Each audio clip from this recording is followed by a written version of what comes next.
Welcome to Mr. Sleep Story. Close your eyes, relax your mind, and let the rhythm of my voice carry you to a faraway lands. Today's story begins in 5, 4, 3, 2, 1. Dorothy Gale lived in the heart of Kansas, where the endless prairies stretched under vast, open skies. Her world was simple yet charming, painted in shades of gray by the dust-laden winds that whispered across the fields. Dorothy's house, a modest wooden structure, stood on a small patch of land her Uncle Henry and Aunt Em had nurtured with care. Though life on the farm was far from luxurious, it was a life filled with quiet rhythms and steadfast love. Dorothy was no stranger to the ordinary beauty of her world. She loved the way the sunlight broke through the early morning mist, casting a soft glow over the fields. She found joy in the companionship of her little dog, Toto, whose bright eyes and boundless energy brought warmth to every corner of their home. Together, they roamed the countryside, their laughter and playful barks mingling with the gentle rustle of the prairie grass. Yet, there was a part of Dorothy that yearned for something more, a longing she could not quite name. She would sit by her bedroom window at night, gazing at the stars as if searching for a secret only they could reveal. The stories she read in books whispered promises of distant lands and grand adventures, sparking her imagination with visions of magical realms where the ordinary became extraordinary. Aunt Em and Uncle Henry, though kind and caring, were often burdened by the demands of farm life. Their faces bore the quiet resilience of those who worked tirelessly from dawn to dusk, their smiles rare but sincere. Aunt Em's eyes, once bright and full of life, now seemed to carry the weight of years spent braving the harshness of the Kansas plains. Uncle Henry, ever diligent, was a man of few words, his stoic demeanor a testament to his unwavering commitment to their livelihood. Toto, however, was a spark of pure joy in Dorothy's life. The small black dog had a knack for finding mischief, chasing after butterflies and barking at shadows as if they were formidable foes. Dorothy adored him, and their bond was unshakable. Wherever Dorothy went, Toto was sure to follow, his tail wagging with uncontainable enthusiasm. One afternoon, as Dorothy sat on the wooden steps of her home, the wind began to pick up, carrying with it a peculiar sense of anticipation. The prairie grass swayed in rhythmic waves, and the sky, so often vast and blue, seemed to darken at the edges. Dorothy glanced up, her curiosity piqued. Clouds gathered on the horizon, their billowing forms painted in hues of silver and slate. A low rumble of thunder echoed in the distance, and the air grew heavy with the promise of a storm. "Dorothy, come inside," Aunt Em called from the doorway, her voice tinged with urgency. Dorothy obeyed, her heart racing with a mix of excitement and unease. The house, though sturdy, seemed to shudder under the rising winds. Uncle Henry secured the barn doors, his movements swift and practiced, while Aunt Em hurriedly closed the windows, her hands trembling slightly. As the storm approached, Dorothy clutched Toto tightly, the little dog's ears pinned back against the howling wind. The cyclone, when it came, was unlike anything Dorothy had ever experienced. The world outside transformed into a swirling vortex of dust and debris, and the air was alive with an almost electric energy.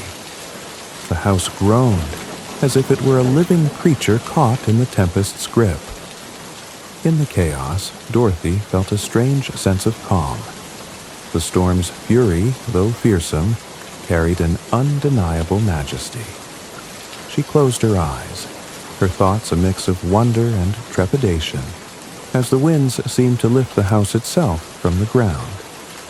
For a moment, time felt suspended, and Dorothy could almost believe she was floating among the clouds, carried away to a place beyond the reach of the everyday world. When the winds finally subsided, Dorothy opened her eyes to a sight that took her breath away. The house had come to rest in a land unlike any she had ever imagined. The vibrant colors of this new world were a stark contrast to the muted tones of Kansas. Emerald grass stretched as far as the eye could see, dotted with flowers of every hue, their petals shimmering as if dusted with stardust. The air was sweet and filled with the soft melodies of birdsong, a symphony of life and beauty that seemed to welcome her. Dorothy stepped outside, Toto at her heels, and gazed in awe at her surroundings. In the distance, she could see a group of small, cheerful figures approaching, their smiles warm and inviting. It was as though the very essence of magic had woven itself into the fabric of this place, and Dorothy felt a stirring in her heart, a sense that her longing for adventure had finally found its answer. Though she did not yet know it, Dorothy's journey had only just begun. The road ahead would be filled with challenges and wonders, friendships and discoveries, each step leading her closer to understanding the true meaning of courage, heart, and home. For now, she stood at the threshold of a story that would change her life forever, her spirit alight with the promise of the extraordinary. The cyclone's arrival was nothing short of a spectacle, a force of nature that seemed to pull the very world apart. As the wind howled and the house shuddered, Dorothy clung to Toto with all her might. The little dog whimpered softly, burying his head against her side as the storm roared around them. The once familiar creaks of the wooden house now became groans of protest, as if the structure itself were alive and struggling against the tempest. Dorothy's heart raced, her mind a whirl of fear and wonder. The sound of the wind was deafening, a constant roar punctuated by the sharp cracks of lightning and the rolling thunder that seemed to vibrate through her very bones. The sky outside the small windows had turned an eerie shade of green, a haunting backdrop to the chaos unfolding around her.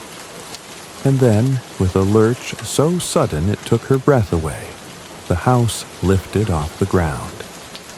She gasped, clutching Toto tighter as the floor beneath her tilted. The sensation was unlike anything she had ever known, a strange mixture of weightlessness and motion, as though they were caught in a great wave rising higher and higher.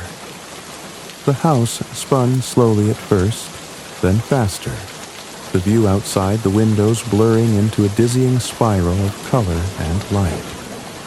Dorothy, pressed into a corner of her small room, shut her eyes and tried to steady her breathing. The noise of the cyclone began to change, its furious roar softening into a low hum. It was as though they had crossed into a different world, leaving behind the storm's fury for something far more peculiar. The air felt lighter, charged with a subtle energy that tingled against her skin. For a brief moment, the chaos seemed to fade into an almost dreamlike stillness. When the house finally came to a stop, it did so with a gentle thud that belied the tremendous journey it had just undertaken. The sudden silence was startling, broken only by Toto's curious bark as he wriggled free from Dorothy's grasp. She opened her eyes cautiously, half expecting to see the familiar Kansas prairie through the windows. But what lay beyond was a scene so extraordinary that it left her breathless. The world outside was a symphony of color and light, a land unlike any Dorothy had ever imagined. The sky was a perfect, cloudless blue, its brilliance matched only by the vibrant emerald green of the grass that stretched out in every direction. Flowers of every hue dotted the landscape, their petals shimmering as if kissed by sunlight and morning dew. Trees with golden bark and leaves that sparkled like precious gems swayed gently in the breeze, their branches humming with a soft, melodic tune. Dorothy stepped cautiously to the doorway, her bare feet touching the warm, sunlit floor. Toto darted ahead, barking excitedly as he sniffed at the unfamiliar surroundings. The house had come to rest in a small clearing, surrounded by a ring of curious figures who now approached with cautious enthusiasm. They were small, barely reaching Dorothy's waist, and dressed in clothes that seemed woven from the colors of the rainbow. Their faces were round and cheerful, their eyes wide with a mix of awe and delight. "Welcome, dear traveler," one of them called, stepping forward with a low bow. "You have freed us from the tyranny of the Wicked Witch of the East." Dorothy blinked in confusion, glancing back at her house, which now seemed oddly out of place in this magical land. She noticed for the first time that the corner of the house had landed on something, pinning it beneath the wooden beams. Her breath caught as she saw the curled toes of a pair of shoes sticking out from under the house, glittering in the sunlight like polished silver. Before Dorothy could speak, another figure appeared, stepping gracefully into the clearing. She was unlike anyone Dorothy had ever seen, her presence commanding and serene.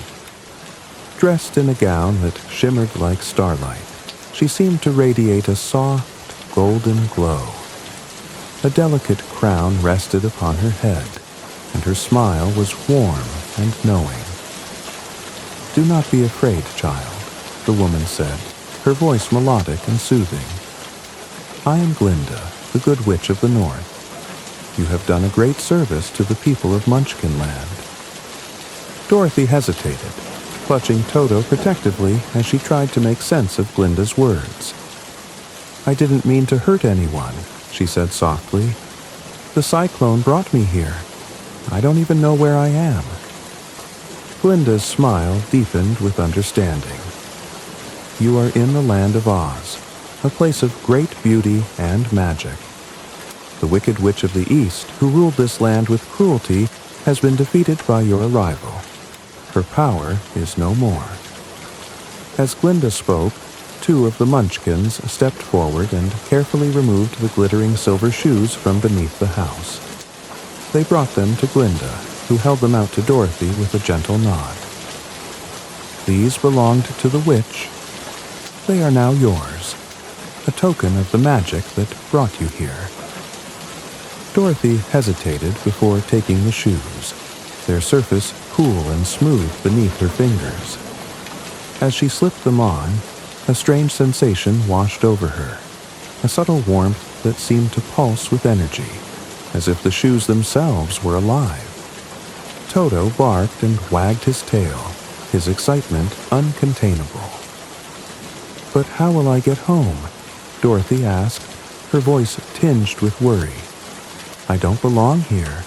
My Aunt Em and Uncle Henry must be so worried." Glinda's expression grew thoughtful. "The only one who can help you is the Wizard of Oz. He resides in the Emerald City at the end of the yellow brick road.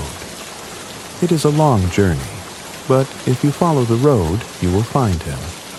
Perhaps he can grant your wish."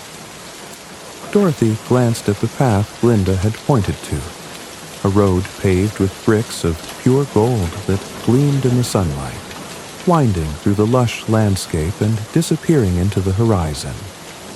The idea of venturing into this unknown world filled her with both trepidation and excitement. She nodded resolutely, her hand tightening on Toto's leash. "I'll do it," she said, determination shining in her eyes. "I'll find the wizard and ask for his help." The Munchkins cheered, their voices rising in a harmonious chorus of encouragement. Glinda stepped forward and placed a gentle hand on Dorothy's shoulder. Be brave, my dear. You are stronger than you know. The journey ahead will not be easy, but you will not face it alone. With a final wave, Glinda disappeared in a shimmering cloud of light, leaving Dorothy standing at the threshold of her new adventure. Taking a deep breath, she stepped onto the yellow brick road, her heart filled with a mix of fear, hope, and wonder. Toto trotted beside her, his tail wagging with every step. The land of Oz stretched out before them, its beauty and mystery beckoning Dorothy into a story that would change her forever. Dorothy's steps on the yellow brick road were tentative at first, the smooth, golden bricks cool beneath her bare feet. Toto trotted alongside her, his black fur gleaming in the sunlight as he sniffed eagerly at the air, his tail wagging like a metronome of enthusiasm. The road stretched out ahead of them, winding through a landscape that seemed alive with magic. Every tree and flower, every hill and stream seemed to hum with a quiet energy, as if the very land of Oz was welcoming Dorothy and Toto on their journey. Dorothy paused for a moment to look back. The Munchkins, now mere dots in the distance, waved farewell. Their cheerful voices carried faintly on the breeze. She took a deep breath, clutching the hem of her blue gingham dress. The idea of heading into the unknown was both thrilling and daunting, but Dorothy felt a flicker of resolve spark within her. With Toto as her faithful companion and the yellow brick road as her guide, she set her eyes forward and began walking with purpose. The first stretch of the journey was peaceful. The road meandered through rolling meadows where the grass swayed like waves in the ocean, dotted with wildflowers that seemed to bow in the breeze. Dorothy marveled at the vivid colors that surrounded her. In Kansas, everything had been muted, the palette of her life restricted to shades of gray and brown. Here in Oz, the world was painted with such vibrancy that it almost seemed too perfect to be real. Toto barked and darted ahead, his small figure chasing a butterfly that shimmered with wings of gold and sapphire. Dorothy laughed, her worries momentarily forgotten as she watched her beloved dog's playful antics. She found herself speaking to Toto as they walked, her voice filling the otherwise quiet expanse of the road. Toto, do you think this Wizard of Oz will really help us? He sounds so grand, doesn't he? I wonder what he's like. A great king, maybe, or a wise old man. Oh, I hope he knows how to send us home. Aunt Em and Uncle Henry must be so worried by now. Toto glanced back at her, tilting his head as if in response, before bounding ahead once more. Dorothy smiled, her spirits lifted by his unspoken reassurance. As the sun climbed higher in the sky, Dorothy began to notice changes in the landscape. The meadows gave way to a dense forest, golden road cutting through a canopy of trees whose leaves glowed with a soft, green light. The air was cooler here, filled with the sound of rustling leaves and the occasional trill of birdsong. Dorothy couldn't help but feel a sense of wonder at the beauty around her, but she also felt a twinge of apprehension. The shadows between the trees seemed to shift and move, and the stillness of the forest was occasionally broken by distant, unidentifiable noises. It's just the forest, Toto, Dorothy said aloud, trying to reassure herself as much as her companion. There's nothing to be afraid of. We're on the yellow brick road, and that means we're going the right way. The forest grew denser as they walked, and Dorothy found herself gripping Toto's leash a little tighter. The road twisted and turned, and soon they came to a clearing where a peculiar sight stopped Dorothy in her tracks. In the middle of the clearing stood a tall wooden pole, and perched upon it was a scarecrow. It was unlike any scarecrow Dorothy had seen before. Its face was painted with a cheerful expression, its straw-stuffed body dressed in a patchwork of old clothes. But what caught Dorothy's attention most was the way its head turned to look at her. "Hello there," the scarecrow said, his voice warm and friendly despite the surprise of hearing him speak at all. Dorothy gasped, clutching Toto protectively. "You can talk?"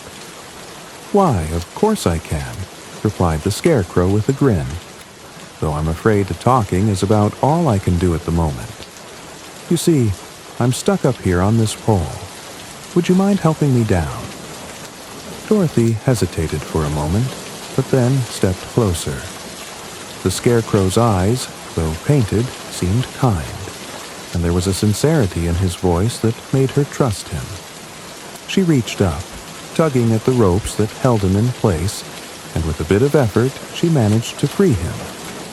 The scarecrow tumbled to the ground in a heap of straw and cloth, but he quickly stood up, brushing himself off and offering Dorothy a bow. "Thank you, miss," he said. "I've been stuck up there for as long as I can remember.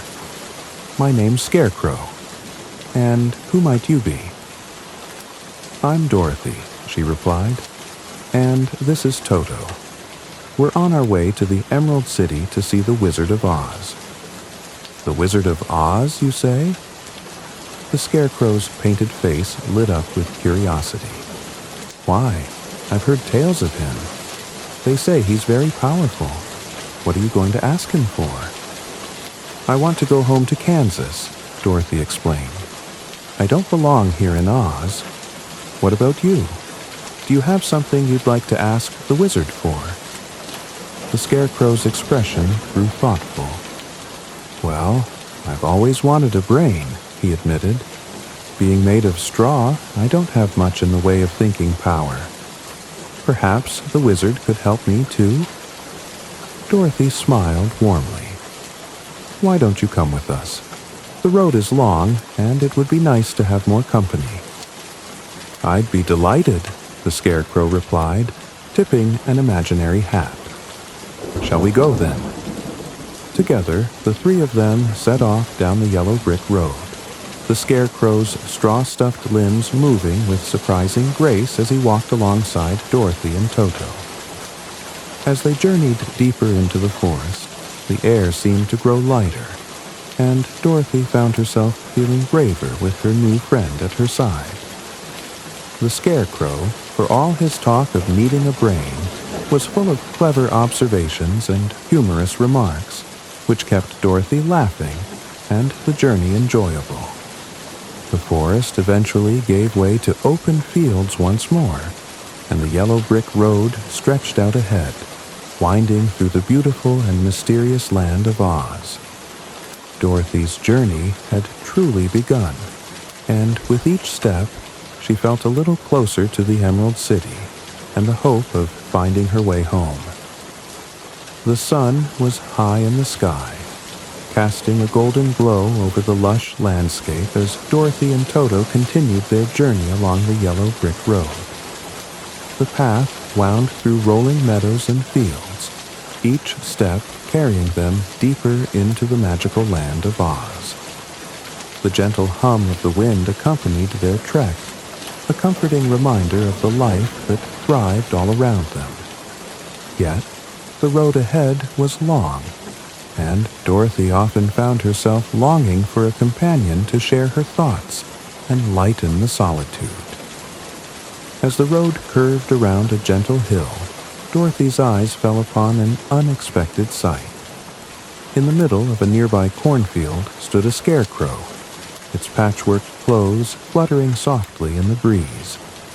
Its painted face bore a cheerful expression, with wide eyes and a friendly smile. For a moment, Dorothy thought it was just an ordinary scarecrow, placed there to deter birds from feasting on the ripening corn. But then something peculiar happened. The scarecrow moved. Dorothy froze, clutching Toto's leash as the small dog barked excitedly. She blinked, certain she had imagined it. But no.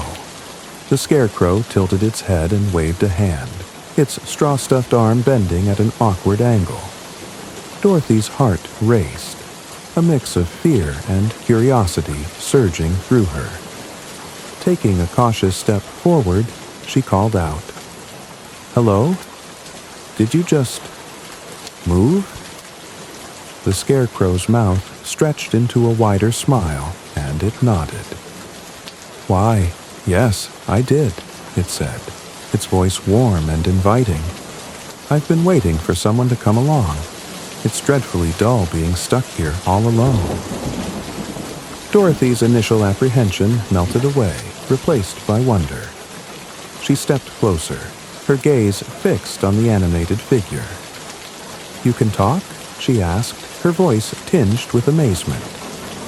"Indeed I can," replied the Scarecrow, his head bobbing as he spoke. "But I'm afraid talking is about all I can do while I'm up here.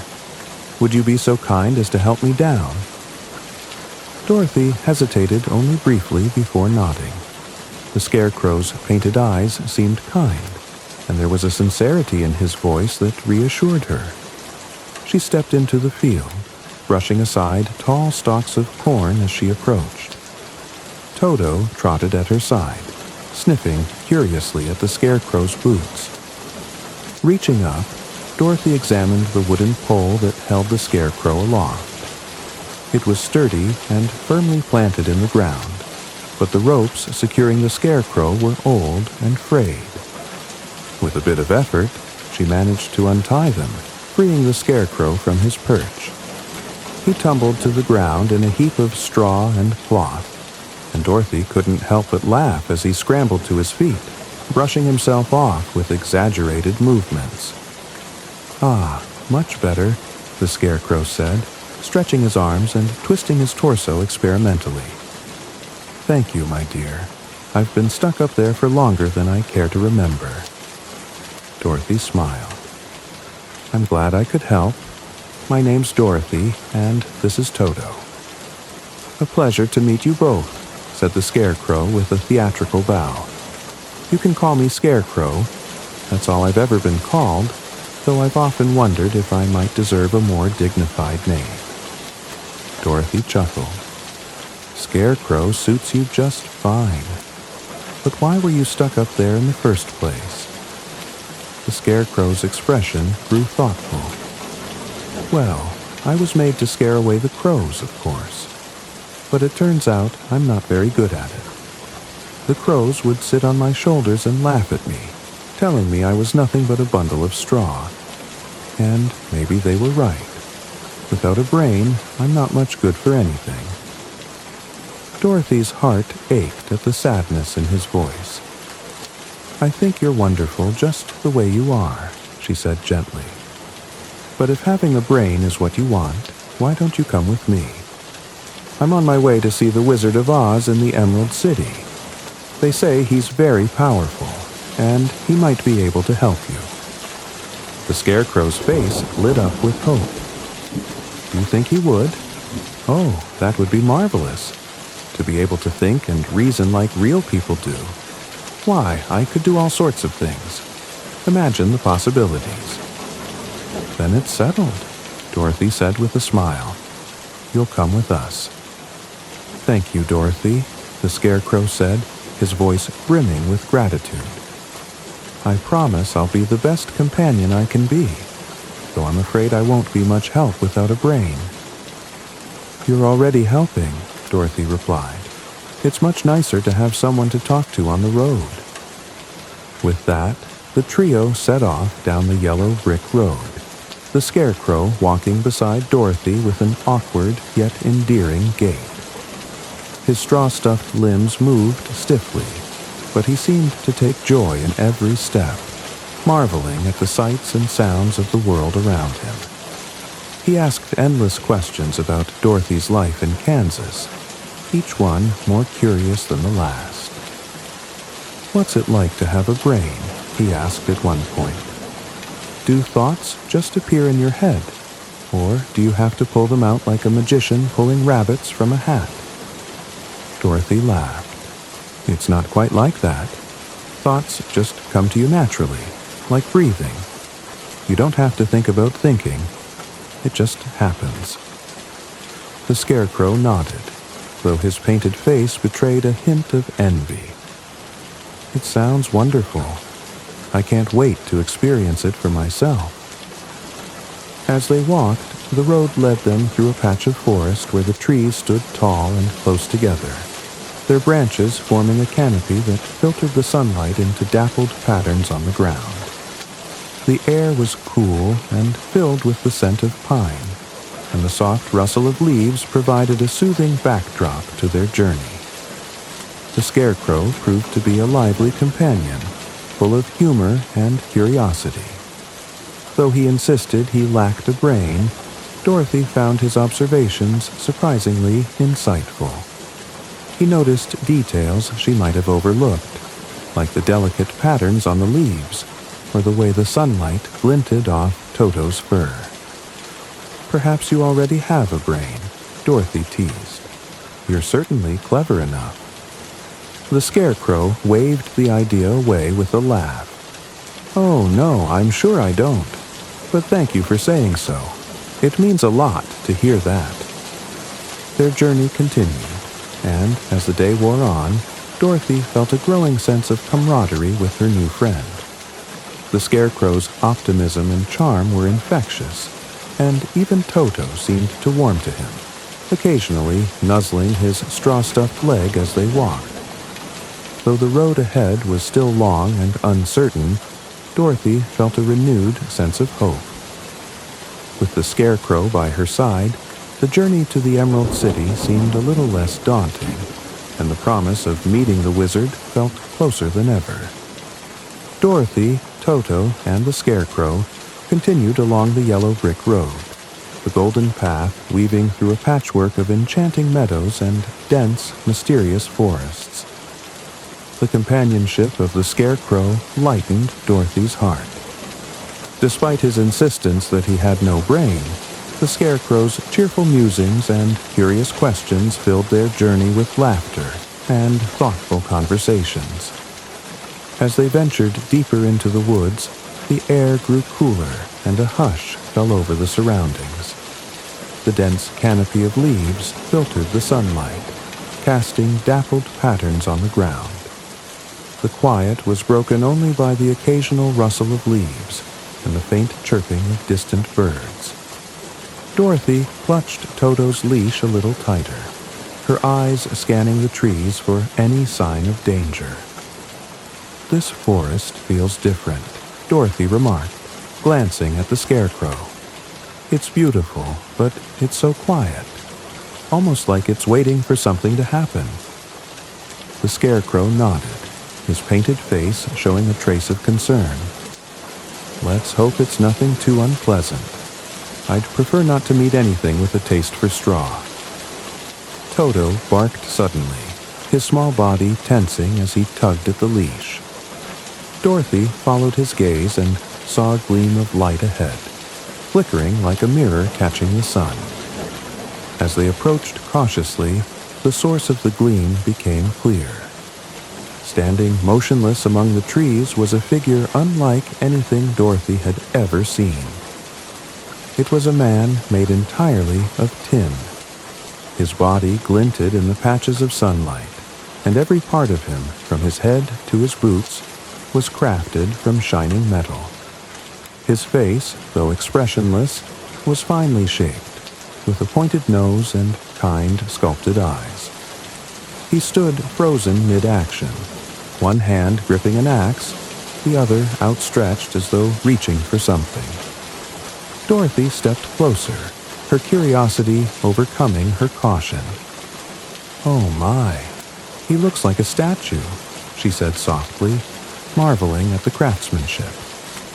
The Scarecrow tilted his head, studying the figure. Do you think he's alive? Or was alive? Toto barked again, sniffing at the Tin Woodman's feet. Dorothy knelt to examine the ground around him and noticed a small, rusted oil can lying nearby. She picked it up, turning it over in her hands. Maybe he's not a statue at all, she mused. What if he's just rusted stiff? The Scarecrow's eyes widened. That could be it. Try the oil can. If he's alive, he might be able to tell us what happened. Dorothy nodded, stepping closer to the Tin Woodman. She lifted the oil can and carefully applied a few drops to his neck and shoulders. Nothing happened at first, but as she moved to oil his arms and legs, a faint creaking sound broke the silence. She stepped back as the Tin Woodman's fingers twitched, his joints groaning as they began to move. "Oh, thank goodness," the Tin Woodman said, his voice low and gravelly from disuse. He slowly lowered his axe, his movements stiff but deliberate. "I thought I'd be stuck like that forever." Dorothy smiled, relief and amazement washing over her. "You're alive. I'm so glad we found you. Are you all right?" The Tin Woodman stretched his arms and legs, the creaking of his joints gradually fading. "I'm better now, thanks to you," he said, bowing slightly. "I'm the Tin Woodman, and I've been standing here for longer than I care to admit. How can I ever repay your kindness?" "You don't need to repay us," Dorothy replied. "We're just glad we could help. I'm Dorothy, and this is the Scarecrow and Toto. We're on our way to the Emerald City to see the Wizard of Oz." "The Wizard of Oz?" the Tin Woodman asked, tilting his head. "What are you seeking from him?" "I want to go home to Kansas," Dorothy explained. "The Scarecrow hopes to get a brain. What about you? Do you have something you'd wish for?" The Tin Woodman's expression softened. "I do," he said quietly. "I wish for a heart. Once, I was an ordinary man made of flesh and blood, but a curse turned me into tin, and though I'm strong and durable now, I've lost my ability to feel. Without a heart, I can't truly love or care for others. I miss the days when I could feel joy and sorrow, when my heart guided my actions." Dorothy's heart ached for him. "That sounds so lonely. I'm sure the wizard will be able to help you. Why don't you join us on our journey?"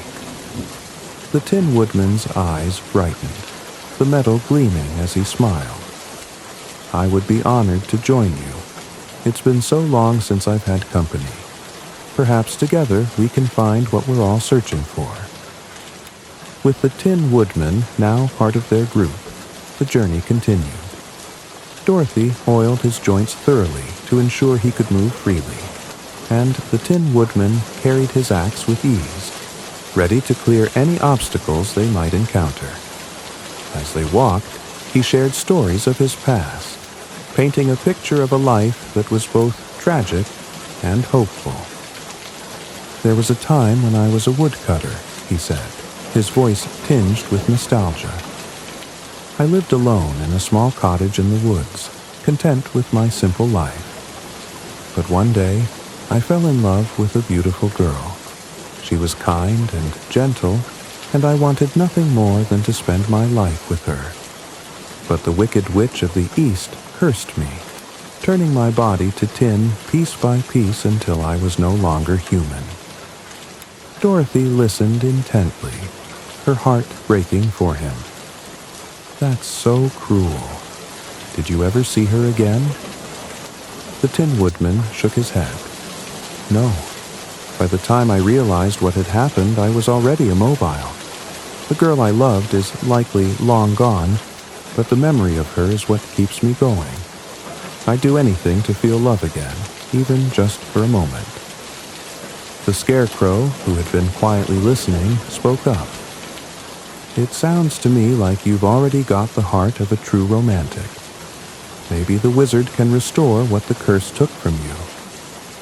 The Tin Woodman chuckled softly. "Perhaps you're right, my friend, and maybe, together, we'll find the courage, brains, and heart we seek." Their bond grew as they traveled, the Tin Woodman's strength and resourcefulness proving invaluable. When a fallen tree blocked the road, he quickly used his axe to clear the path. His gratitude for being freed from his rusted prison made him a loyal and determined companion, and his deep voice often carried through the forest as he shared stories or hummed old tunes. Though the road ahead remained uncertain, Dorothy felt a growing sense of hope. With the Scarecrow's wit, the Tin Woodman's strength, and Toto's unwavering loyalty, she knew they could face whatever challenges lay between them and the Emerald City. Together, they were more than a group of travelers. They were becoming a family, united by their shared dreams and the promise of finding what they each longed for. The golden light of dawn filtered through the trees, casting long shadows across the yellow brick road as Dorothy, Toto, the Scarecrow, and the Tin Woodman continued their journey. Each step brought them closer to the Emerald City, but the road was not without its challenges. The dense forest around them seemed alive, its rustling leaves and distant animal cries adding an air of unease to the otherwise peaceful morning. Dorothy tightened her grip on Toto's leash as the little dog sniffed curiously at the air. The Scarecrow walked beside her, his cheerful chatter helping to ease the tension, while the Tin Woodman brought up the rear, his axe resting on his shoulder. Despite their camaraderie, Dorothy couldn't shake the feeling that something was watching them. "Do you hear that?" Dorothy asked, pausing in her tracks. The others stopped and listened. For a moment, there was only silence, broken by the gentle rustle of leaves in the breeze. Then, from somewhere ahead, a low growl echoed through the forest. Toto barked, his small body bristling with alertness. Dorothy's heart raced as she looked at the Scarecrow and the Tin Woodman. "What do you think it is?" she whispered. Before anyone could answer, a great roar shattered the stillness, and a massive figure leaped onto the road in front of them. It was a lion, its golden mane wild and untamed, its sharp teeth bared in a fearsome snarl. Dorothy froze. Her breath caught in her throat as the lion's amber eyes fixed on her. "Who dares trespass in my forest?" the lion growled, his voice deep and commanding. "I am the king of beasts, and I do not take kindly to intruders." Toto lunged forward, barking furiously at the lion. Dorothy gasped and scooped him into her arms, holding him tightly as he squirmed and yapped. The lion took a step closer, his menacing presence filling the air with tension. The Scarecrow stepped forward, his straw-stuffed chest puffed out in a show of courage.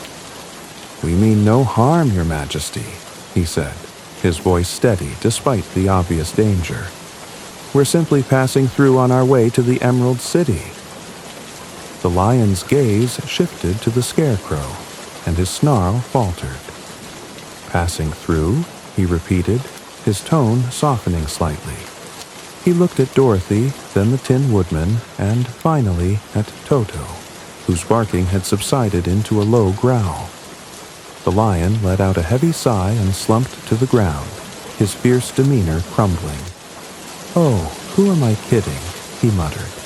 "I'm no king. I'm just a big coward." Dorothy blinked, her fear giving way to surprise. "A coward?" she echoed. The lion nodded miserably, covering his face with one massive paw. "Yes, a coward," he admitted. "I can roar and look scary, but when it comes to real danger, I run away with my tail between my legs. It's embarrassing. What kind of lion am I if I'm too afraid to fight?" Dorothy's heart softened as she watched the lion's sorrowful display. She stepped closer, setting Toto down but keeping a firm grip on his leash. "You seem very brave to me," she said gently. "It takes courage to confront strangers on the road, especially when you feel scared." The lion peeked out from behind his paw, his eyes filled with doubt. You really think so? I do, Dorothy said with a warm smile. And maybe you just need a little help finding your courage. We're on our way to see the Wizard of Oz. He's very powerful, and he might be able to give you the courage you're looking for. Why don't you come with us? The lion's ears perked up, and a flicker of hope crossed his face. The Wizard of Oz? He repeated. Do you really think he could help me? It's worth a try, the Scarecrow chimed in. I'm hoping he can give me a brain, and the Tin Woodman here wants a heart. If he can do that, I'm sure he can help you too. The Tin Woodman nodded. You'd make a fine addition to our group. There's strength in numbers, and together we can face whatever challenges come our way. The lion hesitated, his tail swishing nervously behind him. I don't know, he said, his voice wavering. What if I get scared and let you down? You won't let us down, Dorothy said firmly. We'll be there to help each other. That's what friends do. The lion looked at each of them in turn, his amber eyes searching for reassurance. Finally, he stood and took a deep breath, his massive frame seeming to straighten with newfound determination. All right, he said, I'll come with you. If the wizard can help me find my courage, it's worth the journey. And if I get scared, well, at least I'll have friends to face it with. Dorothy beamed and extended her hand. Welcome to the group, she said.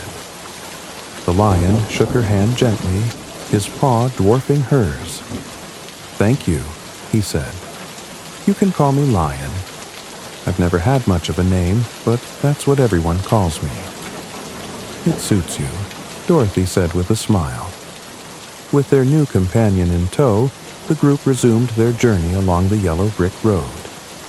The lion walked beside Dorothy, his strides cautious at first, but growing more confident with each step. As they traveled, he shared stories of his life in the forest, his struggles with fear, and his longing to live up to the reputation of the king of beasts. There was a time when I tried to be brave, he said, his voice tinged with regret.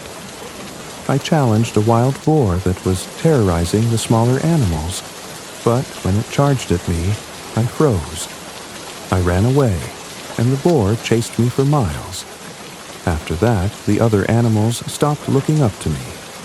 They called me a coward, and I suppose they were right. The Scarecrow patted the lion's shoulder reassuringly. Everyone feels afraid sometimes, he said. What matters is finding the strength to face your fears, even when it's hard. I may not have a brain, but even I know that much. The lion smiled faintly, his expression thoughtful. Maybe you're right, he said. Maybe courage isn't about not being afraid. Maybe it's about standing up even when you are afraid. As the day wore on, the group's bond grew stronger. The lion's natural charm and gentle humor brought a new dynamic to their journey. And even Toto seemed to warm to him, occasionally trotting alongside the massive feline without a trace of fear. Dorothy felt a deep sense of gratitude for her newfound friends, their companionship transforming the daunting journey into an adventure filled with hope and possibility. Though the road ahead remained uncertain, the group pressed on, their hearts united by a shared determination. Together, they would face whatever challenges awaited them, confident that the Emerald City and the Wizard of Oz held the answers they sought. As the golden bricks of the yellow brick road led them over the final hill, Dorothy, Toto, the Scarecrow, the Tin Woodman, and the Lion all paused in awe. Before them lay the Emerald City, its spires and towers glistening in the sunlight like precious jewels. The walls of the city seemed to be made of pure emerald, reflecting a radiant green light that bathed the surrounding landscape in an otherworldly glow. Dorothy gasped, her eyes wide with wonder. "It's even more beautiful than I imagined," she whispered, holding Toto close as the little dog barked excitedly. "It's magnificent," the Scarecrow agreed, tilting his head as though trying to take in every detail. "If only I had a brain, I'd be able to think of the right words to describe it." "Even without a brain, you seem to know beauty when you see it," the Tin Woodman said with a smile, his metallic body gleaming in the emerald light. "And if the wizard lives here, surely he must be as powerful as they say." The lion, who had been unusually quiet, let out a low, rumbling sigh. "I hope the wizard can give me the courage I need," he said softly. "Just looking at this city makes me nervous. What if he doesn't help us?" Dorothy placed a comforting hand on the lion's paw. "We've come this far together," she said. "We have to believe that the wizard will help us. Let's go find out." Together, the group approached the grand gates of the Emerald City.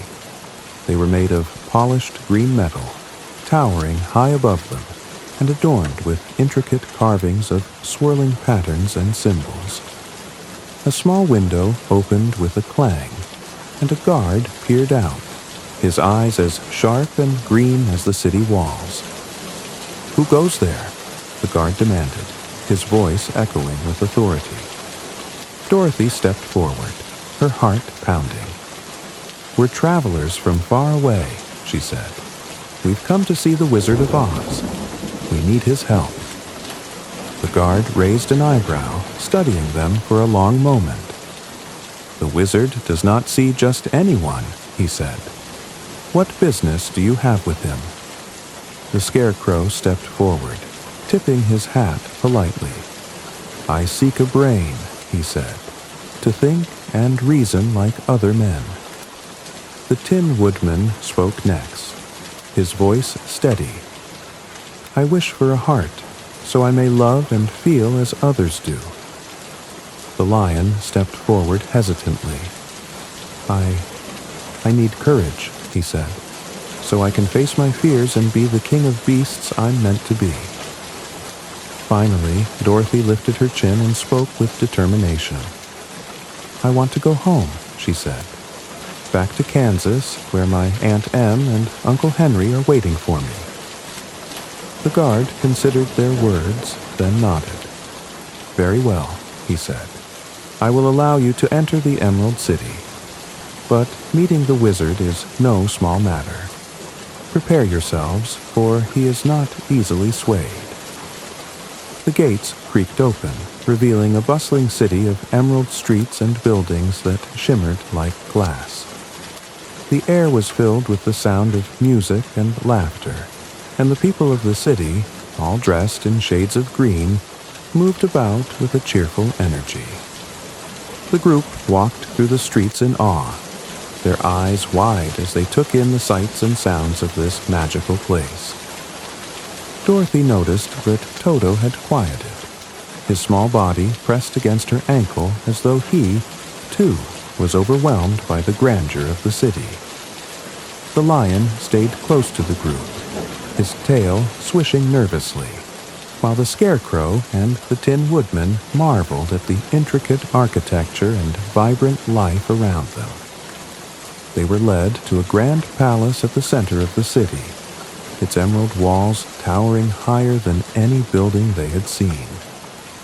The palace seemed to sparkle with a light of its own, and the large doors were engraved with golden symbols that glowed faintly. Inside, the air was cool and fragrant, and the floors were polished to a mirror-like sheen. The group was escorted to a large chamber, where they were instructed to wait. The chamber was vast, with high ceilings and walls adorned with emerald mosaics that depicted scenes of magic and wonder. At the far end of the room stood a throne, its surface inlaid with gold and precious stones. As the group approached, a deep, booming voice echoed through the chamber. "Who dares to disturb the great and powerful Wizard of Oz?" Dorothy and her companions froze, their eyes darting around the room in search of the source of the voice. It seemed to come from everywhere at once, reverberating off the walls like thunder. A swirl of smoke appeared near the throne, and a towering figure emerged, cloaked in shadows and radiating an aura of power. The figure's face was obscured, but its presence was overwhelming. Dorothy felt her knees tremble as she stepped forward. "Great Wizard of Oz," she began, her voice shaking slightly. "We have traveled far to seek your help. Each of us has a wish that only you can grant." The figure's eyes seemed to glow as it looked at each of them in turn. "Speak your wishes," it commanded. The Scarecrow stepped forward first, his straw-stuffed chest puffed out with determination. "I wish for a brain," he said, "so that I may think and reason like other men." The Tin Woodman spoke next, his voice steady and earnest. "I wish for a heart," he said, "so that I may feel love and compassion." The lion hesitated, but then stepped forward, his voice wavering. "I wish for courage," he said, "so that I may face my fears and protect those who depend on me." Finally, Dorothy stepped forward, her hands clutching Toto tightly. "I wish to go home," she said, "back to Kansas, where my family is waiting for me." The wizard was silent for a moment, the room heavy with anticipation. Then the booming voice spoke again. "Your wishes are great and noble," it said, "but nothing in this world comes without a price. If you wish for me to grant your desires, you must first prove your worth." The group exchanged uneasy glances. "What must we do?" Dorothy asked, her voice barely above a whisper. "You must journey to the land of the Wicked Witch of the West," the wizard decreed. "She is a blight upon this land, and her evil magic threatens the peace of Oz. Bring me her broomstick as proof of her defeat, and I shall grant your wishes." Dorothy's heart sank. The thought of facing a wicked witch filled her with dread, but she knew there was no other way. "We'll do it," she said, her voice steady despite her fear. "We'll bring you the broomstick." The wizard's eyes glowed brighter, and his voice softened. "Very well," he said. "Go now, and may the courage of your hearts guide you. Return only when you have succeeded." As the smoke began to swirl and the figure faded from view, the group turned to leave the chamber, their hearts heavy with the weight of their new quest. The road ahead would be more dangerous than any they had faced before, but they knew they had no choice. Together, they stepped out of the palace and into the emerald light, ready to face the next chapter of their journey. The journey to the Wicked Witch of the West's castle was fraught with challenges that tested Dorothy, Toto, the Scarecrow, the Tin Woodman, and the Lion more than any they had faced before. The landscape changed dramatically as they ventured deeper into the witch's territory. Gone were the lush fields and golden light. Here, the air was thick with a menacing gloom, and the land was barren, the sky perpetually gray. The yellow brick road, once smooth and inviting, now cracked and crumbled beneath their feet, its vibrant hue faded to a sickly yellow. A chilling wind howled through the desolate plains, carrying whispers that seemed to taunt and mock them. Dorothy held Toto close, her determination bolstered by the presence of her friends. "We have to be strong," she said, her voice firm despite the quiver in her heart. "The wizard is counting on us, and so are the people of Oz." The Scarecrow nodded. "I may not have a brain, but even I know we can't let fear stop us." The Tin Woodman tightened his grip on his axe, his metallic face set with resolve. We've come too far to turn back now. The lion, though visibly nervous, squared his shoulders. I'll do my best to protect us. Courage or not, I won't let anything happen to you. As they pressed on, the Wicked Witch's influence became more apparent. Strange creatures lurked in the shadows, their glowing eyes watching from the twisted trees that lined the path. Occasionally, they heard the eerie cackle of the witch herself, her laughter echoing through the hills like a sinister melody. Finally, after days of arduous travel, the group stood at the edge of the witch's domain. Her castle loomed in the distance, a dark and foreboding structure perched atop a jagged hill. Its spires pierced the sky like black daggers, and the surrounding land was scorched and lifeless. A deep moat filled with murky, bubbling water circled the castle, and the drawbridge was guarded by an army of menacing flying monkeys. "What do we do now?" Dorothy asked, her voice barely above a whisper. The Scarecrow scratched his head, his straw rustling. "If I had a brain, I might come up with a clever plan. But I suppose we'll have to rely on teamwork." The Tin Woodman stepped forward. "We'll need a distraction to get past those monkeys," he said. "If we can reach the drawbridge, I can use my axe to lower it." The lion's tail swished nervously. "And I can roar to scare them off," he offered, though his voice wavered. Dorothy looked at her companions, her fear giving way to a surge of determination.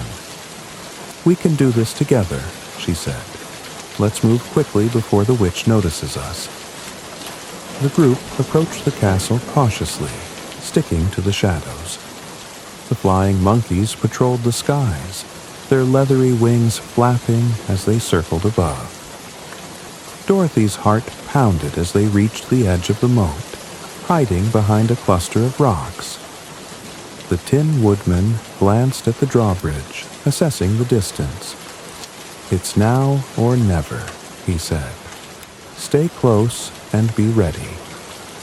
As the Tin Woodman stepped into the open, the flying monkeys spotted him immediately.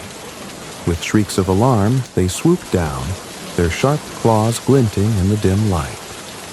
The lion let out a mighty roar, leaping into action to fend off the attackers. The Scarecrow flailed his arms wildly, his straw flying as he tried to confuse the monkeys.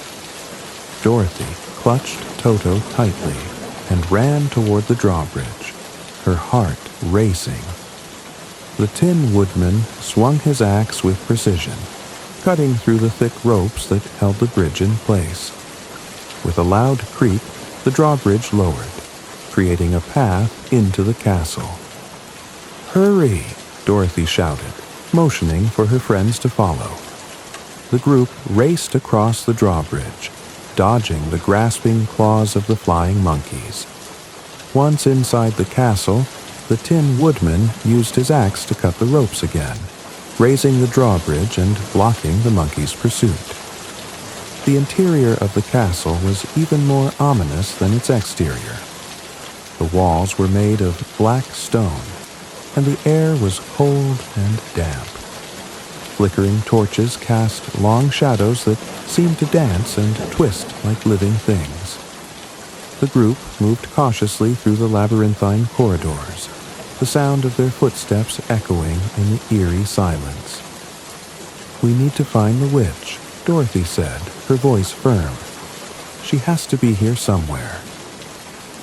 As they turned a corner, they entered a vast chamber filled with strange, bubbling cauldrons and shelves lined with mysterious bottles and jars.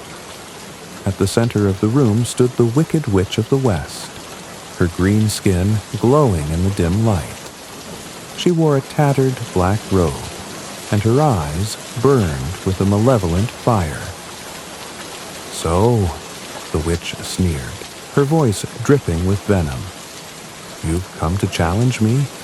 Foolish little travelers, You really think you can defeat me?" Dorothy stepped forward, her fear replaced by determination. "We're here to stop you," she said. "Your wickedness has caused too much pain. We'll do whatever it takes to bring peace to Oz." The witch let out a cackling laugh. "Such bravery from a little girl," she mocked. "But bravery won't save you. My magic is far greater than anything you can imagine." With a wave of her hand, the witch summoned a storm of fire and smoke. The flames roared toward the group, but the Tin Woodman stepped in front, using his axe to deflect the fire. The Scarecrow grabbed a nearby bucket of water and threw it at the flames, dousing them before they could spread. The lion charged at the witch, his roar echoing through the chamber. But the witch raised her staff, casting a spell that sent him sprawling to the ground. Dorothy ran to his side, helping him up as he shook off the effects of the spell. "You're stronger than her," Dorothy said, her voice steady. "We all are. We just have to believe in ourselves." The group rallied, each using their unique strengths to counter the witch's magic. The Scarecrow used his quick thinking to outmaneuver her attacks, while the Tin Woodman's strength and precision kept her spells at bay. The lion's courage grew with each passing moment, his roars shaking the very walls of the castle. Dorothy noticed a large cauldron filled with water near the corner of the room. An idea sparked in her mind. "Keep her distracted," she shouted to her friends as she ran to the cauldron. The witch turned to Dorothy, her eyes narrowing. "What are you doing, little girl?" she hissed. Dorothy didn't answer. She grabbed a nearby ladle and flung water from the cauldron directly at the witch. The water hit the witch's skin, and she let out a blood-curdling scream. Steam rose from her body as she writhed in agony.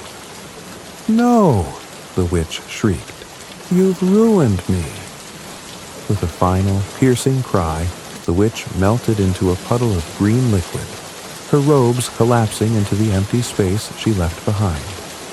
The room fell silent, the oppressive darkness lifting as the witch's magic dissipated. Dorothy stared at the puddle, her heart pounding. "Is it over?" she asked, her voice barely above a whisper. The Scarecrow placed a comforting hand on her shoulder. "You did it, Dorothy," he said. "We all did." The group gathered the witch's broomstick, the final proof they needed to present to the wizard. As they left the castle, the sky began to clear, and the sun broke through the clouds for the first time in what felt like an eternity. They had faced their greatest fear and emerged victorious. The journey back to the Emerald City would be long, but their hearts were lighter, filled with hope and the knowledge that together they could overcome anything. The road back to the Emerald City was long, but carried a sense of triumph that eased the group's weariness. With the Wicked Witch of the West defeated and her broomstick in hand, Dorothy, Toto, the Scarecrow, the Tin Woodman, and the Lion felt the heavy weight of their quest begin to lift. The oppressive skies of the witch's domain gave way to the bright, open heavens of Oz, and the golden hue of the yellow brick road returned, shining brightly under the sun. Dorothy walked at the front of the group, the broomstick clutched firmly in her hand. Toto trotted beside her, his tail wagging with a renewed energy. The Scarecrow hummed a cheerful tune, his straw-stuffed arms swinging as he walked. The Tin Woodman's polished frame gleamed in the sunlight, and the lion's mane, once matted with anxiety, now flowed freely as he walked with a newfound confidence. "I can't believe we did it," the lion said, his deep voice carrying a note of awe. "We actually defeated the Wicked Witch. I thought for sure I'd run away the moment we saw her." Dorothy smiled warmly at him. "You were brave, Lion. You didn't just face your fears. You helped all of us face ours. That's what courage really is." The lion's amber eyes glistened with gratitude. "Thank you, Dorothy. I think I'm finally starting to believe that myself." The Scarecrow tapped his head thoughtfully. "And to think, if I had a brain, I might have doubted our chances. But, as it turns out, maybe not having a brain isn't so bad after all." The Tin Woodman chuckled, his metallic voice ringing like a bell. "You've always been clever, Scarecrow. It's your heart that makes you such a good friend." Dorothy laughed, feeling the camaraderie among them stronger than ever. Despite the challenges they had faced, the bond they had formed made the journey worthwhile. It wasn't just about reaching the wizard anymore. It was about the friendships that had grown along the way. As they neared the gates of the Emerald City, the towering green walls came into view, sparkling in the sunlight like a sea of jewels. The sight filled Dorothy's heart with hope and excitement. The guard at the gate, the same one who had greeted them before, peered out from his window as they approached. "Back so soon?" he asked, his sharp eyes narrowing. "And what's this? The witch's broomstick?" Dorothy nodded, holding it up for him to see. "We've done as the wizard asked. We defeated the Wicked Witch of the West and brought back her broomstick." The guard's stern expression softened, and he gave a low whistle of admiration. "Well, I'll be. I didn't think anyone could do it. You've truly done Oz a great service. Come in, come in." The gates swung open with a groan, and the group stepped inside the bustling city. The emerald streets were alive with celebration, as word of the witch's defeat spread like wildfire. Citizens cheered and waved, their green attire glinting in the light. Dorothy and her friends were greeted with gratitude and admiration at every turn, their accomplishment hailed as a triumph for all of Oz. The group made their way to the palace, their steps quickening with anticipation. The grand doors opened to reveal the familiar chamber where they had first met the wizard. The room was just as vast and imposing as before, with its high ceilings and emerald mosaics that seemed to shimmer with life. At the far end, the throne stood empty, and a cloud of smoke began to swirl, signaling the wizard's arrival. "You have returned," the booming voice echoed through the chamber. "And you have brought the proof I demanded. Show me the broomstick of the Wicked Witch of the West." Dorothy stepped forward, holding the broomstick high. "Here it is," she said, her voice steady. "We did as you asked. We faced the witch and brought back her broomstick." The smoke swirled more intensely, and the figure of the wizard appeared, cloaked in shadows and radiating power. "You have done well," the voice said. "Your bravery and determination have proven your worth. And now, I shall grant your wishes as promised." Dorothy's heart raced with anticipation, and she glanced at her friends. The Scarecrow's painted face beamed with excitement. The Tin Woodman stood tall and resolute, and the lion's tail swished with eager anticipation. But before the wizard could speak further, Toto began barking furiously. The little dog darted toward a corner of the room where a heavy green curtain hung. Tugging at the fabric with his teeth, Toto pulled the curtain aside, revealing a small, unassuming man operating a series of levers and buttons. The room fell silent as everyone stared at the man, who froze mid-action.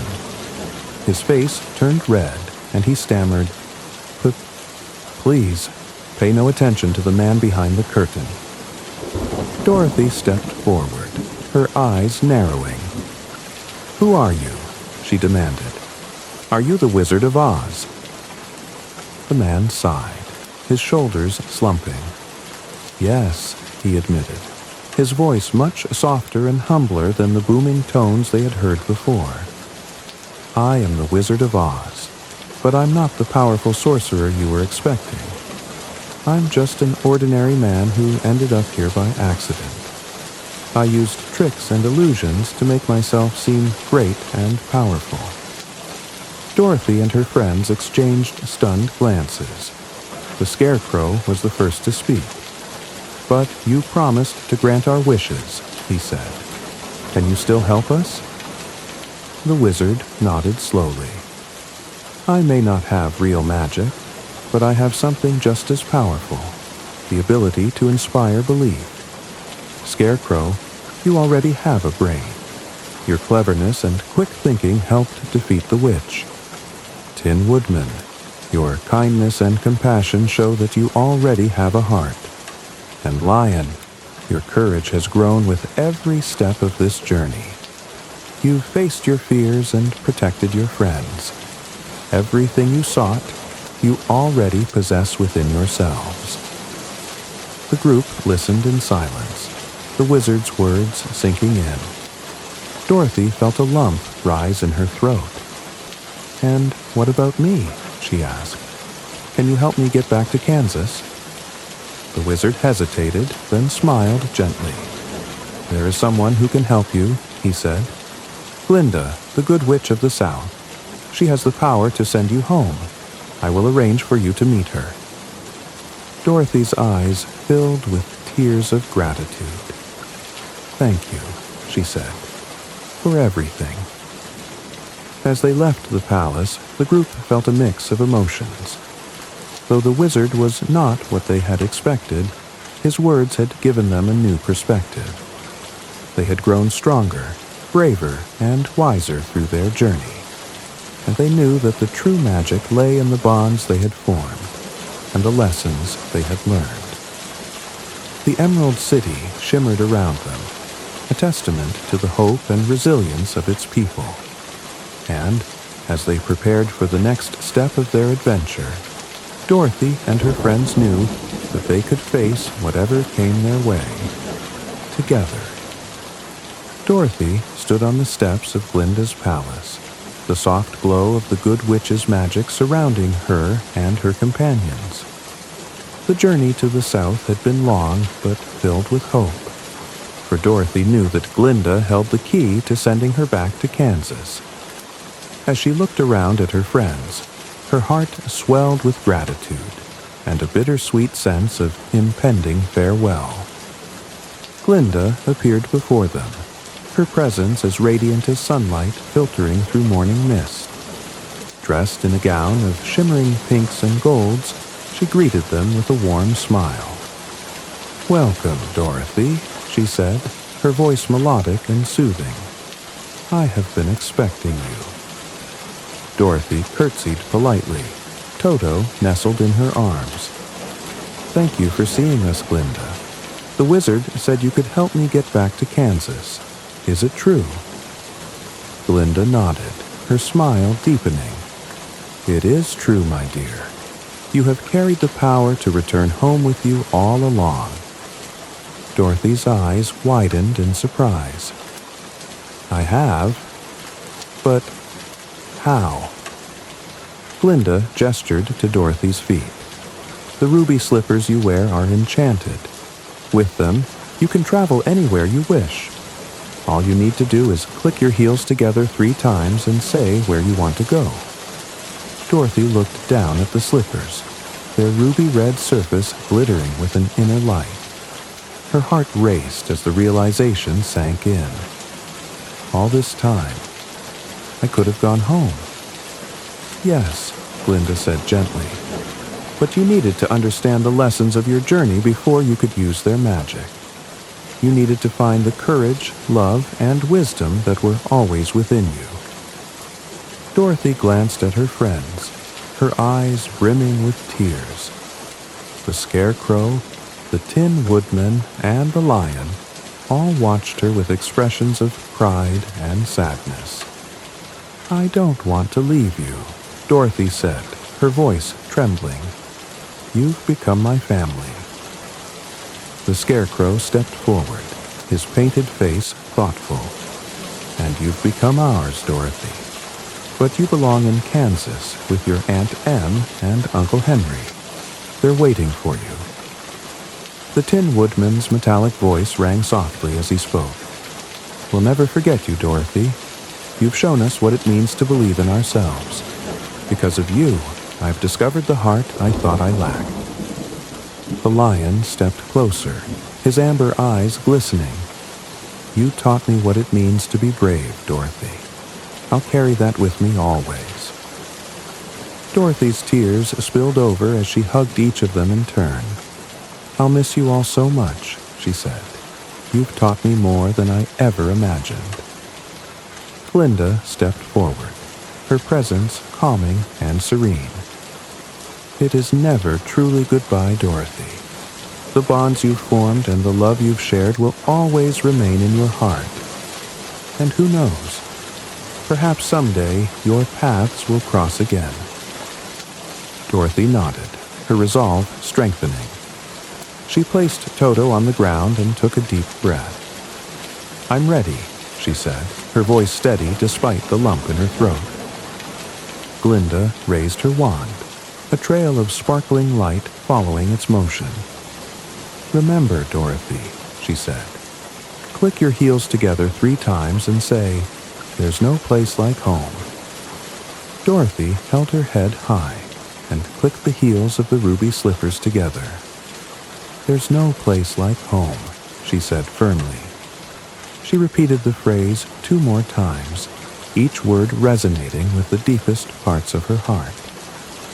A rush of wind swirled around her, lifting her gently off the ground. The world blurred, the colors of Oz blending into a kaleidoscope of light and motion. She clutched Toto tightly as the magic carried her away, her heart pounding with a mixture of excitement and sorrow. When the wind subsided, Dorothy opened her eyes. She was lying in her bed, sunlight streaming through the window of her little farmhouse in Kansas. The familiar sounds of the prairie greeted her ears, the chirping of birds, the rustling of the wind through the tall grass. "Dorothy!" a voice called. It was Aunt Em, her face filled with worry as she rushed into the room. "Oh, Dorothy, you're awake. We were so worried about you." Uncle Henry appeared behind her, his usually stoic expression softened with relief. "Welcome back, kiddo," he said gruffly, his eyes betraying his emotions. Dorothy sat up, clutching Toto to her chest. Tears streamed down her face as she looked around the room, her heart swelling with love for the life she had almost lost. "I'm home," she whispered. "I'm really home." Aunt Em hugged her tightly, her hands trembling. "We thought we'd lost you in the storm, but you're here now, and that's all that matters." Dorothy leaned into the embrace, her heart full. She glanced down at Toto, who wagged his tail happily. "It was an amazing journey," she said softly, more to herself than anyone else. "I met incredible friends and learned so much. But there really is no place like home." Over the following days, Dorothy shared her story with Aunt Em and Uncle Henry, though she could tell they thought it was just a vivid dream brought on by the storm. But Dorothy knew the truth. The memories of Oz, of her friends, and of the lessons she had learned would stay with her forever. She often found herself gazing at the horizon, wondering what her friends in Oz were doing. She imagined the Scarecrow leading with wisdom, the Tin Woodman spreading kindness, and the lion ruling with courage. Though she missed them dearly, she knew they were all where they belonged, just as she was. And so, life on the farm returned to its steady rhythm. But for Dorothy, everything felt a little brighter, a little more magical. She carried the lessons of Oz with her, a reminder that even in the simplest of places, love, courage, and wisdom could create a world of wonder.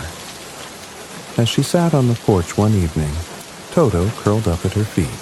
Dorothy looked out at the vast Kansas sky, painted in hues of gold and pink by the setting sun.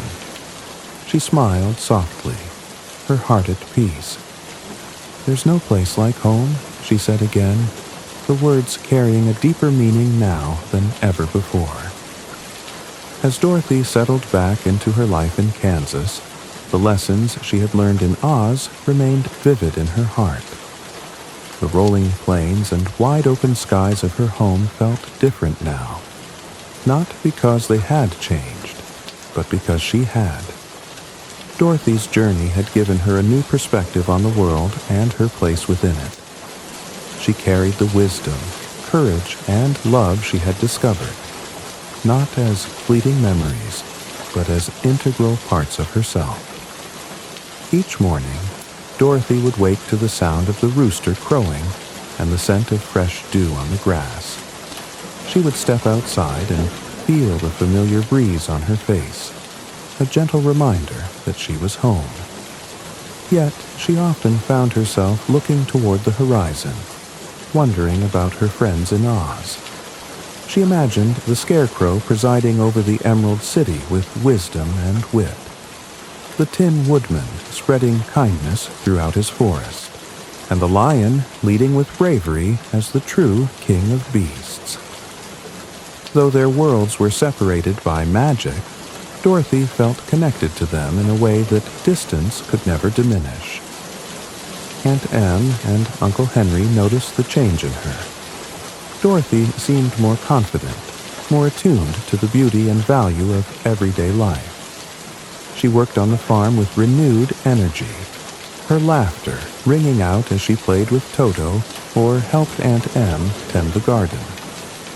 The storm that had once left her lost now felt like a distant memory, a catalyst for growth rather than a cause for fear. One quiet afternoon, Dorothy sat with Aunt Em on the porch, a basket of freshly picked vegetables resting at their feet. The sun was beginning to set, painting the sky in hues of amber and lavender. "You seem different these days, Dorothy," Aunt Em remarked, her voice gentle. "Happier, maybe, like you found something you were looking for."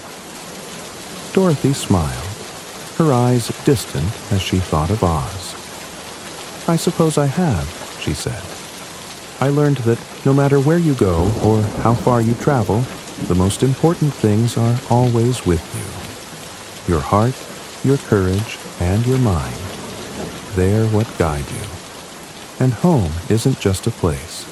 It's where you're loved and where you love in return."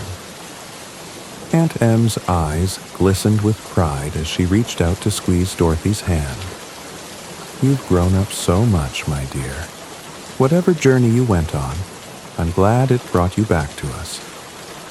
The days in Kansas passed with a quiet, steady rhythm, but Dorothy's heart often leapt with the memories of her adventures. She would sometimes sit under the old oak tree at the edge of the farm and close her eyes, imagining the vibrant colors of Oz, the sound of the lion's hearty laugh, or the warmth of the Tin Woodman's compassionate words. Toto would curl up beside her, his small body a comforting weight against her side. One evening, as Dorothy gazed up at the stars, she thought of Glinda's words. "It is never truly goodbye. The bonds you've formed and the love you've shared will always remain in your heart." Those words rang true now more than ever. Dorothy knew that her time in Oz had not only shaped her, but had also left a lasting mark on the magical land she had left behind.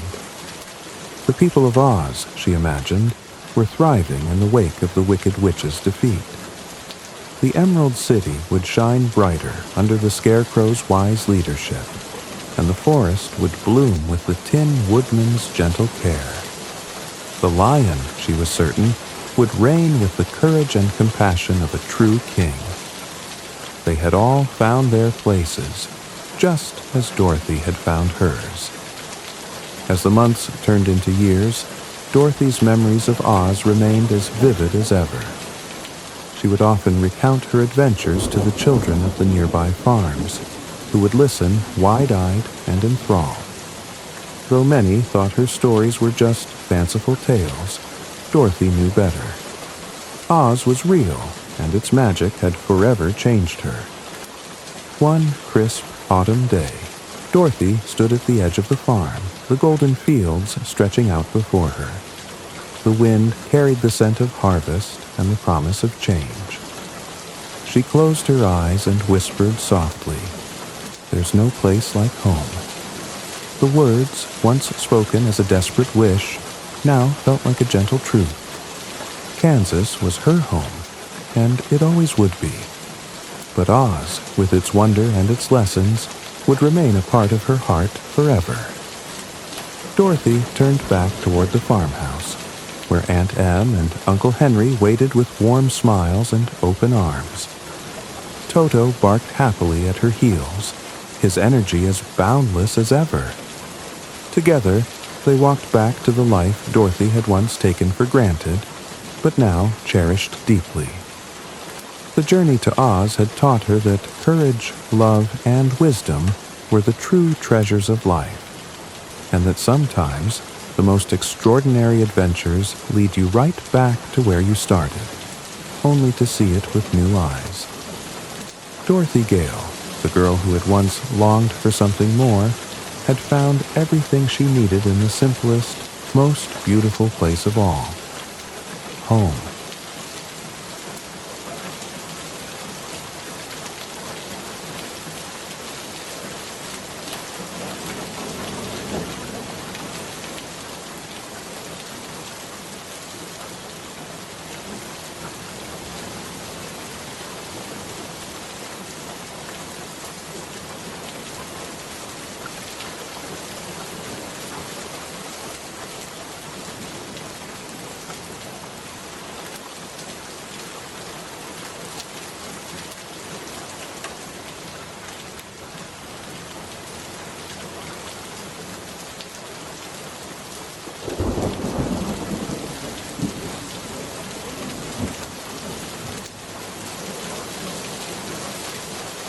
In a quiet village, nestled amidst rolling green hills and golden meadows, there lived a miller with his 3 sons.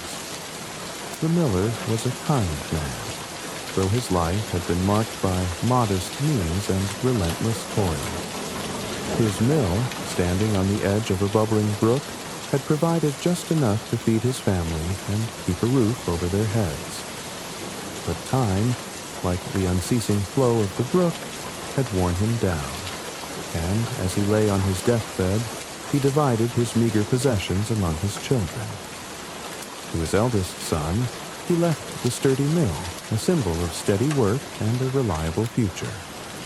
To his middle son, he gave the donkey, a creature loyal and strong, capable of bearing burdens and plowing fields.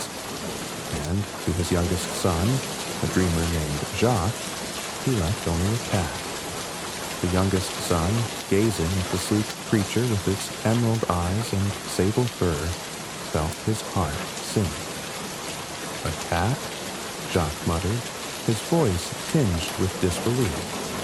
"What am I to do with a cat? The mill can grind grain, the donkey can plow fields, but a cat?" The cat, sitting regally atop the miller's old wooden chest, seemed to blink knowingly at Jacques, as if amused by the boy's lament.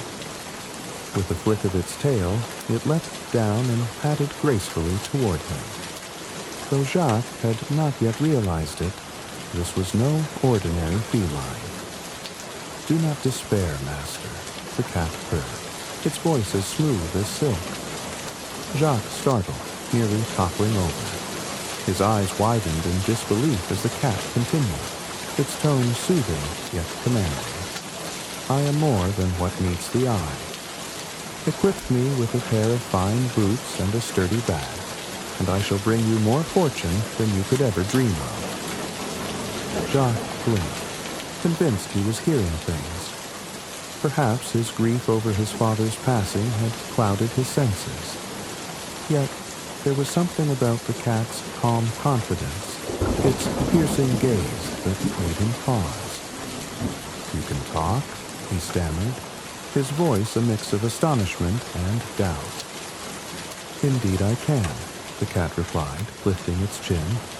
"And if you heed my advice, you may yet rise above your brothers, who are weighed down by their predictable inheritances. With my help, your path will be extraordinary."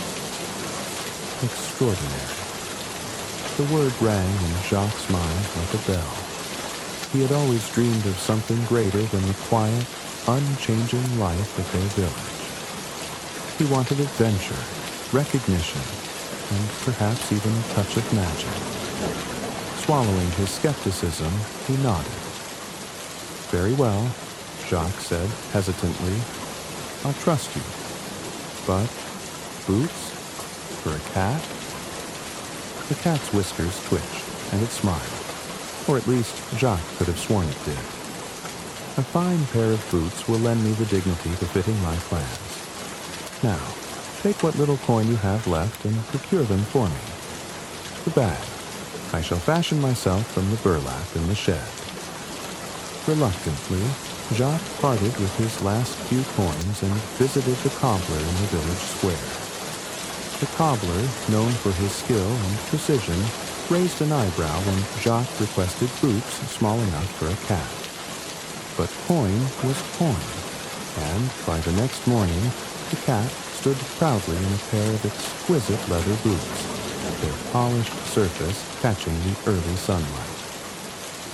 "Now," the cat declared, adjusting the bag over its shoulder, "the true work begins." The cat wasted no time, striding into the woods with a determined air. Its movements were sleek and purposeful, a predator on a mission. The bag, lined with fragrant herbs and a handful of oats, was a clever trap for unsuspecting prey. Before long, the cat's cunning bore fruit. A plump rabbit, lured by the scent, hopped curiously into the bag. With a swift tug, the cat closed the drawstring and hoisted the bag over its shoulder, whistling a jaunty tune as it made its way toward the royal palace. The palace, with its soaring towers and glittering windows, stood as a beacon of power and opulence. Guards in gleaming armor flanked the grand entrance, their spears catching the sunlight. Unfazed, the cat approached, its boots clicking confidently against the cobblestones. "Good day, noble sirs," the cat said, bowing low. The guards exchanged baffled glances, but stepped aside, too stunned to protest. The cat strode into the throne room, where the king, a portly man with a kind face, sat amidst velvet drapes and gilded furnishings. "Your Majesty," the cat began, bowing deeply, "I come bearing a humble gift from my master, the illustrious Marquis of Carabas." The king, intrigued by the cat's eloquence and the mention of a marquis, leaned forward. "A gift, you say? From a marquis? Pray, what is it?" The cat opened the bag with a flourish, revealing the plump rabbit. The king's eyes lit up. "Ah, a fine catch indeed. Convey my thanks to your master, and tell him I am most pleased." Over the next few weeks, the cat repeated this process, delivering pheasants, partridges, and other game to the king, each time attributing the gifts to the Marquis of Carabas. The king grew increasingly impressed, imagining the Marquis to be a wealthy and generous nobleman. The seeds of the cat's plan were beginning to take root. Meanwhile, Jacques watched from the sidelines, bewildered and amused by the cat's antics. He had always thought of himself as a dreamer, but he could never have envisioned a life where his fortunes might turn thanks to a talking, boot-clad cat. Yet, as the days passed and the cat's confidence never wavered, Jacques began to feel a flicker of hope. Perhaps this strange, magical companion truly could change his destiny. One evening, as the two sat by the hearth in the tiny cottage they called home, Jacques ventured to ask, "Why are you doing this for me? What do you gain from it?" The cat's emerald eyes glimmered in the firelight. "Every great story needs a hero," it said softly, "and every hero needs a guide. Trust me, Jacques. Your tale has only just begun." The days that followed were marked by a flurry of activity, each step meticulously planned by the clever cat. The young man, once downtrodden and skeptical, found himself swept into a whirlwind of intrigue and opportunity. The cat, ever resourceful, took to frequenting the markets and taverns of the kingdom, listening intently to the chatter of merchants and travelers. It was here that it gleaned the whispers of the king's latest endeavor, a royal tour of the countryside with his beautiful daughter, the princess, in tow. The cat's sharp mind immediately spun into action. "Jacques," it announced one evening, "your chance to prove yourself to the king and win his favor draws near, but you must trust me completely." Jacques, now accustomed to the cat's cryptic ways, nodded without hesitation. "What must I do?" The cat's whiskers twitched in satisfaction. "First, you shall bathe in the river at sunrise. Leave the rest to me." When the morning sun cast its golden rays across the land, Jacques found himself standing by the edge of a sparkling river, its waters cool and inviting. Following the cat's instructions, he stripped down to his underclothes and waded into the gentle current. No sooner had he submerged himself than the cat sprang into action, darting toward the royal carriage, which was just rounding the bend of the dusty road. Waving its arms dramatically, the cat cried out, "Help! Help! My master, the Marquis of Carabas, has been robbed and left defenseless in the river." The commotion brought the royal entourage to a halt. The king, peering out of the carriage window, furrowed his brow in concern. "What is the meaning of this?" he demanded. The cat, bowing deeply, explained, "Your Majesty, thieves accosted my master and took his clothes, leaving him in a most undignified state. Please, I beg your aid." Touched by the tale and eager to assist the nobleman who had sent him so many gifts, the king ordered his attendants to fetch fine garments from the royal carriage. Moments later, Jacques emerged from the river, now dressed in silks and velvet, his appearance transformed into that of a true nobleman. The princess, peeking out from behind the curtains of the carriage, couldn't help but notice Jacques. Her cheeks flushed as their eyes met, and a shy smile played on her lips. The king, oblivious to this budding connection, invited Jacques to join them on their journey, praising the Marquis of Carabas for his generosity and charm. As the carriage rolled on, the cat darted ahead, its clever mind racing with plans to secure Jacques' fortune. Fields and forests blurred past as it approached a vast estate owned by a fearsome ogre. This ogre was known far and wide for his wealth, his cruelty, and his extraordinary ability to shapeshift. The cat, undeterred, strode boldly up to the ogre's castle and knocked on the massive wooden doors. When the ogre answered, his towering form casting a shadow over the diminutive feline, the cat bowed deeply.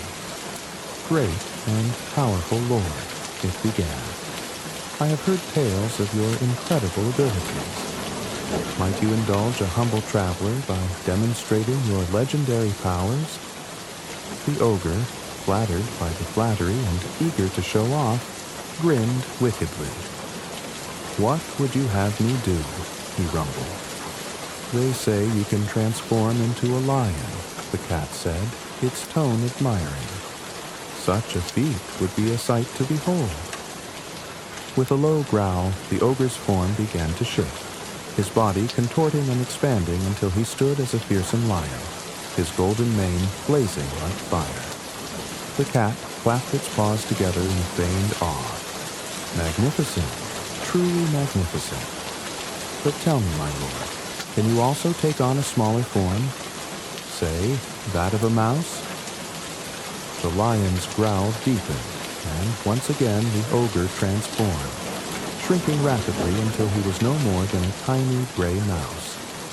The cat's eyes gleamed with triumph. In one swift motion, it pounced, capturing the mouse in its claws and swallowing it whole. With the ogre vanquished, the castle and all its riches were left unclaimed. The cat wasted no time in claiming them for the Marquis of Carabas, ensuring that when the royal carriage arrived, Jacques would be presented as the lord of a grand estate. As the king marveled at the splendor of the castle and the princess stole glances at Jacques, the cat looked on with satisfaction. Its work was nearly complete, and its master's destiny had been irrevocably changed. The royal entourage spent the remainder of the day marveling at the estate, with the king praising the supposed Marquis of Carabas for his vast wealth and impeccable taste. Jacques, though still adjusting to his newfound status, played the role with surprising ease, his natural charm endearing him to the king and his court. The princess, in particular, found herself drawn to Jacques. As the sun dipped below the horizon, casting a warm, golden glow over the castle gardens, the two found themselves strolling alone along a hedge-lined path. The air was filled with the gentle hum of crickets and the scent of blooming roses. "You've led an extraordinary life, Marquis," the princess said, her voice soft and laced with curiosity. "Your generosity and humility speak volumes about your character." Jacques, though flustered, managed to smile.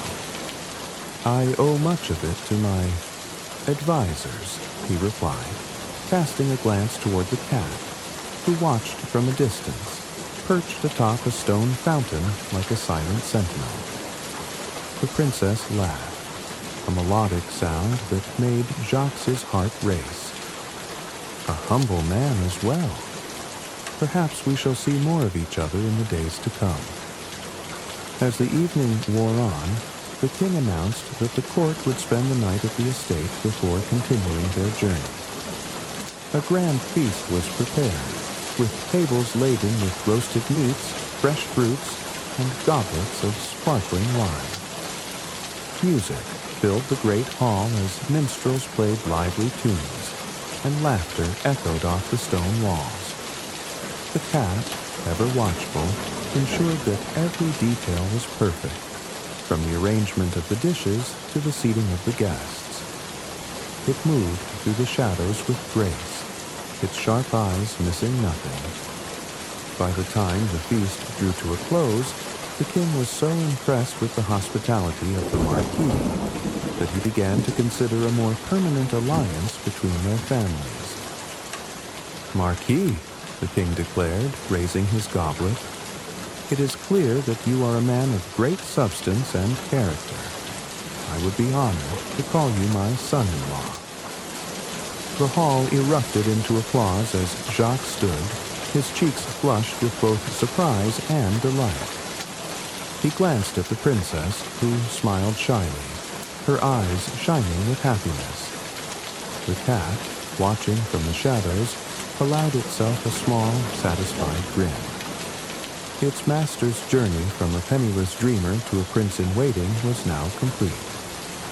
Yet, even as it basked in its success, the cat's sharp mind was already contemplating the challenges that lay ahead. For every story's end was but the beginning of another.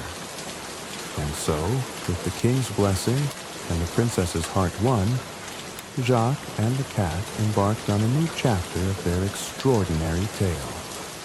Together, they would navigate the complexities of court life, face unforeseen trials, and continued to weave their legend in a world where magic and cunning reigned supreme. The story of Honey and the Sunny. Nestled in a countryside painted with the warm hues of golden sunflowers and the soft green of rolling meadows, there was a village that seemed to hum with life. The air was filled with the sweet perfume of blossoms, mingling with the earthy scent of freshly tilled soil. Birds sang melodious tunes, and bees danced from flower to flower, their delicate wings catching the sunlight. At the heart of this idyllic place stood a quaint cottage, its walls made of cobblestone and its roof covered in moss that sparkled like emeralds after a morning dew. This was Honey's home, a haven of warmth and wonder. Honey was no ordinary girl. With hair the color of ripe wheat and eyes as bright as the sky after a summer storm, she carried an aura of curiosity and kindness. Her laughter bubbled like a brook, and wherever she went, joy seemed to follow. Honey had an affinity for nature that was almost magical. Animals flocked to her side, and even the wildflowers seemed to lean toward her as if drawn by her gentle spirit. She loved nothing more than to wander the meadows, her bare feet brushing against the soft grass, while she sang to the birds and whispered secrets to the trees. She lived with her grandmother, a wise and loving woman whose face was etched with lines that told stories of a life filled with laughter and tears. Grandmother often sat by the fire in the evenings, her gnarled hands knitting while she regaled Honey with tales of wonder and magic. But of all the stories she told, Honey's favorite was about Sunny, the legendary golden bird. Sunny, her grandmother would begin, her voice soft and filled with reverence, is no ordinary creature. It is a bird of light and hope, with feathers that shimmer like sunlight on water. They say its song can melt the coldest of hearts, and its presence brings fortune and happiness to those it befriends. Honey would listen, her eyes wide with wonder, as her grandmother described the bird. But Sunny is elusive, she continued, her voice dropping to a whisper. It only appears to those with the purest hearts and the courage to face the unknown. The thought of Sunny filled Honey with longing. She would often gaze out of her bedroom window at night, her heart dreaming of the golden bird and the adventures they might share. Her room, small and cozy, was a reflection of her personality, with pressed flowers hanging from the walls and shelves lined with jars of polished stones and feathers she had collected during her rambles. The village itself, though beautiful, had its share of struggles. While the fields were lush and the rivers clear, the people's hearts carried the weight of quiet worries. The harvests had been unpredictable, and though the village's charm remained intact, a subtle tension lingered in the air. Honey, with her boundless optimism, often tried to lift the spirits of those around her, but she couldn't shake the feeling that something extraordinary was needed to restore the village's joy. One particular evening, as the sun dipped below the horizon, painting the sky in shades of amber and crimson, Honey sat by the fire with her grandmother. The crackling flames cast flickering shadows on the walls, and the soft hum of crickets filled the air. "Grandmother," Honey asked, her voice tinged with both hope and curiosity, "do you think Sunny could ever visit our village?" Her grandmother smiled, her eyes twinkling with a hint of mystery. "Perhaps, my dear. Sunny has a way of finding those who need it most. But remember, Honey, it is not enough to wish for magic. Sometimes we must become the magic ourselves." That night, Honey lay in bed, her heart racing with the thought of Sunny. The moonlight streamed through her window, bathing her room in a silvery glow. As she drifted off to sleep, she could almost hear the faint trill of a bird's song carried on the breeze, a melody so sweet and pure that it made her heart ache with longing. Unbeknownst to Honey, far beyond the hills and meadows, in a grove hidden by ancient enchantments, Sunny perched on a tree made of gold. Its feathers glowed with an inner light, and its eyes, wise and deep, seemed to gaze toward the little village as if sensing Honey's dreams. The air around Sunny shimmered with magic, and the bird's song, soft and hauntingly beautiful, floated on the wind, carrying a promise of hope and wonder yet to come. As the seasons turned, the once vibrant village fell under the shadow of a relentless drought. The streams that once babbled through the meadows dried into cracked riverbeds, and the golden fields turned brittle and brown under the unyielding sun. Each day, the villagers gathered at the well in the center of the village, their faces etched with worry as they drew water that seemed to diminish by the hour. The air grew heavy with despair, and even Honey's laughter began to falter.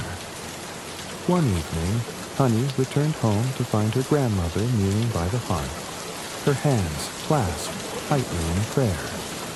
The flickering fire cast long shadows on the walls, and her grandmother's voice, usually so steady, trembled with desperation. "Oh, Sonny," her grandmother whispered, her words barely audible over the crackling flames. "If you can hear me, we need you now more than ever.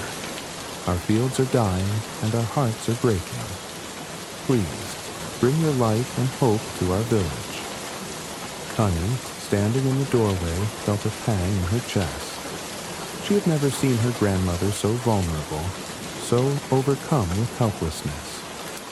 That night, as she lay in bed, Honey couldn't sleep. Her grandmother's words echoed in her mind, intertwining with the stories she had grown up hearing. Could Sunny, the legendary golden bird, truly save them? And if so, why had it not come? The moonlight poured through her window, illuminating the jars of feathers and stones on her shelves. Honey sat up, her heart pounding with a mix of determination and fear. If Sunny would not come on its own, perhaps it needed someone to find it. Perhaps it needed her. Her decision was made. She would leave the safety of her home and venture into the unknown in search of Sunny. The thought filled her with both excitement and trepidation. She had never traveled beyond the borders of the village, but the stories her grandmother had told her painted a world of magic and wonder beyond the familiar fields and woods. The next morning, Honey packed a small satchel with essentials, a loaf of bread, a flask of water, and a scarf her grandmother had knitted for her. She didn't tell anyone of her plans, knowing they would try to dissuade her. Instead, she left a note for her grandmother on the kitchen table, promising to return soon and explaining her mission. As Honey stepped out of the cottage and into the early morning light, the world felt different. The sky was painted with hues of lavender and gold, and a cool breeze brushed against her cheeks. For a moment, she thought she heard a faint melody, like the trill of a bird carried on the wind. It filled her with a sense of purpose, as if Sunny itself was guiding her. Honey walked toward the edge of the village, where the dense woods stood like a wall of emerald shadows. The villagers she passed looked weary, their faces lined with worry, but they greeted her with small smiles, unaware of the journey she was about to undertake. With each step, her resolve grew stronger. As she reached the forest's edge, Honey paused and looked back at the village she loved so dearly. The sight of the sunflowers, wilted but still standing, filled her with a bittersweet hope. "I'll bring Sunny back," she she whispered, her voice firm despite the lump in her throat. "I'll make things right." And with that, she stepped into the shadows of the forest, her heart filled with courage and a dream of golden feathers leading her way. The forest was unlike anything Honey had ever seen. The trees stood impossibly tall, their twisted trunks covered in moss that glowed faintly in the dim light. Shafts of sunlight pierced through the thick canopy, creating golden pools on the forest floor. The air was alive with the sound of rustling leaves and distant bird calls, but there was an undercurrent of something more, a magical hum that made the hairs on the back of Honey's neck stand on end. She ventured deeper, her steps cautious yet purposeful. The path soon disappeared, leaving her to navigate by instinct alone. As she walked, the forest seemed to shift around her, the trees rearranging themselves as if testing her resolve. Honey came to a clearing where the trees whispered in hushed tones. Their voices were soft but distinct, warning her of the challenges ahead. "Beware, child," they murmured. "Only those with true courage may pass." Honey squared her shoulders, her heart pounding. "I mean no harm," she said aloud. "I'm here to find Sunny and bring a hope back to my village." The trees seemed to consider her words, their rustling branches forming a path that led deeper into the forest. Honey followed, her surroundings growing stranger with every step. The air became cooler, and the light took on a golden hue, as if the forest itself was infused with sunlight. Her journey brought her to a maze of hedges, their walls so high they blocked out the sky. As she navigated the labyrinth, a mischievous fox appeared, its fur a fiery red, and its eyes gleaming with cunning. "Lost, are we?" the fox asked, its voice smooth as honey. "Perhaps I could help, for a price." Honey shook her head. "I have nothing to give but my word. Will you guide me if I promise kindness in return?" The fox tilted its head, considering her offer. Finally, it nodded. "Very well, little one. Follow me." True to its word, the fox led Honey through the maze, disappearing with a sly grin as they reached the exit. Beyond the maze lay a grove unlike any Honey had ever imagined. At its center stood a tree made entirely of gold, its branches shimmering with a light that seemed to come from within. Perched on one of the highest branches was Sunny. The golden bird was even more magnificent than the stories had described. Its feathers glowed with an otherworldly radiance, and its eyes, deep and knowing, met Honey's with a look of recognition. "You've come far," Sunny said, its voice melodic and warm. "Why have you sought me out, child?" Honey fell to her knees, overcome by the bird's presence. "My village is suffering," she said, her voice trembling. "Our crops have withered, and hope is fading. I came to ask for your help." Sunny regarded her for a long moment before speaking. "You have shown courage and kindness, traits that are rare and precious. I will help you, but know this. True happiness requires sacrifice. Are you prepared to give of yourself to save your village?" Without hesitation, Honey nodded. "I'll do whatever it takes." Sunny's feathers shimmered even brighter, and the grove filled with a warm, golden light. "Then rise, Honey. Our journey together begins." With a gentle flutter of its radiant wings, Sunny descended from the golden tree and landed before Honey. The air around the bird shimmered with warmth as it spoke. "I will grant you 3 gifts," it said, its voice a melody of wisdom and compassion. "Each is imbued with magic to aid you, but you must wield them with care." Sunny plucked a glowing feather from its wing and held it out to Honey. "This feather summons sunlight," it explained. "Use it to banish darkness and bring warmth to the earth." Next, Sunny leaned closer and sang a single, hauntingly beautiful note. A small orb of golden light formed in the air, which it passed to Honey. "This is the song of bloom," the bird said. "Sing it, and the seeds of life will awaken and flourish." Finally, Sunny fixed its deep, luminous eyes on Honey. "The last gift is a whisper of truth," it said, its tone solemn. "Speak it softly into the ears of those burdened by strife, and their hearts shall be healed." Honey clutched the gifts, her heart swelling with gratitude. "Thank you," she whispered. "I promise to use them wisely." Sunny nodded, its golden feathers glowing brighter. "Now go, child. Your village needs you." Honey's journey back through the forest was swift, the paths clearing as if guided by an unseen force. When she reached the edge of the village, her heart clenched at the sight of the withered crops and weary faces of her neighbors. But she didn't hesitate.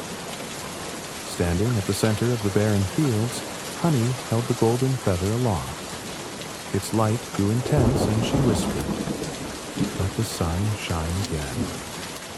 The sky, once dull and gray, brightened as sunlight poured down, warming the cracked soil. Gasps of astonishment rippled through the villagers as they watched the land drink in the light. Honey moved through the fields, her voice rising in the song of bloom. The melody seemed to seep into the ground, and before their eyes, green shoots broke through the earth. Flowers blossomed, and the crops sprang back to life, lush and abundant. As the villagers rejoiced, Honey noticed tensions still lingering among some. Old disputes and grudges weighed heavy on their hearts. She approached two quarreling farmers and leaned in close, whispering the truth into their ears. Their eyes widened, and then softened with understanding. They embraced, their burdens lifted.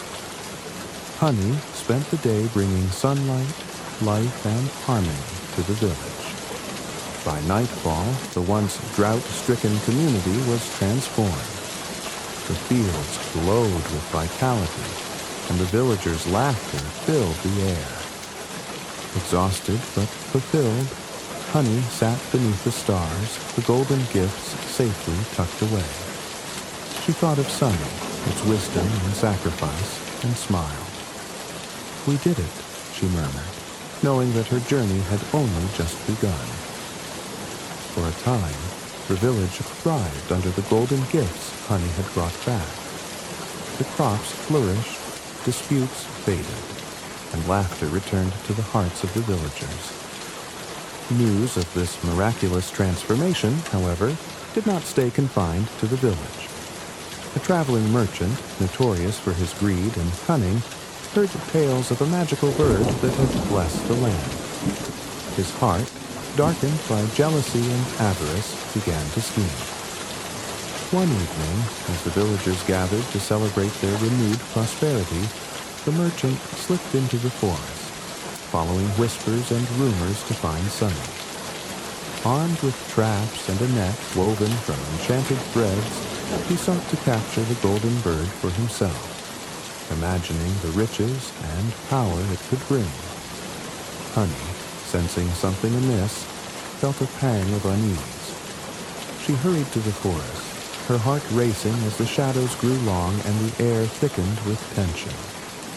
She arrived just as the merchant found the golden grove, its light still as radiant as the first time Honey had seen it. There, perched on the golden tree, was Sunny, its feathers glowing softly in the twilight. "Ah, so this is the legendary bird," the merchant sneered, his voice dripping with greed. "You'll make me the wealthiest man in the kingdom." Sunny, calm and unyielding, gazed down at the merchant. You seek only to take without understanding the cost, it said, its voice steady and sorrowful. True happiness cannot be hoarded. The merchant laughed, dismissing the bird's words. With a swift motion, he cast his enchanted net into the air. Honey, watching from the shadows, cried out, "No!" and darted forward, trying to stop him. But she was too late. The net fell over Sunny, its light dimming as the bird let out a mournful song. As the merchant approached to claim his prize, a sudden burst of golden light erupted from Sunny. The net disintegrated, and the merchant was thrown back, his greed and malice reflected in the radiant explosion. The grove itself seemed to absorb Sunny's essence, the tree and its branches glowing brighter than ever before. Honey fell to her knees, tears streaming down her face as she realized what had happened. Sunny had sacrificed itself to protect her, the village, and the balance of the magic it embodied. The bird's light expanded, filling the forest and the skies above. The drought was not only cured, but transformed into a lush, perpetual harmony. The golden tree stood as a beacon of hope, its leaves shimmering eternally in Sunny's memory. The merchant fled, blinded and defeated, his greed leaving him empty-handed. Honey, though devastated by Sunny's loss, felt a deep gratitude for all it had given. She returned to the village, her heart heavy yet filled with purpose. That night, under a sky of brilliant stars, the villagers gathered around the golden tree, now standing at the edge of their fields. Honey spoke softly, her voice steady despite her tears. Sunny gave everything for us. We must honor its legacy by living with kindness, courage, and gratitude. The golden glow of Sunny's sacrifice never faded from the hearts of the villagers. Where the bird had made its ultimate stand, a sprawling field of sunflowers now grew, their golden heads reaching skyward as if perpetually chasing the light Sunny had left behind. Each bloom seemed to carry a fragment of the bird's magic, shimmering faintly in the sunlight.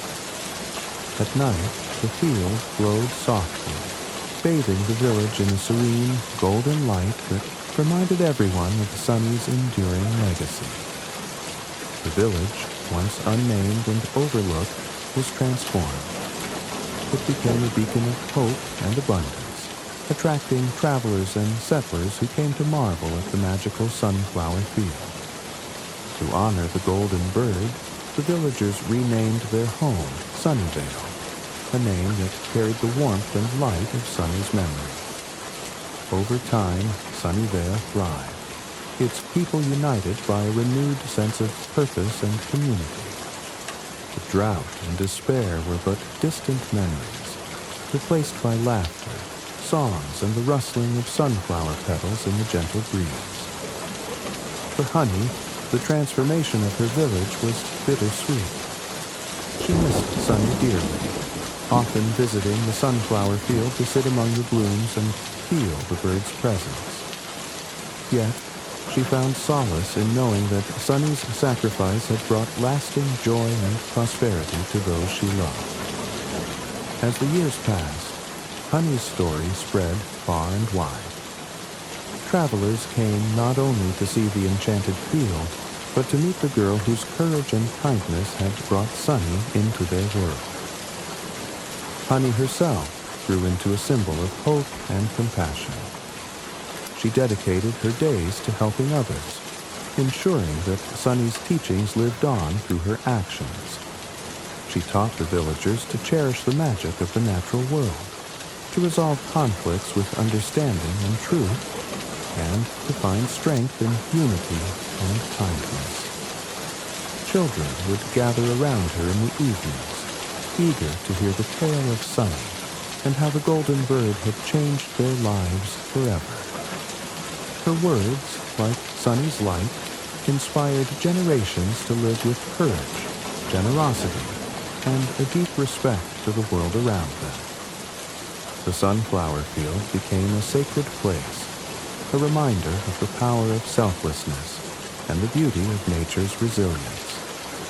Festivals were held there every year to celebrate Sunny's memory. During these gatherings, Honey would lead the villagers in songs of gratitude, her voice rising with the same melody Sunny had once shared. The Song of Bloom became a cherished tradition, a living link to the golden bird's magic. In time, Sunnyvale became known as a land of miracles and harmony, its story spreading far beyond its borders. Travelers would leave with sunflower seeds, planting them in distant lands as symbols of hope and renewal. Sunny's legacy grew, carried by the wind and the hearts of those who had been touched by its light.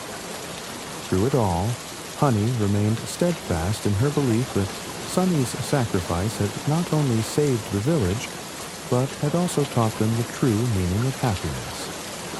It wasn't in wealth or possessions, but in the courage to face challenges, the compassion to help others, and the wisdom to live in harmony with the world. Under the eternal glow of the sunflower field, Honey often whispered to the petals, "Thank you, Sunny. You're still here, in every bloom, in every heart." And in those quiet moments, with the golden light surrounding her, it was as if the bird's song echoed back, a gentle reminder that its magic would never fade. The Three Billy Goats Gruff. Once upon a time, in a valley so picturesque it seemed painted by the hands of a master artist, there lived three enchanted brothers known as the Billy Goats Gruff. The valley stretched for miles, cradled by rolling emerald hills that shimmered under the golden rays of the sun. A crystal-clear river wound its way through the valley like a silver ribbon, its gentle burble a song of serenity. At night, the hills came alive with the glow of fireflies, and the stars above shone brighter than jewels in the sky. The three brothers were no ordinary goats. Their horns sparkled faintly under the moonlight, and their hooves left a trail of silver dust wherever they went. Each brother had their own unique traits that set them apart. The youngest, little Billy Goat Gruff, was as spry as a spring breeze, his golden coat glimmering in the sunlight. He was adventurous and curious, always scampering about, finding joy in the simplest of things. The middle brother, Middle Billy Goat Gruff, had a deep, earthy brown coat that rippled like the bark of a mighty oak tree. He was steady and thoughtful, often acting as a peacemaker between his brothers. Finally, there was Big Billy Goat Gruff, the eldest and strongest of the trio. His coat was a rich slate gray, flecked with streaks of silver, and his horns curled majestically like a crown. His powerful presence commanded respect, yet his heart was as warm and gentle as the morning sun. The goats lived on the western side of the valley, where the grass had grown sparse and dry after many seasons of drought. Across the river, just beyond a shimmering crystal bridge, lay a meadow so lush and green it seemed to hum with magical energy. The grass there sparkled like emeralds, and wildflowers painted the landscape in a riot of colors. It was said that anyone who ate the grass in the meadow would grow stronger and more radiant, their spirits uplifted by its enchanted nourishment. But the path to the meadow was not without peril. Guarding the crystal bridge was a fearsome troll, a creature born of darkness and shadow. The troll had skin like cracked stone, eyes that glowed like burning embers, and jagged teeth that glistened with malice. He was cursed to guard the bridge by an ancient spell, unable to leave its bounds, and his only solace was devouring those foolish enough to try and cross. His deep, guttural growls often echoed through the valley at night, chilling the hearts of anyone who heard them. One bright morning, As the sun cast golden rays across the valley, little Billy Goat Gruff decided it was time to cross the bridge. His small hooves clicked against the rocky path as he approached the bridge, his golden coat glinting in the sunlight. Though he was the smallest of the brothers, his heart was brimming with courage. The bridge shimmered like ice under the morning light, its crystalline arches sparkling as though they held fragments of the stars. As little Billy Goat Gruff stepped onto the bridge, the faint hum of magic resonated beneath his hooves. Suddenly, a thunderous roar erupted from beneath the bridge. "Who dares to cross my bridge?" bellowed the troll, his voice rumbling like distant thunder. In a puff of dark smoke, the troll emerged, his massive frame towering over the little goat. His glowing eyes fixed on the intruder, and he licked his jagged teeth hungrily. Little Billy Goat Gruff stood his ground, his small form unwavering. "It is I, the little Billy Goat Gruff," he said, his voice steady despite his size. The troll's laugh boomed through the valley. "You are small, but you will make a fine snack," he growled, stepping closer. "Oh, mighty troll," said the little Billy Goat, his clever mind working quickly. "I am but a morsel. If you wait, my brother will cross soon, and he is much larger and tastier than I am." The troll paused, greed flickering in his ember-like eyes. "Very well," he grunted. "Go on, little one, but I will feast on your brother." Little Billy Goat Gruff trotted across the bridge, his heart pounding with relief as he reached the meadow beyond. The grass was even more magical than he had imagined, its scent sweet and invigorating. But he did not linger, knowing his brothers would soon follow. As the sun climbed higher in the sky, casting dappled light through the valley, little Billy Goat Gruff made his way to the bridge. His deep brown coat gleamed, and his steady gait exuded quiet confidence. The bridge shimmered before him, its magic rippling like liquid light. "Who dares to cross my bridge?" roared the troll once more, his voice sending tremors through the earth. He emerged in a swirl of smoke, his monstrous form blotting out the sunlight. "It is I, the little Billy Goat Gruff," the goat replied, his tone calm but firm. The troll sneered. "You look bigger than the last one. I shall devour you for lunch." "Wait, noble troll," said the little Billy Goat. "If you let me pass, you will not regret it. My elder brother is mightier than I, and he will make a feast worthy of your hunger." The troll's eyes narrowed, his jagged teeth gnashing together. "Very well," he said grudgingly, "but your big brother had better be worth the wait." Little Billy Goat Gruff crossed the bridge with measured steps, feeling the troll's burning gaze on his back. When he reached the meadow, he found his younger brother grazing happily. Together, they waited for the eldest of their trio. As twilight painted the sky in hues of gold and violet, big Billy Goat Gruff approached the bridge. His powerful frame cast a long shadow, and his silver-streaked horns gleamed like crescents of the moon. Each step he took rang out like a royal march, clip-clop, clip-clop. "Who dares to cross my bridge?" thundered the troll, his voice shaking the heavens. He loomed out of the shadows, his fiery eyes blazing with fury. "It is I, the big Billy Goat Gruff," the goat replied, his deep voice resonating like a drumbeat. The troll grinned wickedly. "I've waited long enough. Prepare to be devoured." But big Billy Goat Gruff did not flinch. Lowering his mighty horns, he charged at the troll with the force of a thunderstorm. The ground shook beneath his hooves, and the bridge trembled under the clash.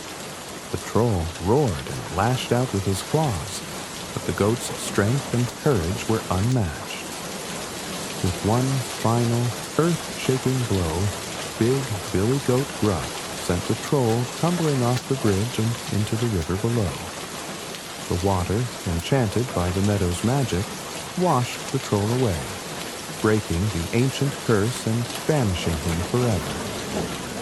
With the troll gone, the three Billy Goats Gruff reunited and crossed the bridge together. The meadow welcomed them with open arms, its grass sparkling like emeralds, and flowers singing soft, melodic tunes. A gentle breeze carried the scent of honey and wild herbs, and the goats felt their spirits soar.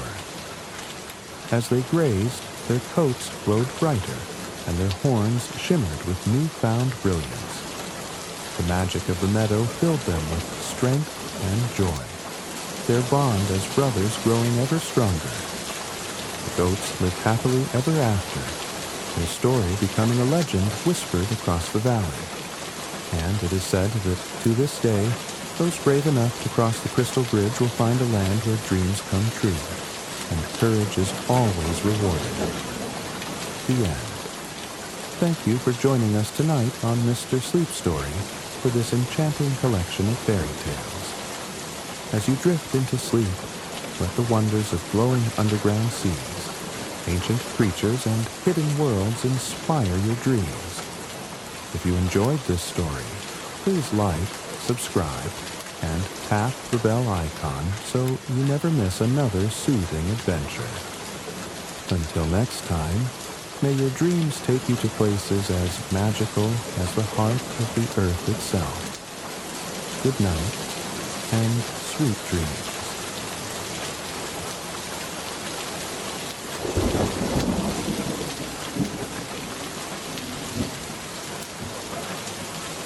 Tonight, we delve into the enchanting depths of Jules Verne's classic Journey to the Center of the Earth. This thrilling tale follows Professor Lightenbrock, his nephew Axel, and their fearless guide Hans, as they embark on a daring expedition beneath the Earth's surface. Together, they navigate ancient caverns, underground oceans, and a world of wonder hidden deep below. It's a story of curiosity, discovery, and the boundless possibilities of adventure. The cluttered study of Professor Otto Lidenbrock was a place of endless fascination and chaos. Books were stacked precariously on every surface. Ancient maps and manuscripts covered the walls, and strange geological specimens littered the tables. Amid this academic whirlwind stood the professor himself, a man whose boundless energy and sharp intellect made him both admired and feared. With his wild gray hair, piercing blue eyes, and commanding presence, he was a figure who seemed always on the edge of discovery. On an otherwise unremarkable afternoon, the course of Lidenbrock's life and the history of exploration changed forever. He burst into the study, clutching a dusty old book he had purchased from a local antiquarian.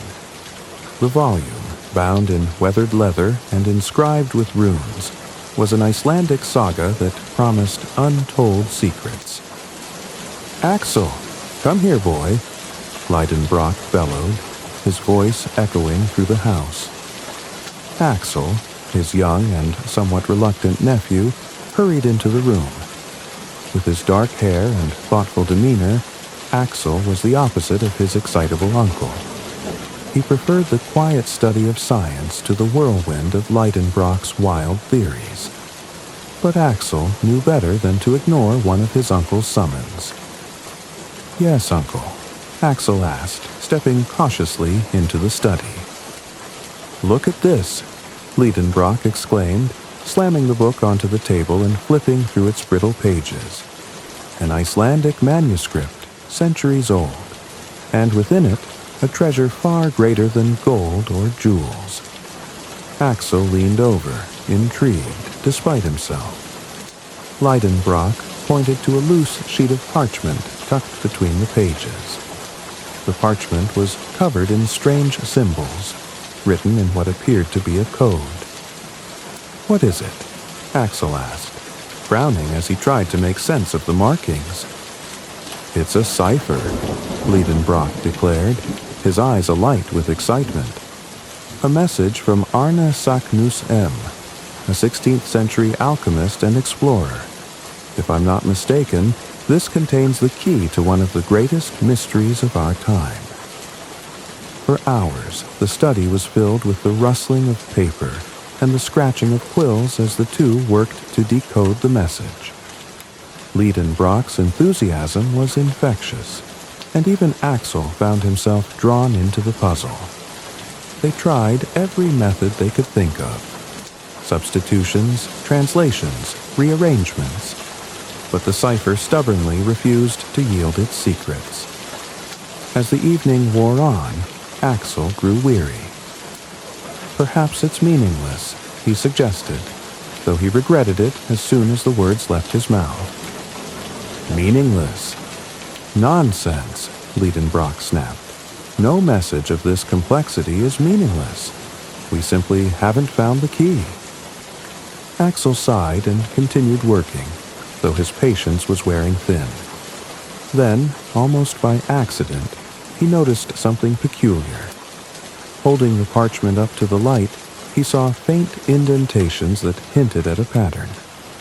Inspired, Axel experimented with reversing the symbols and aligning them in a spiral pattern. "Uncle, look!" he exclaimed. "What if we read it backwards?" Leidenbrock snatched the parchment from Axel's hands, his sharp eyes scanning the new arrangement. As the symbols fell into place, a message began to emerge, written in Latin.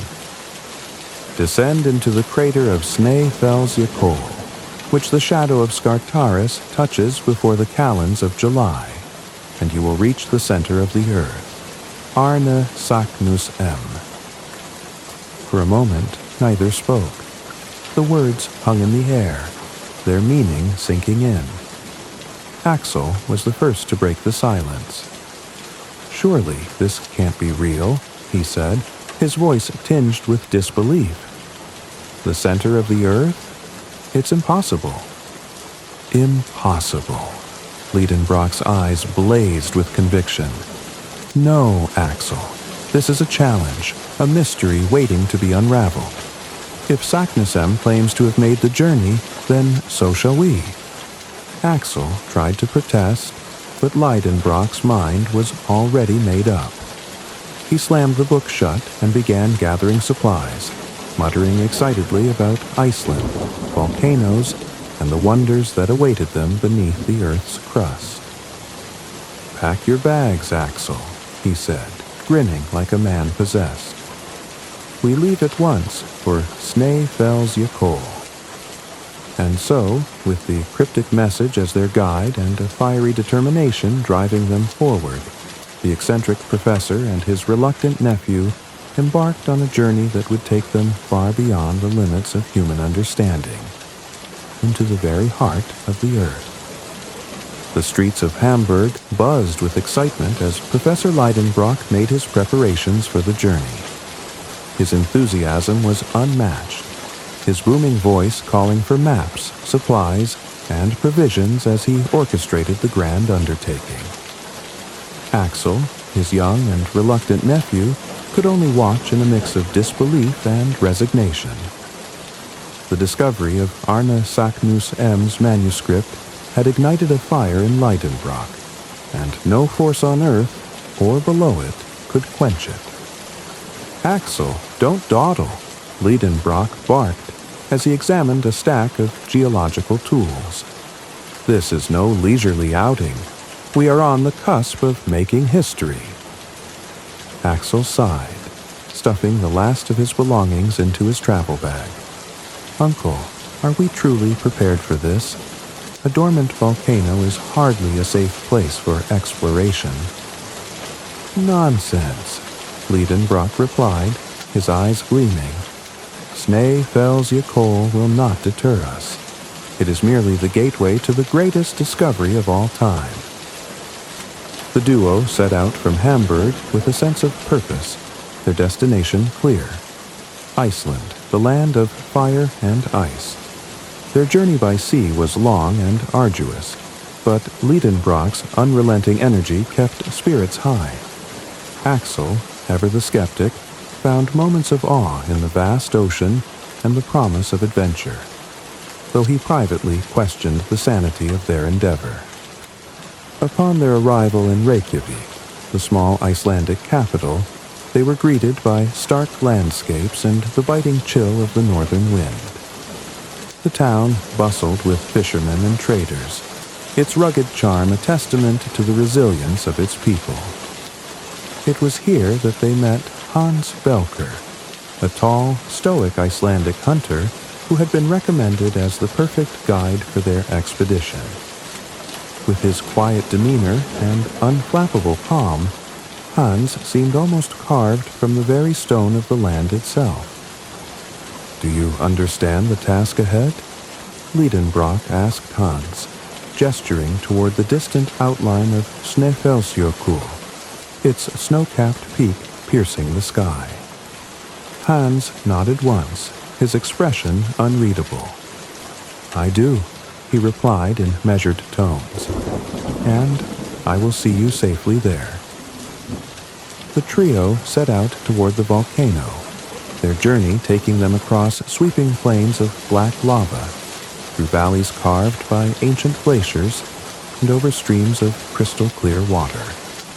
The Icelandic landscape was a study in contrasts, its raw beauty both awe-inspiring and humbling. Axel, despite his misgivings, found himself marveling at the sights around him. But the journey was not without its challenges. The terrain grew steeper as they approached the base of Snæfellsjökull, its massive slopes rising like a frozen fortress. The wind howled as they began their ascent, the biting cold seeping into their bones. Hans led the way with quiet determination, his steady pace a source of reassurance. "Keep moving, Axel," Liedenbrock called, his voice barely audible over the wind. "We are almost there." Axel gritted his teeth and pressed on, his uncle's boundless energy propelling him forward. As they climbed higher, the landscape transformed into a stark, otherworldly expanse of ice and rock, the peak of Snæfellsjökull looming ever closer. After days of arduous climbing, the trio finally reached the summit of Snæfellsjökull. The view from the top was breathtaking. Endless plains stretched out below, glaciers sparkled in the distance, and the cold air carried a sense of both isolation and grandeur. Axel, though exhausted, couldn't help but feel a twinge of pride. "This is it," Liedenbrock declared, spreading his arms wide as if to embrace the entire mountain. "The gateway to the center of the earth." Axel looked down at the yawning crater before them, its dark depths disappearing into shadow. "And we're going down there?" he asked, his voice tinged with disbelief. "Precisely," Liedenbrock said, clapping Axel on the shoulder. "We'll begin our descent tomorrow. Tonight, we rest." As night fell over the summit, the group huddled in their camp, the icy wind howling around them. Axel stared into the flickering flames of their fire, his mind racing with thoughts of what lay ahead. The journey so far had been grueling, but the true challenge awaited below, in the uncharted depths of the earth. Hans, ever the steady guide, sat silently, sharpening his tools with methodical precision. Liedenbrock, meanwhile, gazed into the crater with a look of unshakable determination. "Axel," he said quietly, his voice carrying a rare note of reflection. "What we are about to do is dangerous, yes, but it is also extraordinary. Few men have dared to dream as boldly as we do now. Axel nodded slowly, his doubts lingering but his curiosity undeniable. Then let us hope the earth welcomes its visitors. With that, the group prepared for the descent, unaware of the wonders and dangers that awaited them in the depths of Snæfellsjökull. The morning sun cast its golden light across the summit of Snæfellsjökull, but the beauty of the scene was lost on the three travelers. Professor Lidenbrock stood at the edge of the crater, his gaze fixed on the dark maw below, his excitement barely contained. Axel and Hans joined him, their expressions more subdued. The journey into the Earth's depths was about to begin. "This is the moment we've been waiting for," Lidenbrock declared, his voice echoing in the frigid air. "Below us lies the gateway to the unknown. We are about to step into the pages of history." Axel swallowed hard as he peered into the crater. The path ahead looked treacherous, a labyrinth of jagged rocks and sheer drops. History or madness, he muttered under his breath, tightening his grip on his pack. Hans, ever stoic, nodded silently, his tools securely fastened to his belt.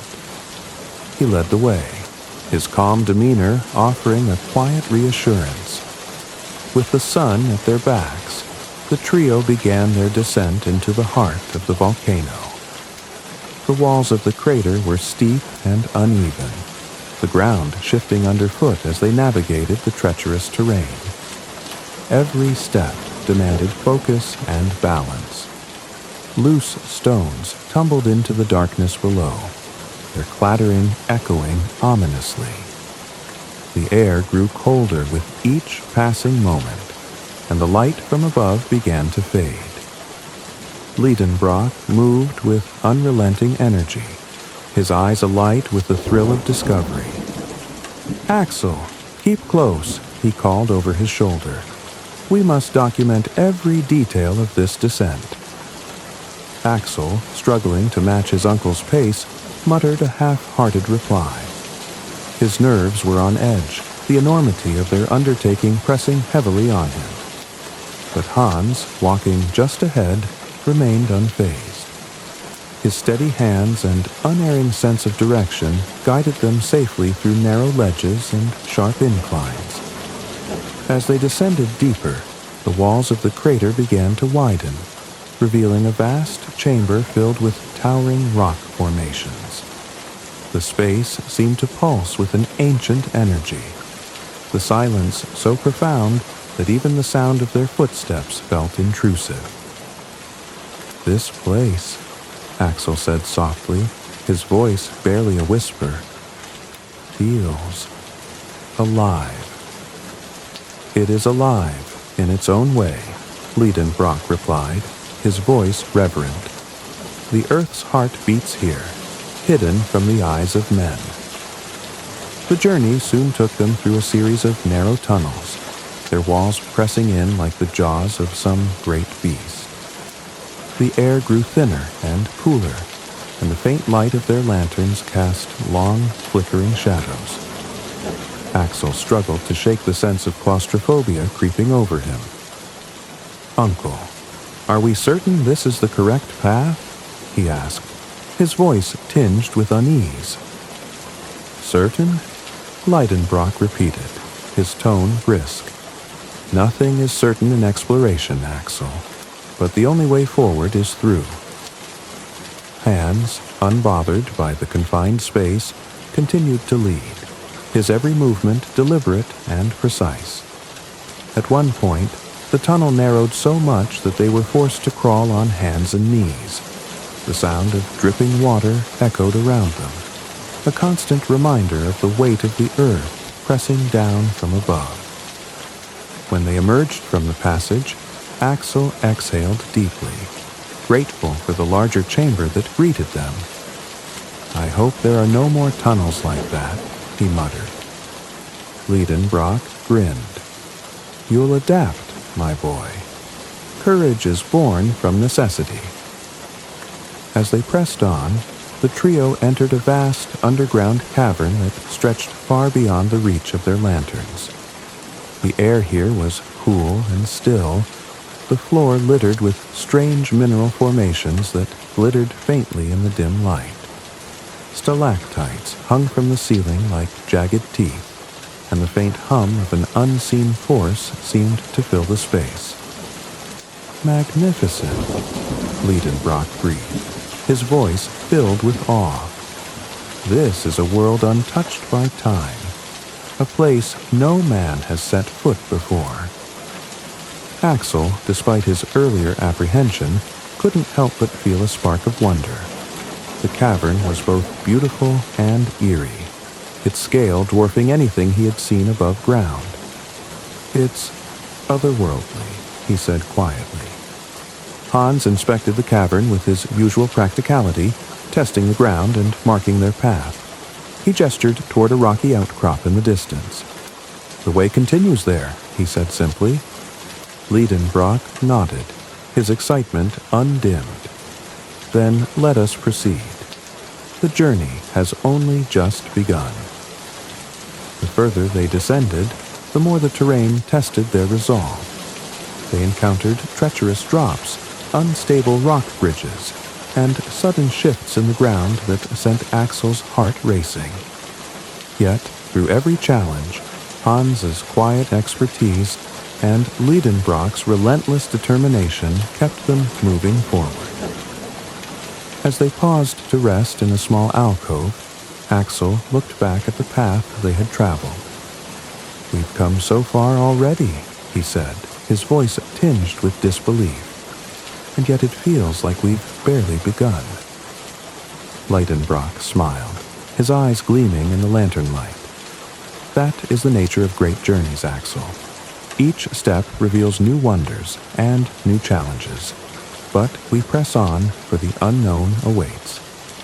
With those words, the trio rose, their lanterns casting flickering light on the path ahead. The darkness beckoned, a vast and mysterious expanse waiting to be explored. Though the journey was fraught with danger, they were driven by the promise of discovery, their courage unshaken. In the silent depths of the earth, the adventure had only just begun. The oppressive darkness that had surrounded their journey began to lift as the trio emerged into a cavern of breathtaking grandeur. Hercules, Axel, and Hans stood at the edge of a vast underground expanse, their lanterns casting golden halos of light that danced off the walls. The air here was different, cool and faintly electric, as if charged with the energy of a world untouched by time. Professor Liedenbrock stood frozen for a moment, his eyes wide with wonder. "By the gods," he murmured, his voice barely above a whisper. "This is beyond anything I could have imagined." Axel, who had been bracing himself for more cramped tunnels, gasped audibly. Before them stretched an enormous chamber, its ceiling so high it seemed to merge with the darkness. The walls shimmered with glowing mineral formations, crystals of every color imaginable, their light illuminating the cavern like an unearthly constellation. In the center of the chamber lay a still, glass-like lake, its surface reflecting the glimmering crystals above. The water emitted a faint luminescence, casting ripples of soft light across the cavern. Axel knelt by the edge, dipping his hand into the cool water. It felt impossibly pure, as though it had been untouched for millennia. "This lake," Liedenbrock said, his voice breaking the silence, "must have been here since the Earth's earliest days, a time capsule of life, preserved beneath the surface." Hans, ever practical, filled a canteen with the water, his steady movements a contrast to the awe-struck professor and his nephew. "We'll need it," he said simply. Liedenbrock nodded, though his eyes never left the lake. Indeed, Every discovery here could hold untold significance. Beyond the lake, the cavern gave way to a strange and haunting forest. Stalagmites rose from the ground in towering spires, their shapes mimicking the trees of the surface world. Some were smooth and polished, others jagged and menacing, but all were enormous, their heights rivaling the trees of an ancient forest. It's as if nature itself tried to recreate the surface world, Axel said, his voice tinged with awe.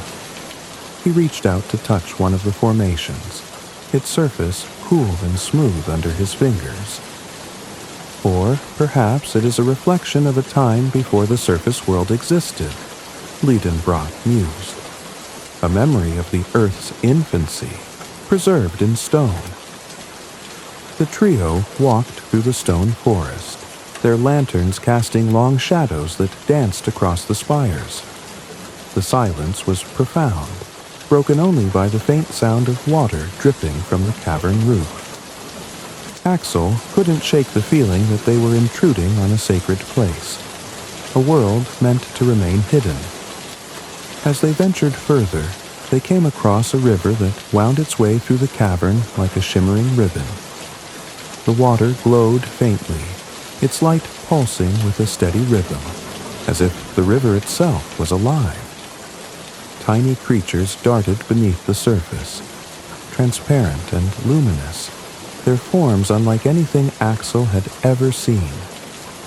These must be ancient species, Liedenbrock said, leaning closer to observe the strange creatures, survivors of a world long lost to time.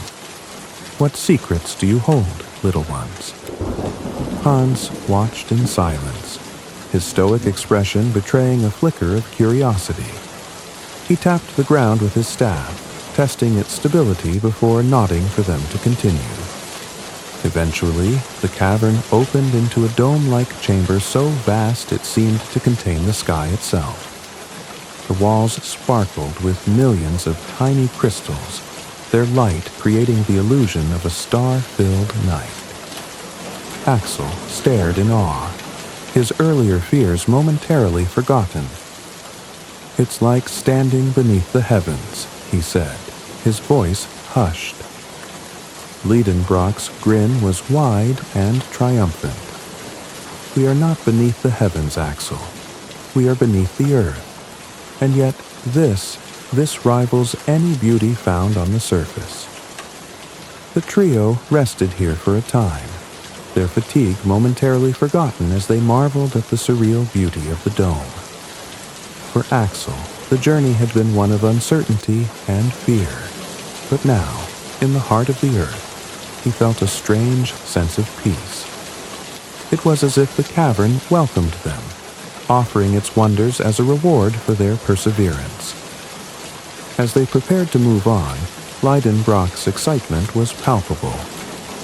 "We have barely scratched the surface of this hidden world," he said, his voice brimming with anticipation.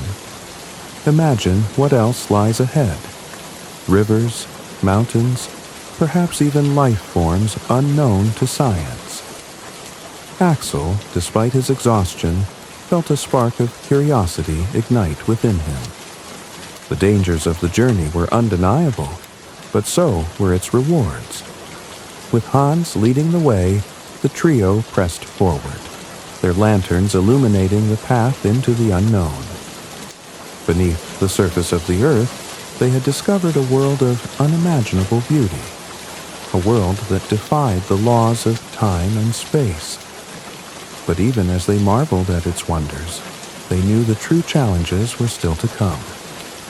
The explorers stood at the edge of a vast expanse of water, a sight so extraordinary it rendered them momentarily speechless.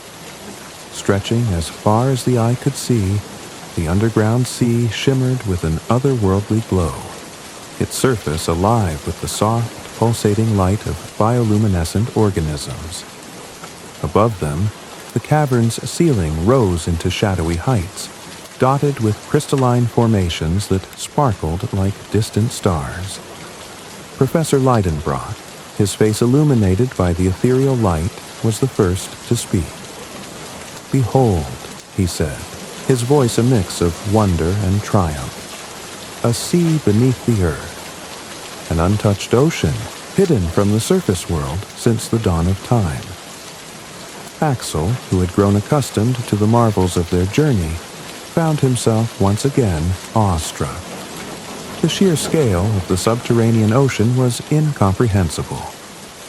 It's like standing on the shore of another planet," he murmured. Hans, ever the pragmatist, moved to inspect the rocky shoreline. He tested the water with his hand, then glanced back at the others with a simple nod. "It is safe." Determined to explore the ocean, Liedenbrock immediately began devising a plan. "We must cross it," he declared. "Who knows what lies on the other side? This sea may be the key to reaching the center of the earth." Hans set to work constructing a makeshift raft from the materials they had carried and the sturdy wood of petrified trees nearby. With rope, planks, and ingenuity, he built a craft capable of navigating the mysterious waters. By the time it was complete, the explorers felt a renewed sense of purpose. As they pushed the raft into the glowing waters, Axel hesitated. "Are we certain this is wise? We don't know what might be out there." Liedenbrock clapped him on the shoulder. "Wisdom is often the companion of caution, Axel, but discovery is the reward of those who dare." With those words, they boarded the raft, their lanterns casting long reflections across the shimmering sea. Hans took up the oar, his calm, steady movements propelling them into the unknown. The subterranean ocean was unlike anything the explorers had ever encountered. Strange marine life swam beneath the surface, their translucent forms glowing faintly in the dark water. Some resembled jellyfish, their delicate tentacles trailing bioluminescent light, while others were massive, ancient creatures with armored shells and wide, unblinking eyes. Axel leaned over the edge of the raft, mesmerized. These creatures, they must have been here for millions of years. It's as if time forgot them. "Not forgotten," Liedenbrock corrected, his eyes alight with excitement. "Preserved. This is a living museum of prehistoric life, untouched by the surface world." As they drifted further, the cavern ceiling opened up, revealing towering stalactites that dripped with glowing water. The silence was broken only by the gentle lapping of waves and the occasional splash of unseen creatures. The explorers couldn't help but feel a sense of reverence, as though they were intruding upon a sacred realm. Their awe was soon replaced by terror as the calm waters erupted in chaos. A massive shadow moved beneath the surface, followed by another. The raft rocked violently as two enormous creatures broke through the waves, a pair of prehistoric reptiles locked in a fierce battle. One was a mosasaurus, its sleek body and powerful jaws reminiscent of a crocodile, while the other resembled a plesiosaurus, its long neck and flippered limbs giving it a strange, almost graceful appearance. The creatures roared and thrashed, their massive bodies churning the water into a frothy maelstrom. The explorers clung to the raft, their knuckles white as waves crashed over them. "Stay low," Hans shouted, his calm exterior cracking for the first time as he gripped the oar with all his strength. Axel's heart pounded as the mosasaurus lunged at its opponent, its jaws snapping shut with bone-crushing force. The plesiosaurus retaliated, its long neck coiling like a whip as it struck back. The water around them glowed with an eerie light, the bioluminescence tracing the outlines of the battling giants. Liedenbrock, despite the danger, could not tear his eyes away. "Incredible," he exclaimed, a glimpse of a time long past, preserved in this hidden world. The battle raged on, the two titans oblivious to the fragile raft caught in their wake. Waves threatened to overturn the craft, and Axel clung to the edge, his fear reaching a breaking point. "We're going to be capsized," he shouted. Hans, ever the steady hand, maneuvered the raft with skill and determination, steering it away from the chaos. With each powerful stroke of the oar, he guided them toward a safer part of the ocean, the sounds of the battle fading into the distance. When the waters finally calmed, the explorers sat in stunned silence, their breaths heavy. Axel wiped the sweat from his brow, his voice trembling as he spoke. "I thought we were done for." Liedenbrock, still exhilarated by what they had witnessed, clapped Axel on the back. "Nonsense, my boy. What we saw was a once-in-a-lifetime spectacle, a window into Earth's ancient past." The remainder of their journey across the subterranean ocean was uneventful, but no less awe-inspiring. The glowing waters stretched endlessly around them, and the strange marine life resumed its quiet dance beneath the surface. Though shaken by their encounter, the explorers pressed on, their determination renewed. When they finally reached the distant shore, they stepped onto solid ground with a mix of relief and wonder. Before them lay another cavern, its dark expanse hinting at even greater discoveries ahead. "Onward," Liedenbrock said, his voice firm. "The journey is far from over." And so the trio ventured deeper into the earth, leaving the subterranean ocean behind but carrying its memory with them, a place of beauty, danger, and ancient life, untouched by time. The explorers had barely left the shores of the subterranean ocean when the atmosphere around them began to change. The air grew heavy and charged, a faint rumble echoing through the vast tunnels. Axel looked to his uncle, Professor Liedenbrock, who strode confidently ahead, seemingly unfazed by the ominous shift. Hans, ever the steady guide, adjusted his pack but said nothing. The silence between them was broken only by the distant sound of water dripping from the cavern walls. As they pressed deeper into the labyrinth of tunnels, the faint rumble grew louder, transforming into a low, guttural roar. Axel glanced nervously at the dark walls, which seemed to vibrate with the force of the sound. "Uncle," he called, his voice echoing. "Do you hear that? It's growing louder." Liedenbrock turned, his expression alight with curiosity rather than concern. "The earth is alive, Axel," he said. "What we hear is its heartbeat. This is nothing to fear, only to study." But Axel's unease deepened.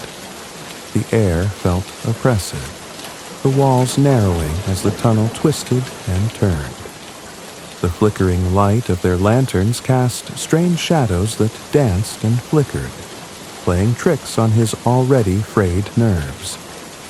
Without warning, a deafening roar shook the ground beneath their feet.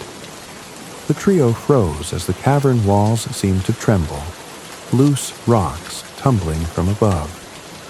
A sudden, violent gust of wind surged through the tunnel, extinguishing their lanterns and plunging them into darkness. "Stay together," Liedenbrock shouted, his voice barely audible over the cacophony. "Do not lose your footing." But the storm intensified, the wind howling like a living beast. Axel felt himself pushed back by the force, his hands scrambling to find purchase on the slick walls. "Uncle!" he cried, but his voice was swallowed by the chaos. A surge of panic gripped him as he was swept down a side passage, his body dragged by the powerful wind. The sound of his uncle and Hans calling out to him faded, replaced by the relentless roar of the storm. Axel tumbled over uneven ground, his hands and knees scraping against jagged rocks, until he finally came to a stop in a small alcove. When the storm subsided, the silence was almost more oppressive than the noise had been. Axel lay on the ground, his heart pounding, and his breath coming in ragged gasps. He tried to steady himself, his hands shaking as he fumbled for the flint in his pack. With trembling fingers, he managed to ignite his lantern, its faint glow revealing the unfamiliar tunnel around him. "Uncle," he called, his voice echoing into the darkness. "Hans, can you hear me?" No answer came. Axel's chest tightened as he realized the truth. He was alone, lost in a labyrinth of endless tunnels with no sense of direction. The weight of the earth above him felt suffocating, the oppressive silence broken only by the distant drip of water. "Stay calm," he muttered to himself, forcing his breathing to slow. "Think. They'll be looking for you. You just need to find your way back." Axel tried to retrace his steps, but every passage looked the same. Walls of rough stone, shadowy alcoves, and no clear path forward.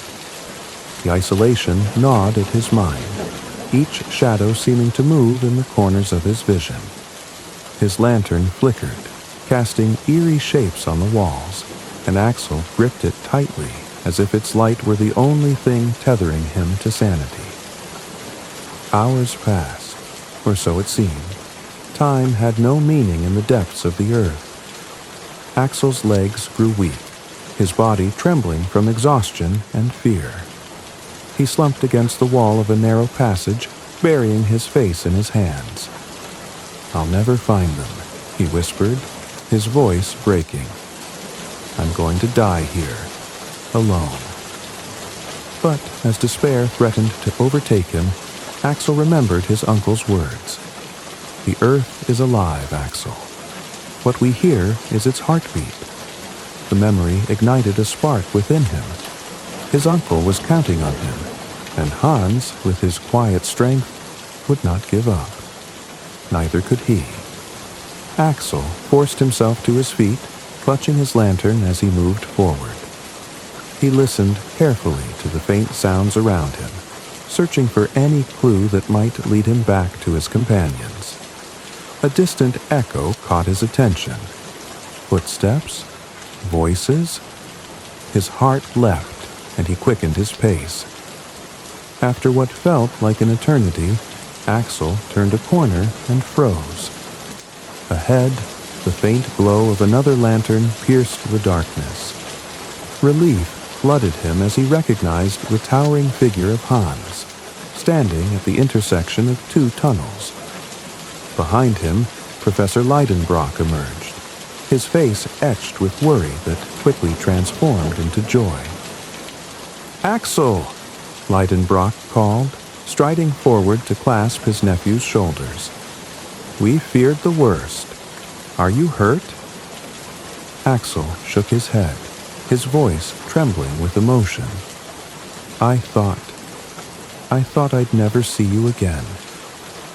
Hans gave a small nod, his calm presence grounding the moment.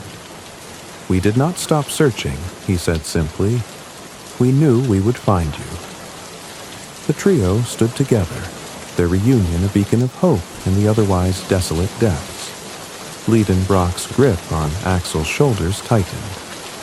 "You've shown great courage, my boy," he said, "and now we are whole again." With Hans once again leading the way, the group pressed on, their bond stronger than ever. Axel, though shaken by the experience, felt a newfound determination. The labyrinth of tunnels still stretched endlessly before them, but as long as they were together, he believed they could face whatever lay ahead. The storm had tested them, separating and isolating them in the unrelenting darkness. But it had also proven their resilience and the strength of their trust in one another. For in the heart of the earth, where shadows reigned. The light of their shared resolve burned brighter than ever.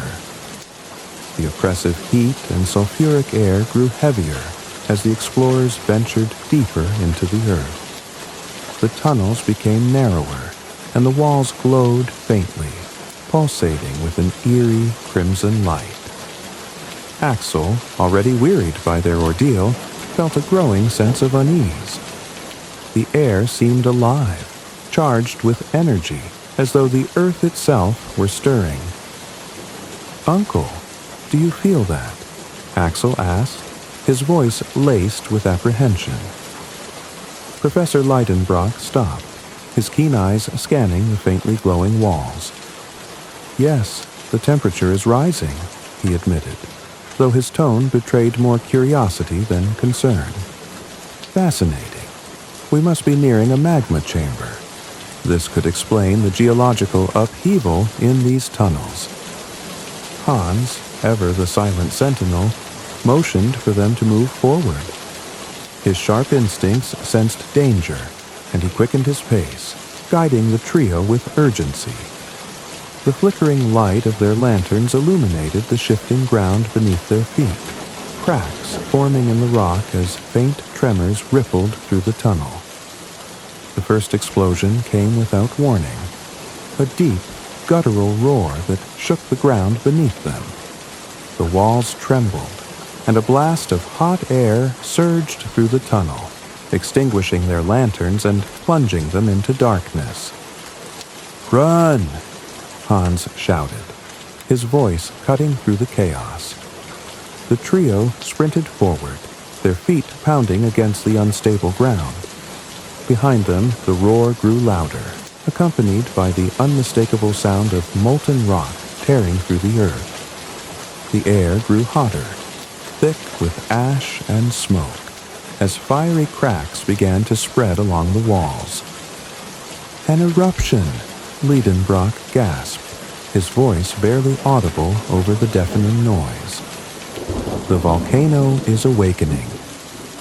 Axel's heart raced as he struggled to keep up, his lungs burning with every breath. The ground beneath him felt alive, heaving and trembling as the earth unleashed its fury. A brilliant, blinding light filled the tunnel as molten lava surged behind them, its fiery glow casting monstrous shadows on the walls. The tunnel began to slope upward, the incline steep and treacherous. Hans led the way, his unshakable focus and strength guiding them through the chaos.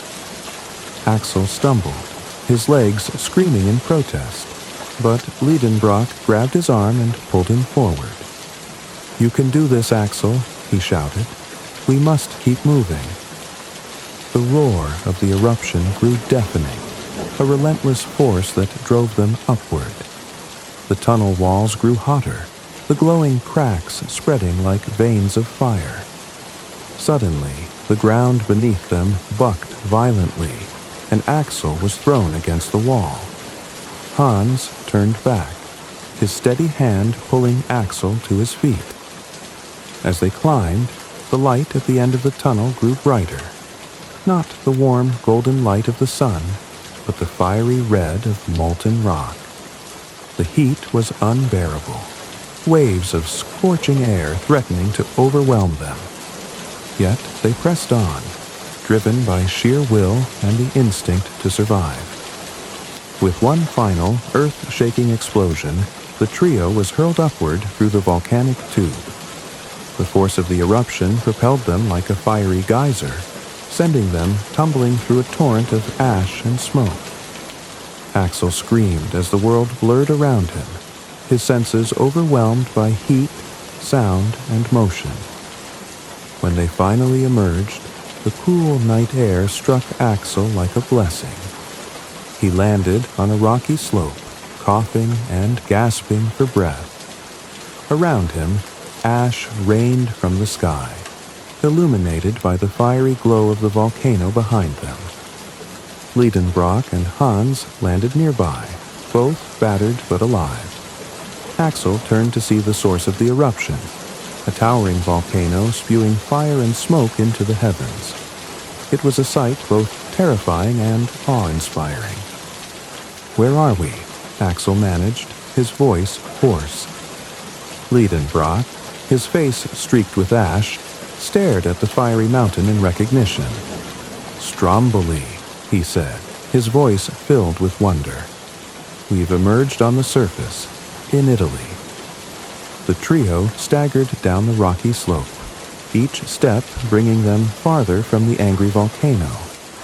The cool breeze and the distant sound of waves crashing against the shore were a stark contrast to the inferno they had just escaped. Exhausted, they collapsed on a patch of soft grass, the stars above a welcome reminder of the surface world. Axel stared at the night sky, his body trembling from both fear and relief. "We survived," he whispered, the words feeling almost surreal. "We made it." Liedenbrock sat up, his eyes gleaming despite his exhaustion. "Not just survived, Axel. We achieved the impossible. We've journeyed to the depths of the earth and lived to tell the tale." Hans, ever the silent figure of strength, gave a small nod, his expression unreadable, but his calm presence a source of reassurance. As they gazed back at the erupting Stromboli, the trio reflected on the harrowing journey that had brought them to this moment. The earth had tested them with its power, its beauty, and its danger, but it had also revealed secrets that few could ever dream of knowing. "We've seen what lies beneath," Liedenbrock said, his voice reverent. "And though it nearly consumed us, the journey has shown us the heart of the earth itself." Axel nodded, a newfound respect for both the earth's power and their resilience settling over him. The eruption had been a final, fiery trial, a dramatic conclusion to their extraordinary journey. As the volcano rumbled in the distance, the trio knew their adventure was not just a story of survival, but a testament to the boundless courage and curiosity that had driven them into the depths. Together, they had emerged stronger, wiser, and forever changed.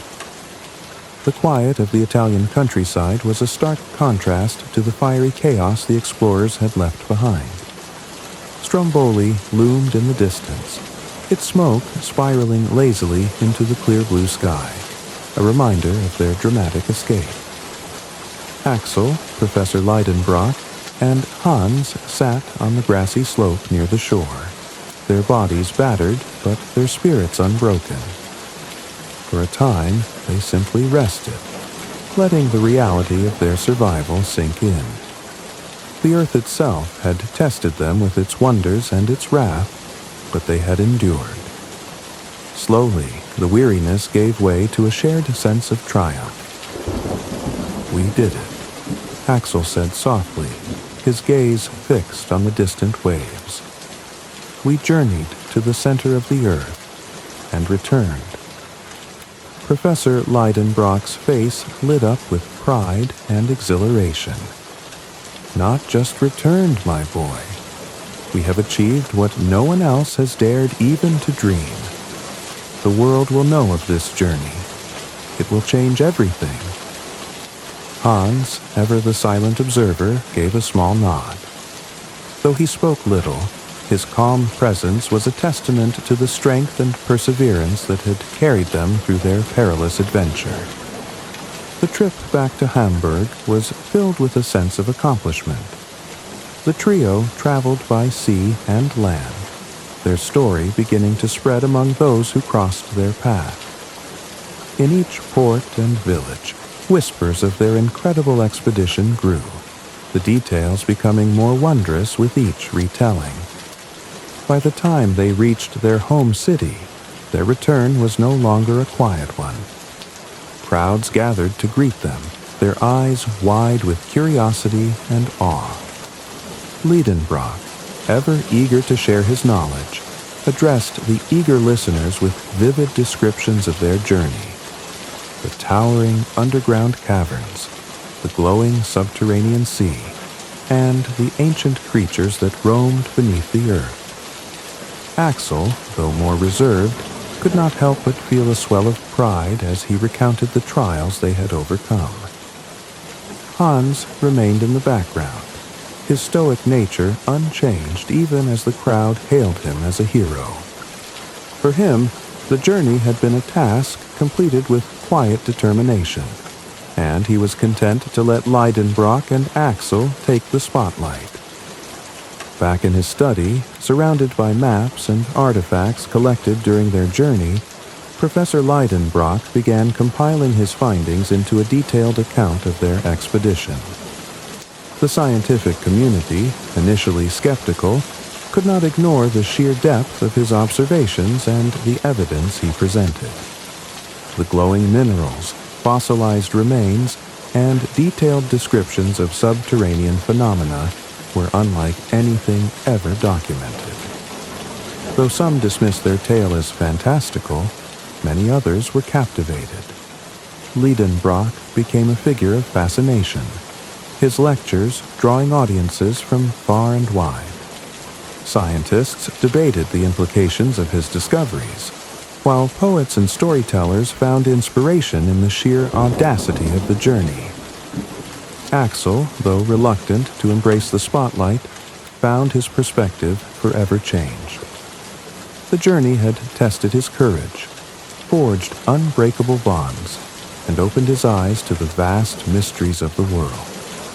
He often recounted their adventure to small groups, his modest nature adding authenticity to their incredible tale. Beyond the scientific community, the story of their journey captured the imagination of the public. Children dreamed of following in their footsteps, imagining hidden worlds beneath their feet. Artists painted vivid depictions of glowing underground seas and battles between prehistoric creatures, while writers wove tales of exploration inspired by the adventurer's courage. Leidenbrock's name became synonymous with discovery and daring, but he always emphasized the collective effort of their journey. "It was not my discovery alone," he often said. "It was a triumph of perseverance, trust, and the human spirit's unyielding curiosity." For Axel, the greatest reward was the bond he shared with his uncle and Hans. Together, they had faced the unknown and emerged not only alive, but transformed.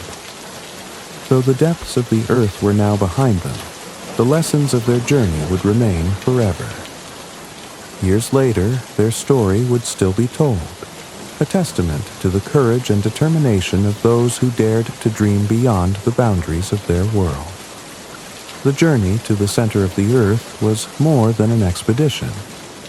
It was a reminder of humanity's endless curiosity and the power of exploration to inspire. As Axel looked back on their adventure, he realized that its greatest impact wasn't the fame or the discoveries, but the way it ignited a spark in the hearts of those who heard it. The Earth's secrets had been revealed not just to them, but to all who dared to imagine the wonders that lay hidden beneath the surface. And so, the legend of their journey lived on, growing with each telling, a story of courage, wonder, and the unyielding spirit of adventure. Thank you for joining us tonight on Mr. Sleep's Story for the enchanting tale of Journey to the Center of the Earth. This extraordinary adventure reminds us of the boundless possibilities that await when courage meets curiosity and the power of imagination.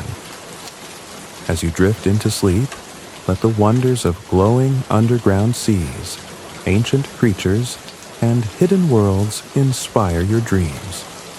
If you enjoyed this story, please like, subscribe, and tap the bell icon so you never miss another soothing adventure. Until next time, may your dreams take you to places as magical as the heart of the earth itself. Good night, and sweet dreams.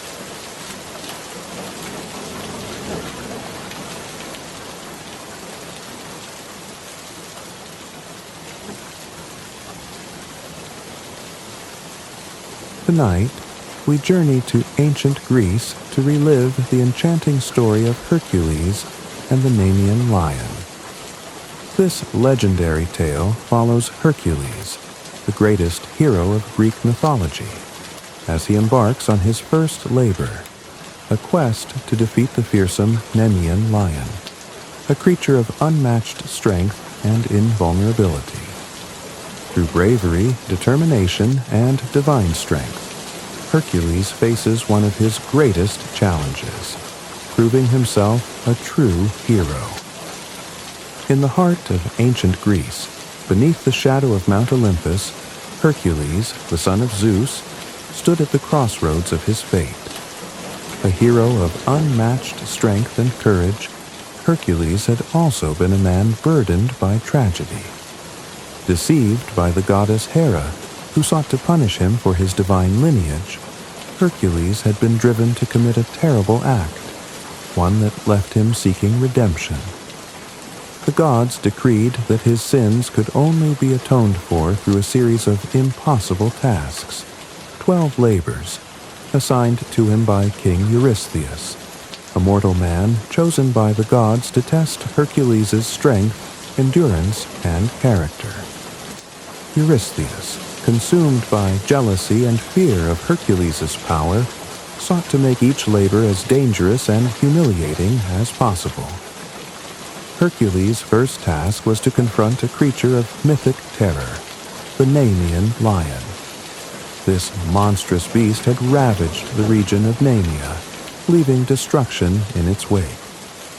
Farmers whispered of its golden fur, impenetrable to arrows and blades, and its claws, said to cut through the strongest shields. The lion was no mere predator. It was a creature of divine origin, a curse upon the land. As Hercules approached Eurystheus' throne, the king's sneering voice echoed through the hall. "You, Hercules, claim to be a hero," Eurystheus said, his tone laced with mockery. "Let us see if your strength is as great as your reputation. Your first labor is to slay the Nemean lion. Bring me proof of your victory." Eurystheus smirked, certain that even Hercules would fall before the might of such a beast. But Hercules, his shoulders broad and his gaze unwavering, merely bowed his head. "I will return," he said simply. Hercules set out from the city, his club in one hand and his bow slung across his back. The road to Nemea was long and treacherous, winding through rocky cliffs and dense forests. As he traveled, he met villagers fleeing their homes, their faces pale with fear. "The lion is a demon," one farmer said, his voice trembling. "Its hide cannot be pierced, and its roar shakes the earth. Many have tried to defeat it, and none have returned." Hercules listened in silence, his resolve only hardening. "Do not fear," he told them. "The lion's reign of terror will end. This I swear." After days of travel, Hercules reached the outskirts of Nemea. The land was eerily quiet, the usual sounds of birdsong and rustling leaves replaced by an oppressive silence. He followed the signs of destruction: broken trees, scattered bones, and claw marks etched into the earth, until he found the lion's lair. The cave loomed before him, its entrance dark and foreboding. Hercules gripped his club tightly, his heart steady. He knew this would be no ordinary hunt. This was a test not just of his strength, but of his courage and ingenuity. "The gods have sent me this task," he said to himself, his voice firm, "and I will not fail." With the roar of the wind at his back and the whispers of the villagers in his ears, Hercules stepped into the shadows of the cave, ready to face the first of his legendary labors. The rugged hills of Nemea stretched before Hercules as he arrived in the cursed land, his every step shadowed by the weight of his task. The air here felt different, thick, heavy and charged with an unnatural stillness. The villagers he passed along the way kept their distance, their eyes wide with fear, as they whispered warnings about the monstrous beast that prowled the region.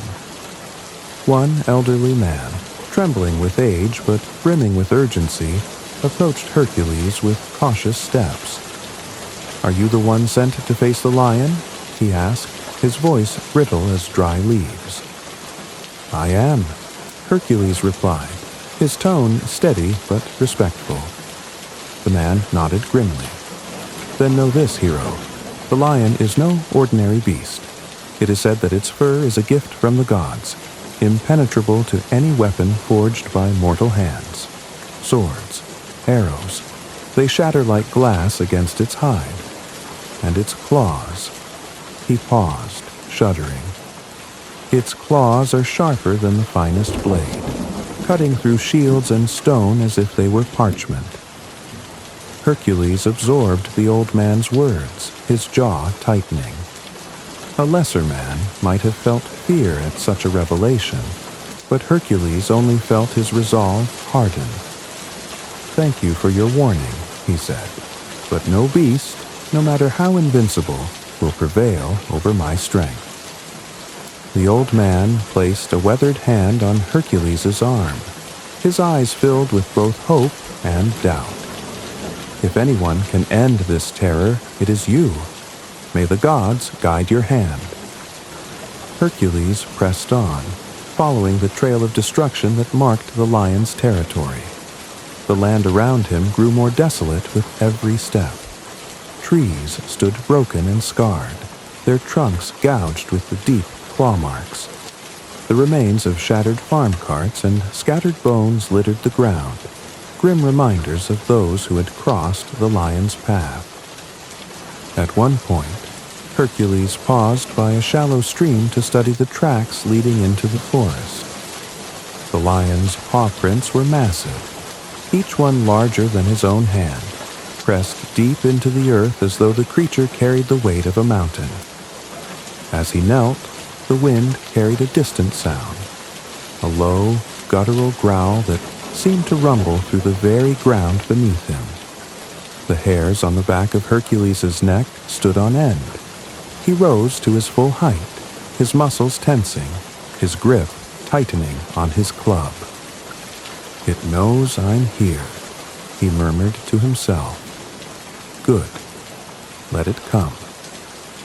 As the sun dipped lower in the sky, casting the hills of Nemea in a fiery orange glow, Hercules reached the mouth of a dark, cavernous cave. The jagged rocks surrounding it seemed to form a grotesque frame, as if nature itself recoiled from the beast's lair. This was no ordinary den.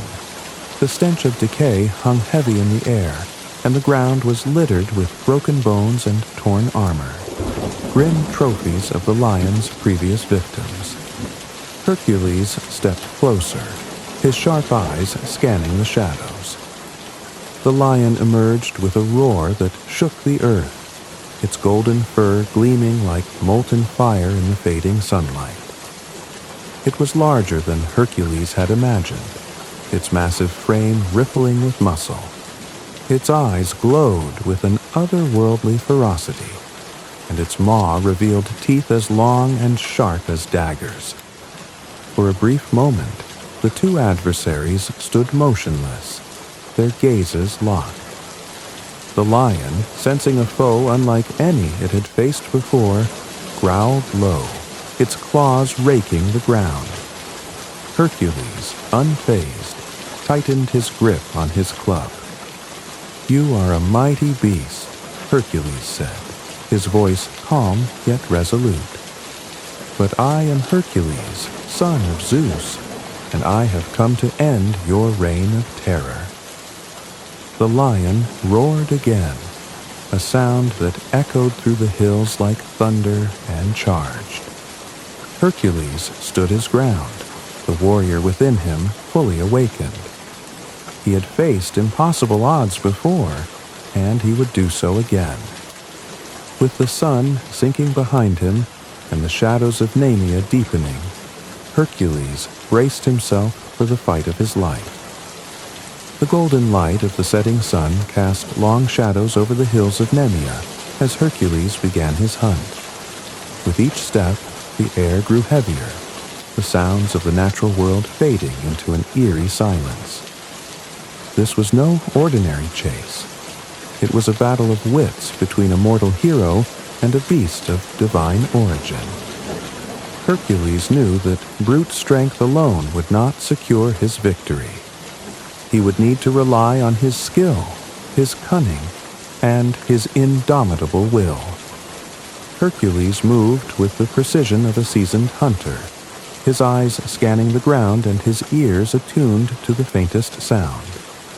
The lion had left its mark across the land, a trail of broken trees, trampled grass, and clawed boulders that bore the unmistakable signs of its passage.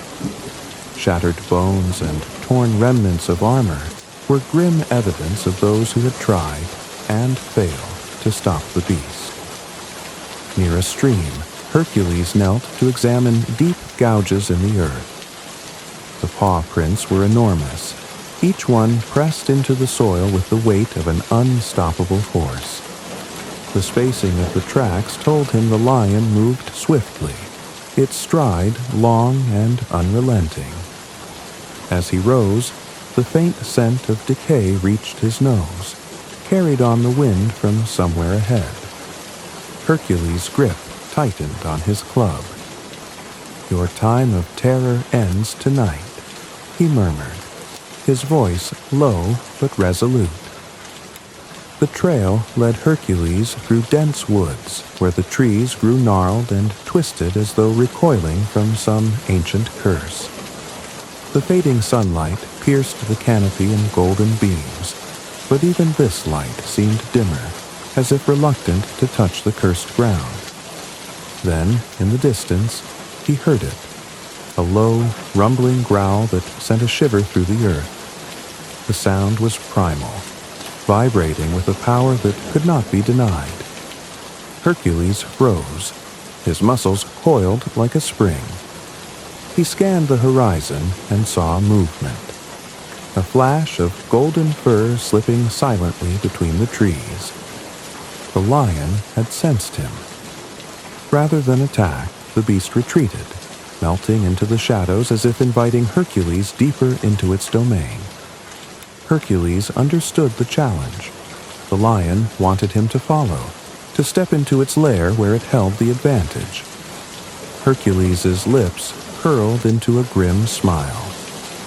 "So be it," he said, his voice steady. "Let us see who prevails." The trail ended at the mouth of a vast, foreboding cave nestled in the side of a rocky hill. Its entrance gaped like the maw of a great beast, dark and silent, with jagged rocks forming its grim teeth. The air was thick with the stench of decay, and the ground outside was littered with the remnants of the lion's victims. Shattered shields, broken spears, and skeletal remains. Hercules stepped forward, his sharp eyes taking in every detail.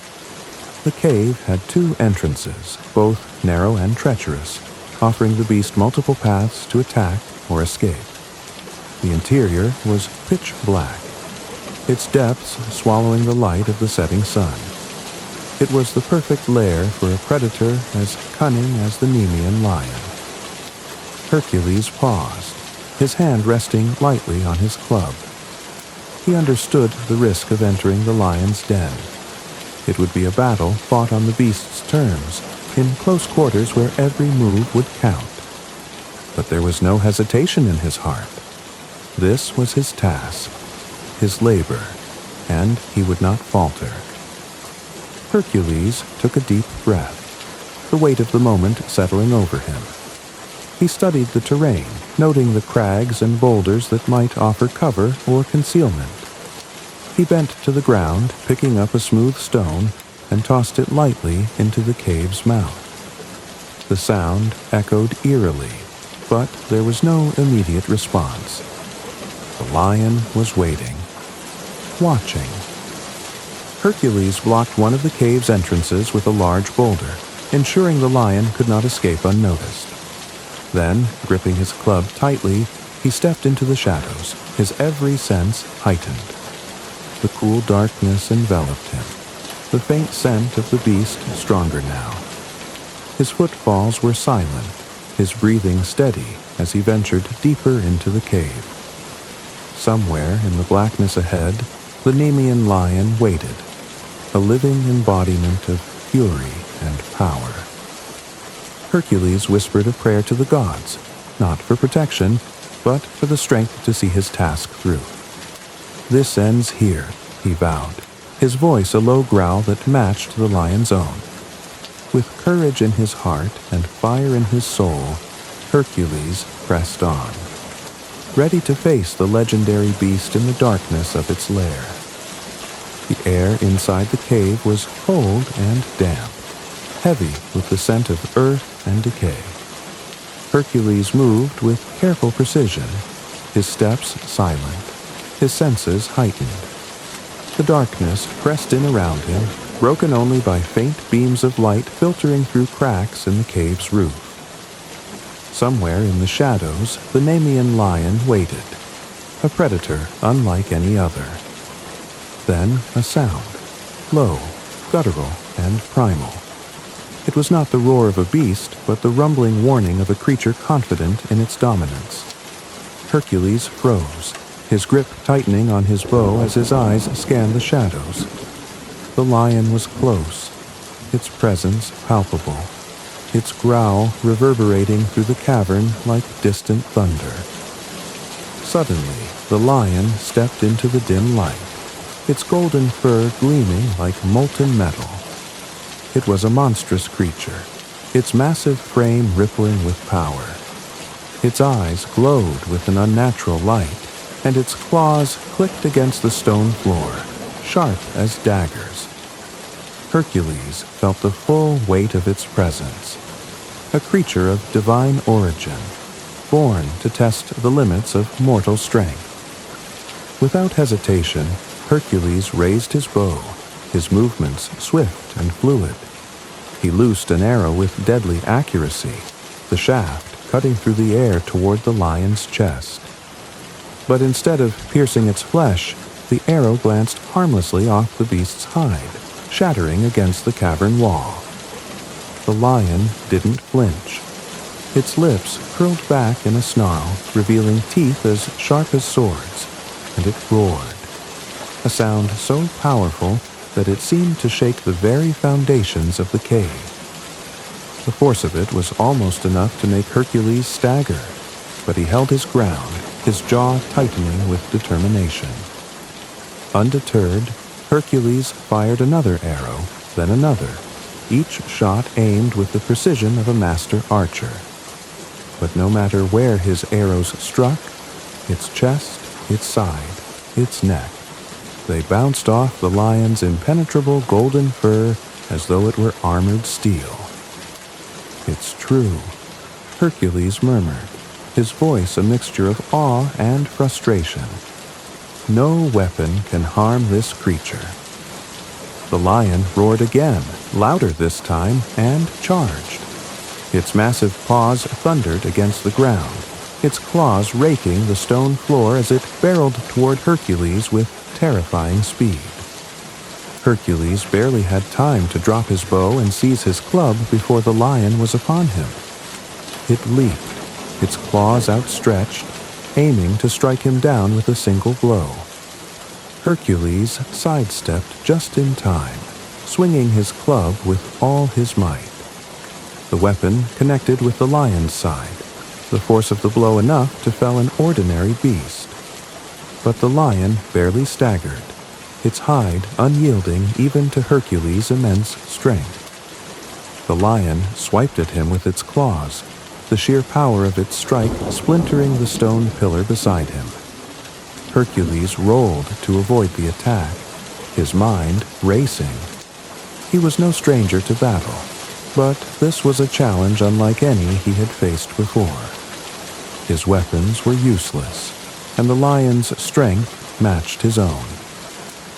"Think," Hercules, he muttered under his breath, keeping his eyes fixed on the beast as it circled him, its movements fluid and predatory. This isn't a fight of brute strength alone.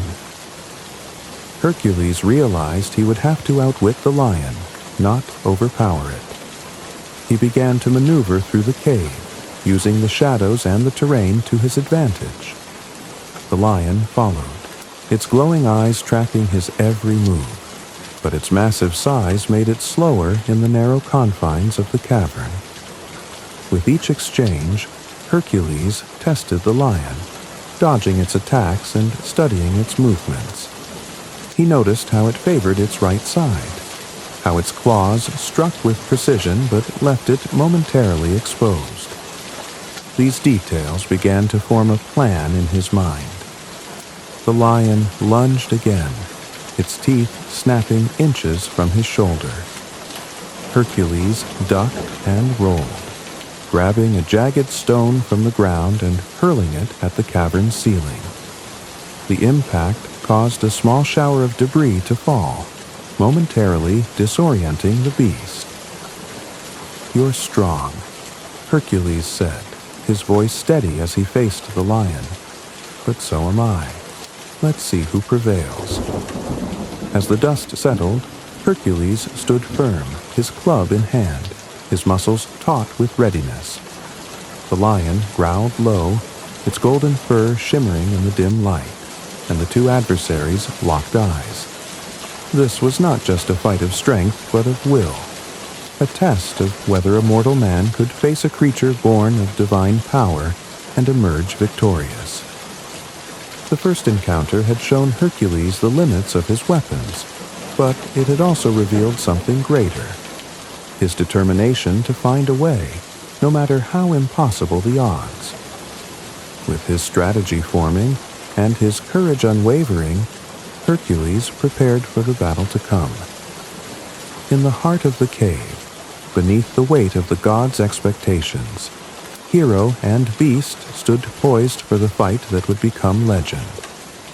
The Nemean lion prowled through the cavern, its golden fur glinting faintly in the dim light.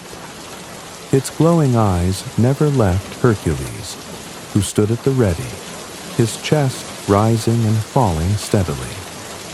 The hero had faced monsters and challenges before, but this was different. This was no ordinary beast. It was a creature born of divine power, its hide impervious to all mortal weapons. Hercules had already tried his arrows and club, but they had proven useless. He now knew that brute strength alone would not be enough to defeat this foe. He would have to meet the beast on its own terms, in the raw, primal battle of hand-to-hand combat. Hercules moved cautiously, retreating deeper into the cave. He studied its layout, his keen eyes noting the narrow passages, the jagged walls, and the heavy boulders that surrounded him. The lion followed, its growls echoing off the cavern walls, a sound that vibrated through Hercules' very bones. As he maneuvered through the space, Hercules noticed a second opening in the cave, a potential escape route for the beast. Quickly, and with great effort, he rolled a massive boulder to block the exit, sealing the lion within the confined space. Now, there was no escape for either of them. The battle would end here. The lion roared, a deafening sound of rage and defiance, and lunged at Hercules with astonishing speed. Its claws slashed through the air, narrowly missing him as he dodged to the side. The beast's strength was immense, its movements fluid and lethal. But Hercules was no ordinary man. He had been blessed by Zeus, his father, with strength beyond mortal comprehension, and he knew that he had to use every ounce of it to survive. The battle raged within the cavern, the space tight and unforgiving. The lion's massive paws struck with earth-shattering force, its claws raking through the stone walls as Hercules dodged and countered. The beast lunged again, its jaws snapping inches from his throat, but Hercules caught its massive head with his powerful arms and held it back. The lion twisted and thrashed, its muscles rippling as it tried to break free of Hercules' grip. But Hercules' strength was unyielding. With a mighty roar of his own, he forced the lion back, slamming it against the cavern wall. Dust and debris rained down as the two struggled, locked in a ferocious contest of will and power. Hercules wrapped his arms around the lion's neck, his muscles straining as he attempted to subdue the beast. The lion roared and clawed at him, its strength nearly equal to his own. But Hercules held firm, his grip tightening with each passing moment. This was no ordinary fight. It was a battle of gods and mortals, of man against beast, and it tested every ounce of his strength and determination. As the struggle wore on, Hercules began to feel the lion's resistance weaken. Its thrashing grew less violent, its roars more ragged. With a final surge of strength, Hercules tightened his grip, his arms like bands of iron around the beast's neck. The lion's golden eyes dimmed, its massive body sagging as its strength finally gave out. With one last effort, Hercules twisted sharply, and the lion's struggles ceased. The cave fell silent, save for Hercules' heavy breathing. The mighty Nemean lion, the scourge of Nemea, a creature said to be invincible, lay defeated at his feet. Hercules knelt beside the fallen beast, his body aching but his spirit triumphant. He ran a hand over its golden fur, marveling at the divine craftsmanship that had made it impervious to all mortal weapons. For a moment, he felt a pang of respect for the creature, an opponent that had tested him like no other. But his labor was not yet complete. Hercules needed proof of his victory to present to King Eurystheus. He attempted to skin the lion using his blade, but it failed to penetrate the hide. Frustrated, he studied the beast's claws and realized their sharpness could serve his purpose. Using the lion's own claws, Hercules carefully skinned the beast, fashioning its hide into a cloak that would become his iconic armor. As Hercules stepped out of the cave, the first rays of dawn painted the sky in hues of gold and crimson. The villagers who had fled the region crept back, drawn by the silence that now hung over the hills.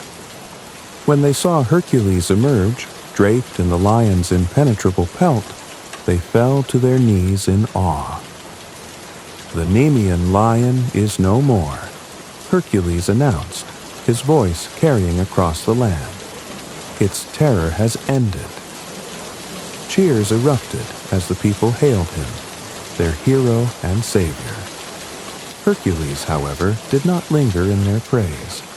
He had completed the first of his 12 labors, but he knew there were more trials to come. As Hercules journeyed back to King Eurystheus, the story of his victory spread like wildfire. His battle with the Nemean lion became the stuff of legend, a testament to his unmatched strength and courage. The lion's pelt, now his cloak, served as both a trophy of his triumph and a symbol of his divine heritage. But for Hercules, this was just the beginning. Many more challenges awaited him, each one testing not only his strength but also his heart, his will, and his place in the world.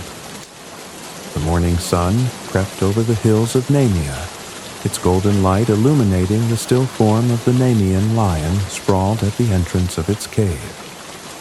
Hercules stood over the beast, his chest rising and falling as he caught his breath, his muscles aching from the ferocious battle. The monstrous creature, said to be invincible, now lay lifeless, a testament to Hercules' strength and determination. But Hercules knew his task was not yet complete. King Eurystheus would demand proof of his victory, and the beast's impenetrable hide was the ultimate evidence. Kneeling beside the lion, Hercules unsheathed his blade, its edge sharp and gleaming, and set to work.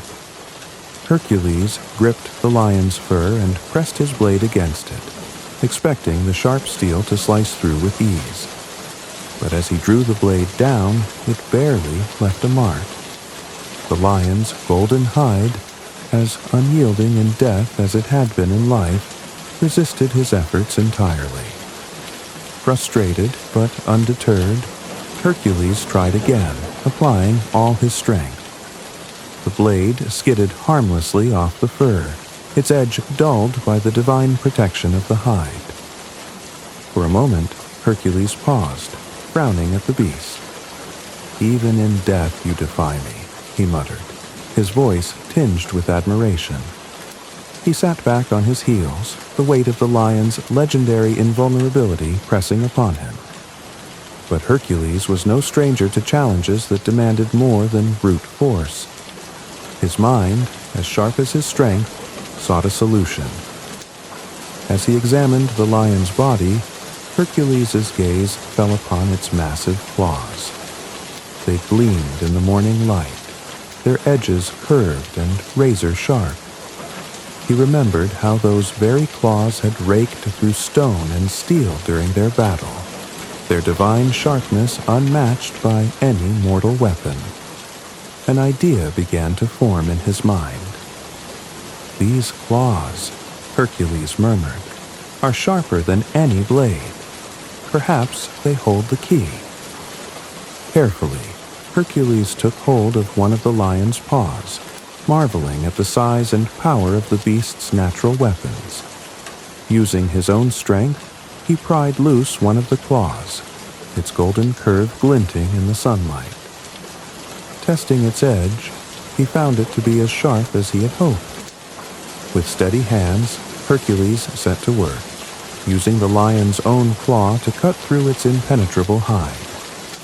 The process was slow and painstaking, but the claw proved equal to the task. Bit by bit, Hercules peeled back the golden pelt, revealing its smooth underside. The fur shimmered in the light, its texture unlike anything he had ever seen, soft as silk, yet harder than steel. Hercules worked with care, his movements deliberate and precise. As the hours passed, the lion's hide was fully removed, and Hercules stood, holding the gleaming pelt in his hands.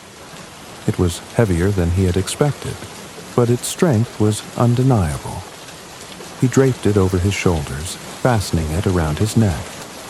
The pelt fit him like a cloak, its golden fur gleaming against his powerful frame. As Hercules adjusted the pelt, he felt its strength envelop him. The hide, which had once deflected swords and arrows, now served as his armor, a gift earned through his courage and determination.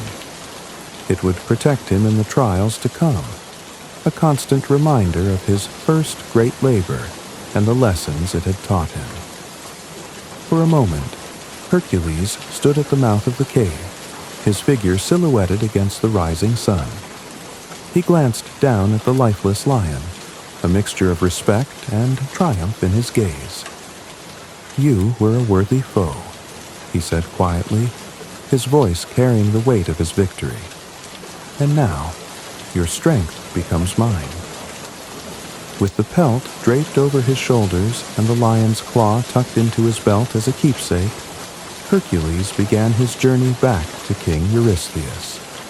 The villagers, who had feared the lion for so long, emerged from their hiding places to watch Hercules pass. They stared in awe at the hero, clad in the golden pelt of the beast that had once terrorized them. Cheers erupted as they hailed him, their savior and champion. Hercules, ever humble, nodded in acknowledgement but did not linger. His mind was already on the path ahead, knowing this was only the first of 12 labors. Yet, as he walked, the weight of the lion's pelt felt not like a burden, but like a shield. a symbol of his triumph and the strength he carried within. The journey back to Mycenae was long, but for Hercules it was a march of triumph. Draped in the golden pelt of the Nemean lion, he cut an imposing figure, the glinting fur catching the sunlight and proclaiming his victory to all who saw him. Villagers along the way gathered to cheer him, their fear of the lion replaced with awe for the hero who had defeated it. Hercules accepted their gratitude with a modest nod, his focus unwavering. His task was not yet complete. He needed to present a proof of his triumph to King Eurystheus, the man who had ordered the labor. Yet, as he approached the gates of Mycenae, he could not have anticipated the reaction his return would provoke. The guards at the city gates watched in stunned silence as Hercules approached. The lion's pelt hung over his broad shoulders, its head resting atop his own like a hood, its massive claws draped across his chest. The sight was both awe-inspiring and intimidating, and the guards hesitated to speak until Hercules addressed them. "Tell your king that I have returned," Hercules said, his voice calm but commanding. "The Nemean lion is defeated, and I bring proof of my victory."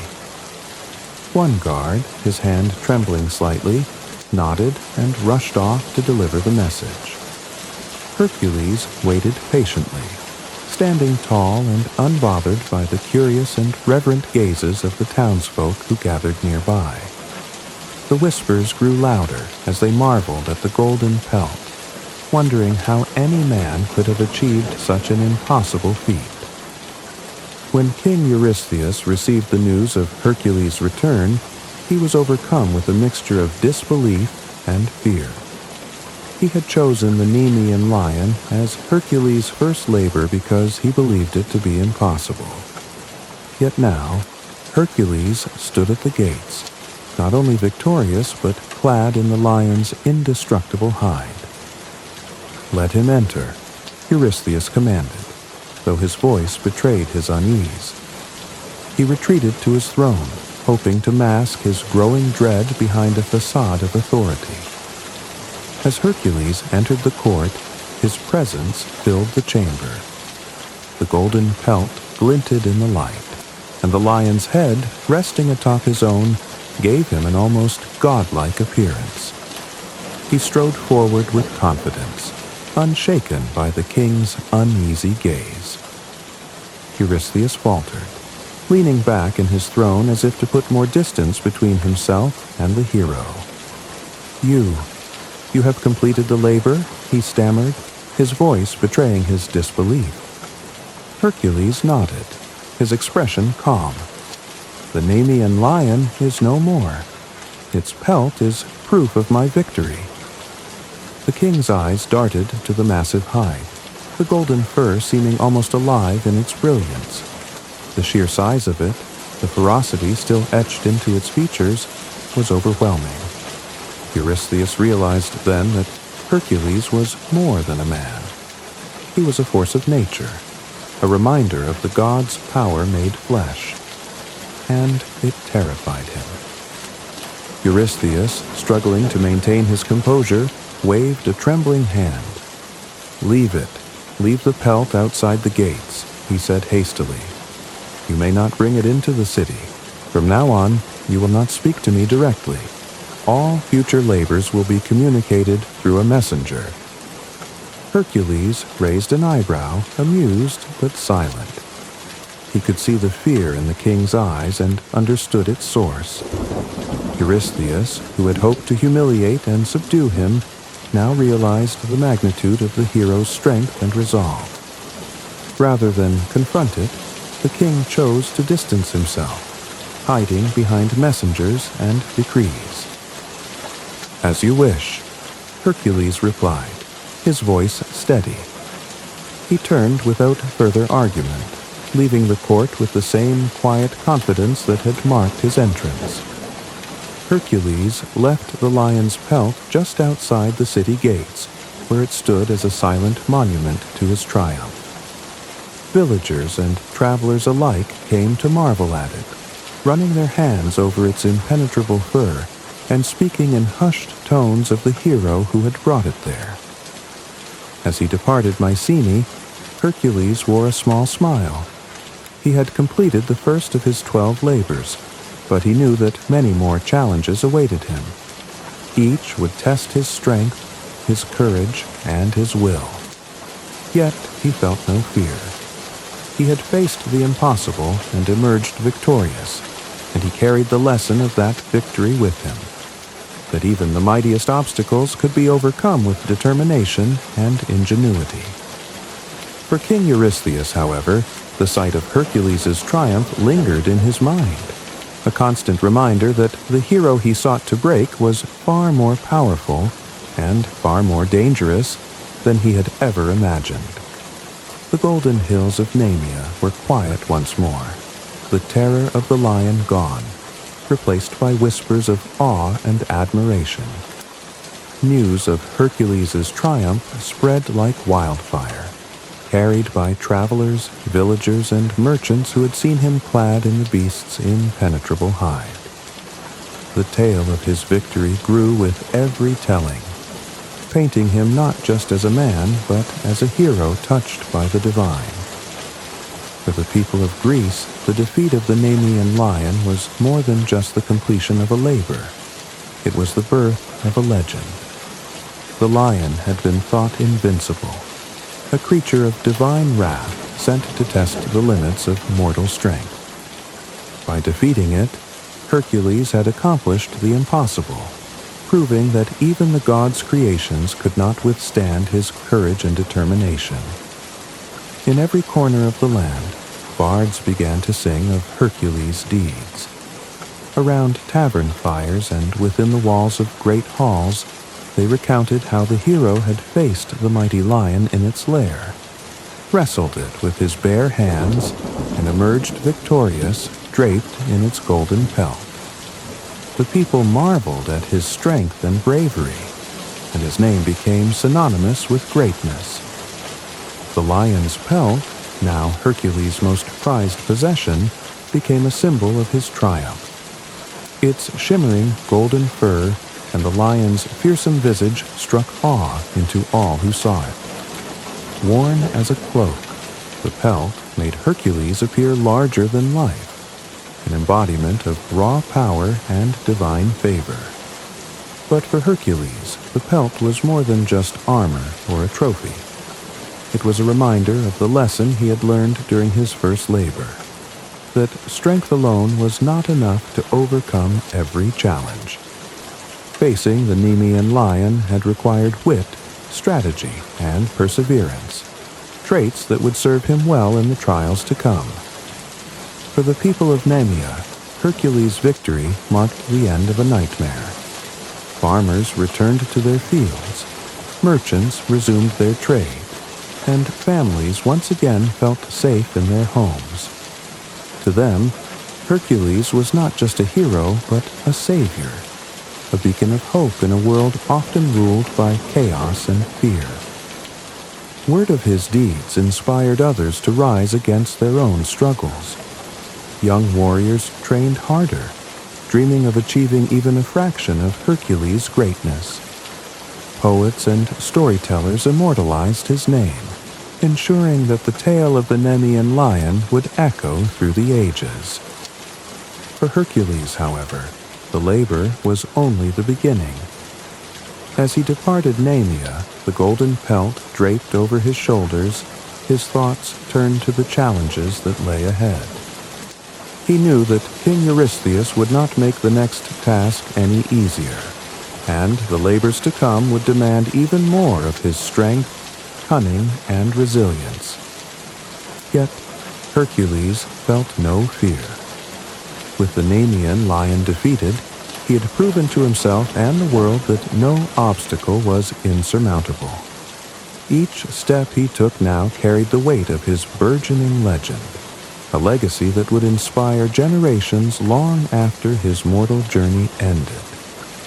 In the centuries that followed, the story of Hercules and the Nemean lion became one of the most enduring myths of Greek lore. Artists depicted the scene in sculptures and mosaics, showing the hero wrestling the mighty beast or wearing its pelt as he stood victorious.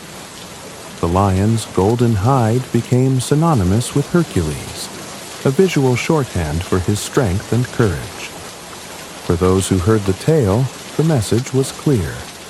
No matter how impossible the challenge, the combination of strength, intelligence, and determination could overcome it. And thus, the defeat of the Nemean lion was not just a victory for Hercules, but a testament to the boundless potential of human courage. Thank you for joining us tonight on Mr. Sleep Story for the enchanting tale of Hercules and the Nemean lion.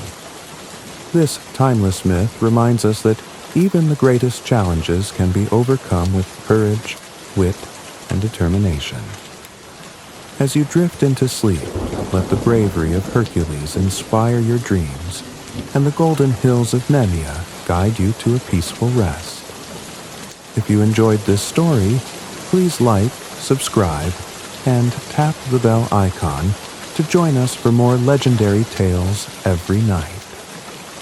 Until next time, may your dreams be as mighty as a hero's heart, and your rest as serene as a quiet forest at dawn. Good night and sweet dreams.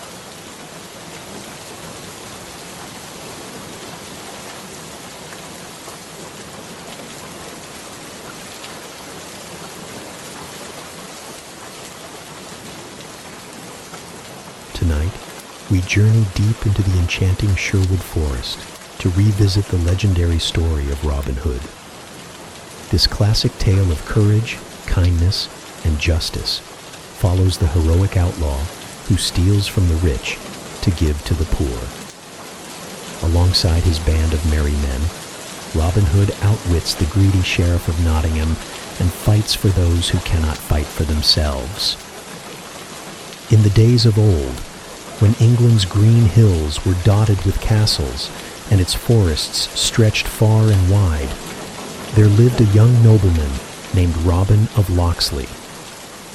Known for his unparalleled skill with a bow and his sharp wit, Robin was admired by many but despised by the corrupt rulers who preyed on the weak. Under the oppressive reign of Prince John, taxes bled the poor dry, leaving families destitute while the rich feasted in luxury. Robin, with a heart as noble as his lineage, could not stand idly by. One fateful day, while traveling to Nottingham, he witnessed a heartbreaking scene.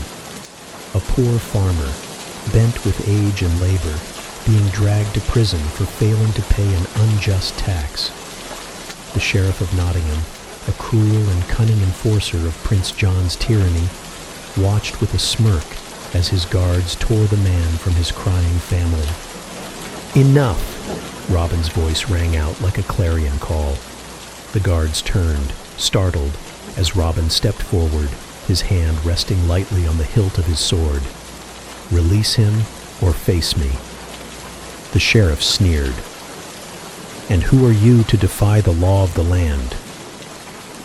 "The law?" Robin shot back, his eyes blazing. "You twist the law to serve your greed. I will not stand for it." In a flash, the scene erupted into chaos. Robin, swift and precise, drew his sword and faced the sheriff's guards. His movements were a dance of skill and daring, his blade flashing as he disarmed one guard after another. The villagers, inspired by his courage, gathered around, their silent hope growing with every swing of his sword. But the sheriff, ever the opportunist, had anticipated resistance. Reinforcements arrived, their numbers overwhelming. Robin, though unmatched in skill, knew he could not win against such odds. He mounted his horse, turning to the villagers. "Fear not. This fight is not over. Justice will prevail." With that, he spurred his horse into the dense woods, arrows whistling past him as the sheriff's men gave chase. The forest of Sherwood, vast and untamed, welcomed him like an old friend. Robin navigated its twisting paths with ease, the towering oaks and whispering pines providing shelter from his pursuers. The sheriff's men, unused to the wilderness, soon faltered, their shouts fading into the distance. Robin, breathless but resolute, dismounted and gazed around the ancient forest. The sunlight pierced through the canopy in golden beams, illuminating a sanctuary untouched by the corruption of the outside world. Here, among the rustling leaves and the song of birds, Robin vowed to fight for the oppressed and stand against tyranny. But he knew the cost. By defying the sheriff, he had branded himself an outlaw. His title, his lands, and his wealth were now forfeit. Yet, in that moment, Robin of Locksley became something greater. He became Robin Hood, the people's hero, destined to turn the forest into his fortress and the oppressed into his allies. Deep within the heart of Sherwood Forest, where the trees stood ancient and proud, Robin Hood made his refuge. The forest, wild and untamed, became his sanctuary, a place where the sheriff of Nottingham's men dared not venture without trembling. But Robin knew that no hero, no matter how skilled, could stand alone against the might of tyranny. If he was to challenge the sheriff's rule, he would need allies, brave souls willing to risk everything for the cause of justice. Robin's first companion came to him in a most unexpected way. One crisp morning, as sunlight dappled the forest floor, Robin encountered a broad river spanned only by a single, narrow log. As he prepared to cross, a towering figure appeared on the opposite bank, a man with shoulders as wide as an oak and a staff taller than Robin himself. "Hold there!" the man boomed, his voice deep and commanding. "Only one can pass, and it won't be you." Robin grinned, undaunted by the challenge. "Well then," he said, drawing his own staff, "let's see who's fit to cross." The two men met in the middle of the log, their staffs clashing with a sharp crack that echoed through the forest. The duel was fierce, the log swaying with each strike, but Robin's agility matched the man's immense strength. With a deft move, Robin swept the man's legs out from under him, sending him splashing into the river below.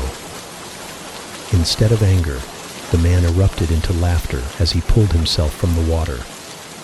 "Well done," he roared. "You've bested me fair and square.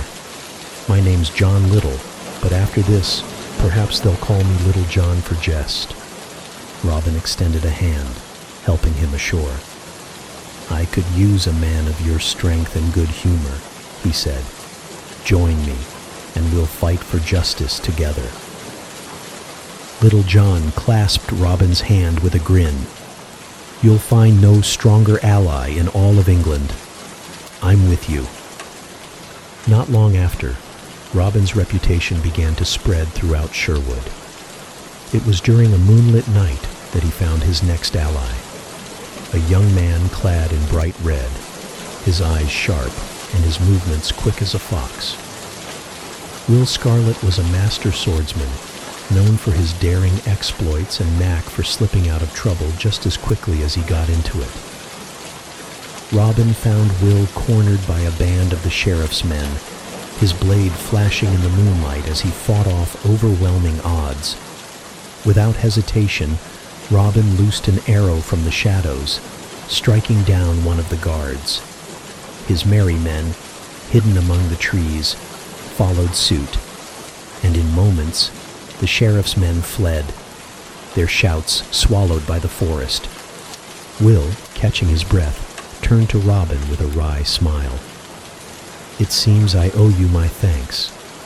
But tell me, who comes to the rescue of a rogue like me?" "Robin Hood," Robin replied, extending his hand. and I could use a man with your skill and courage." Will laughed, sheathing his sword. "Robin Hood, eh? I've heard the tales. If half of them are true, you're the kind of man I'd gladly follow. Count me in." Robin's band grew, but it was not yet complete. One day, while hunting near the forest's edge, Robin heard the sound of boisterous singing echoing through the trees. Following the melody, he came upon a rotund man in a friar's robe, carrying a barrel of ale on his shoulder, as though it weighed nothing.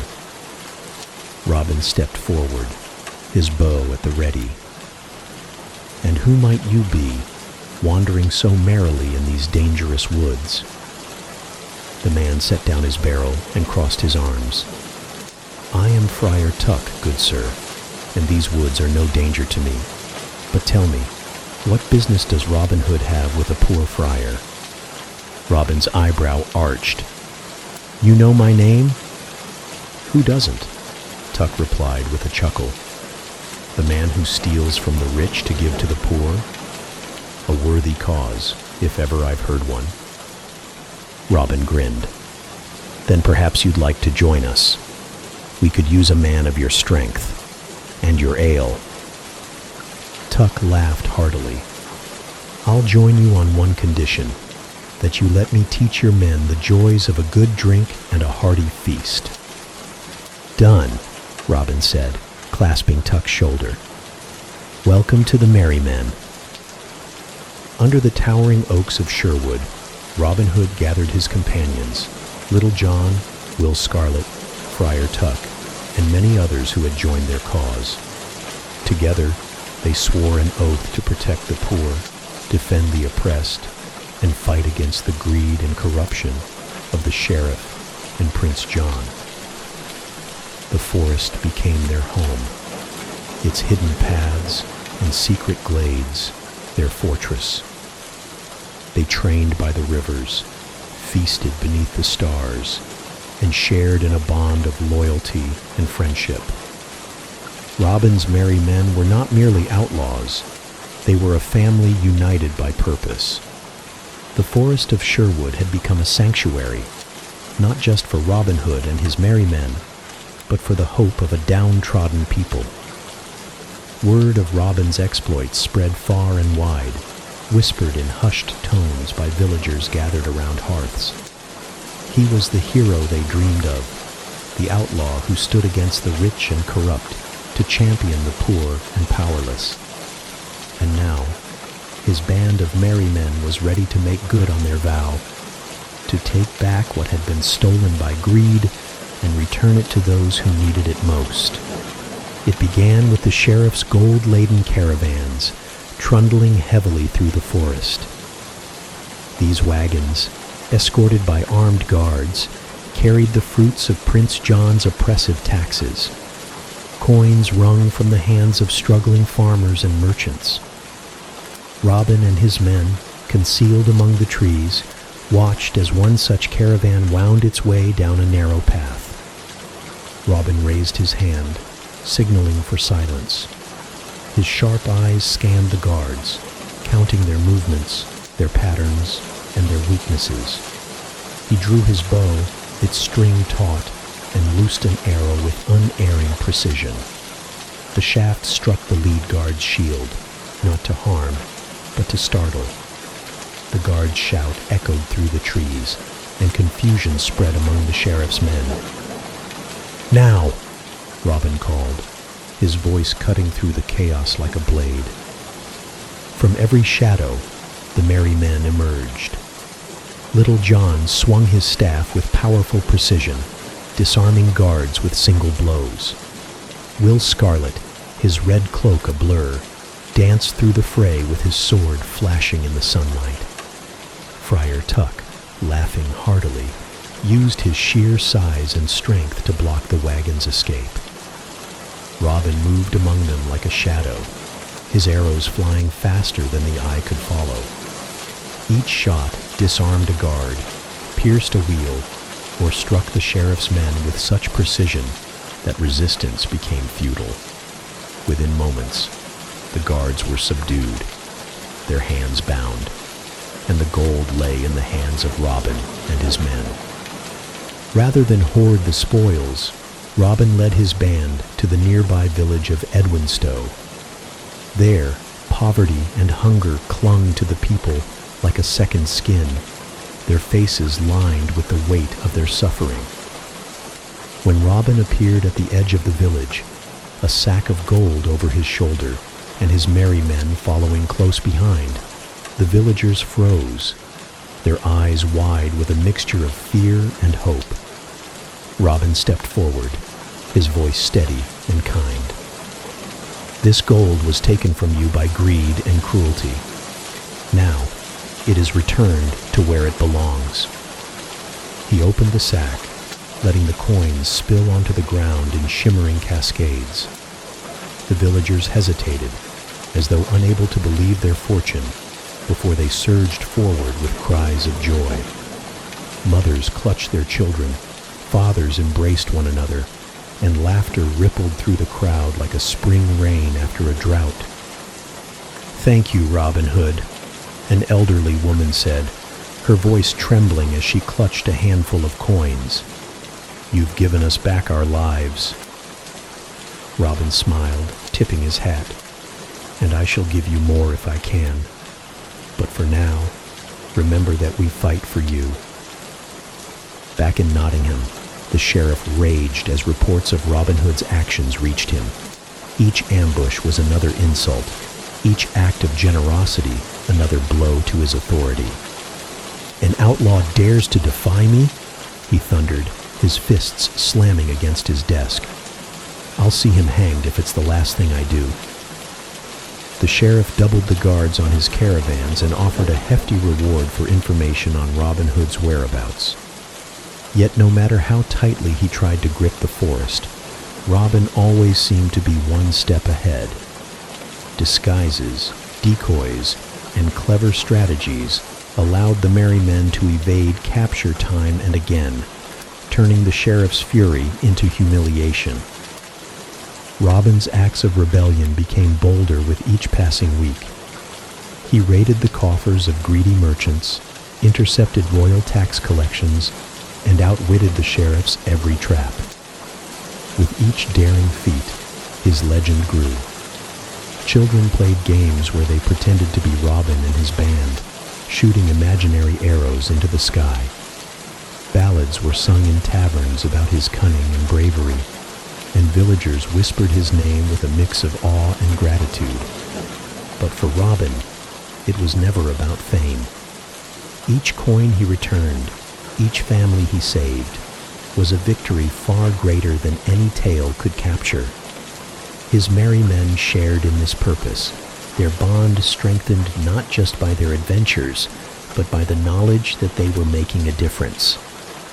Under the canopy of Sherwood Forest, where sunlight filtered through the leaves and the laughter of the merry men rang like music, Robin Hood stood as a beacon of hope.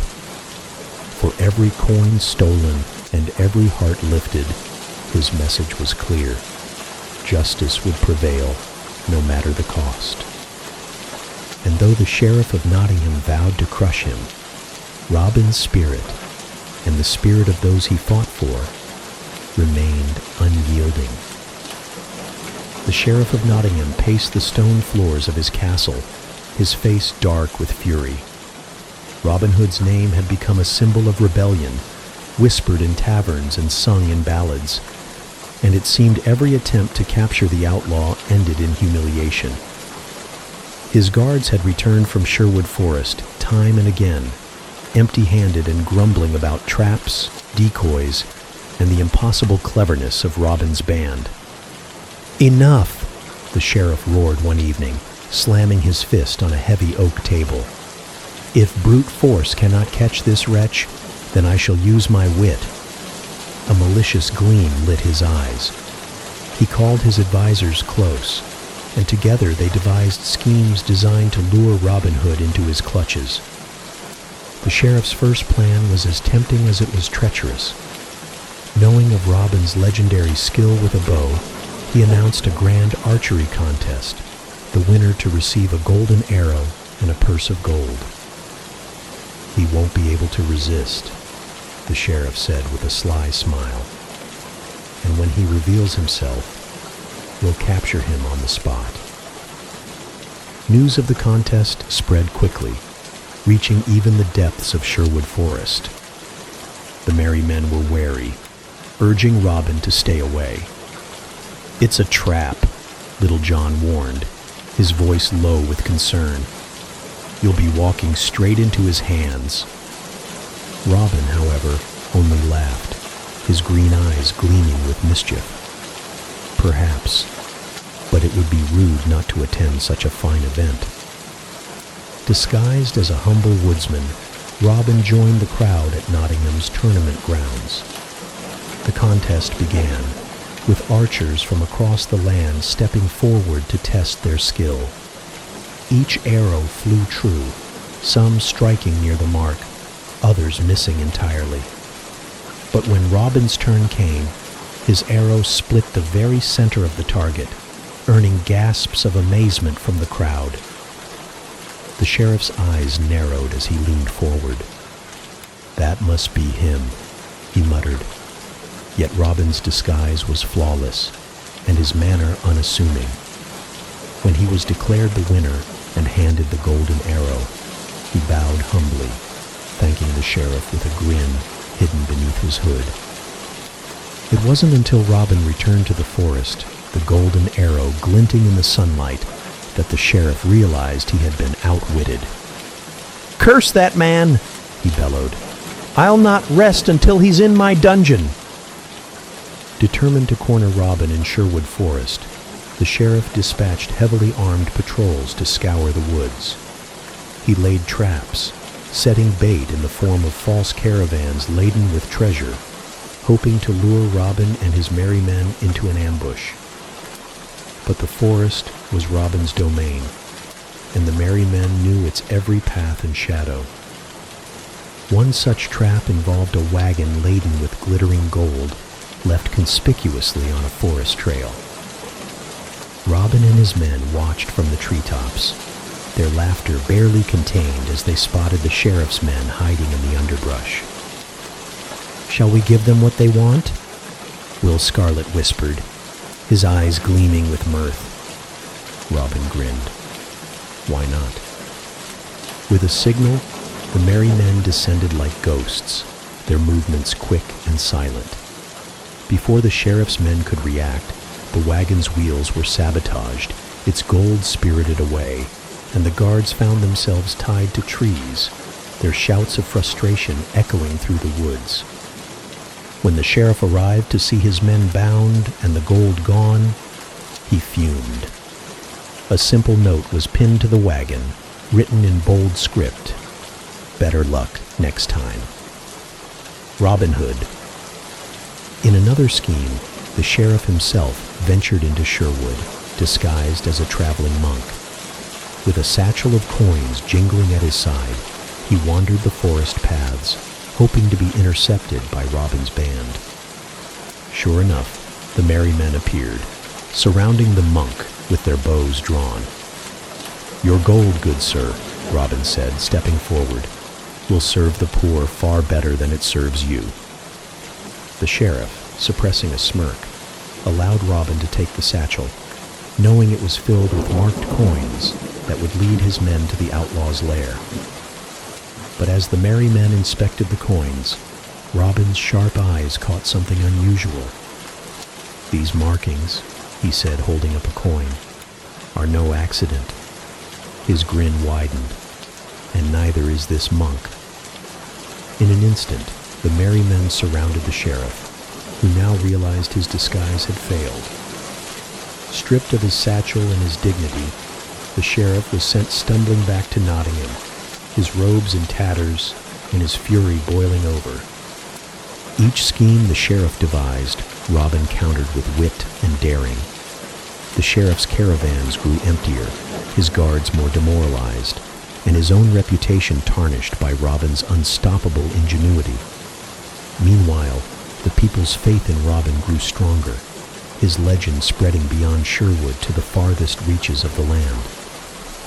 As Robin and his merry men gathered around their fire one evening, the forest alive with the sounds of night, Little John clapped him on the shoulder. "The sheriff will never best you, Robin." Robin smiled, his gaze distant as he stared into the flames. "The sheriff fights for greed and power," he said, "but we fight for something greater, justice, and as long as that fight continues, he'll never win." Under the ancient oaks of Sherwood Forest, the band of outlaws laughed and toasted to their success, knowing the sheriff would try again, and knowing they would always be ready. The sun filtered softly through the towering oaks of Sherwood Forest as Robin Hood walked a well-trodden path, his thoughts momentarily far from the sheriff and his schemes. It was on such a day, as birdsong filled the air, that his past unexpectedly came rushing back to him in the form of Maid Marian.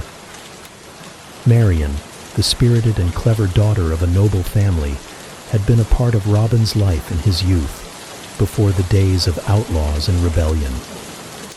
They had spent carefree summers roaming the fields and woods near Locksley, their laughter echoing in the wind. But as the years passed and their paths diverged, Marian's life had taken her to the court of Prince John, while Robin's had led him into exile. Their reunion came by chance, or perhaps by fate. Marian had journeyed to the forest, disguised in a simple cloak, to visit the village of Edwinstowe. She had heard whispers of Robin's deeds, of his defiance of the sheriff, and his protection of the poor.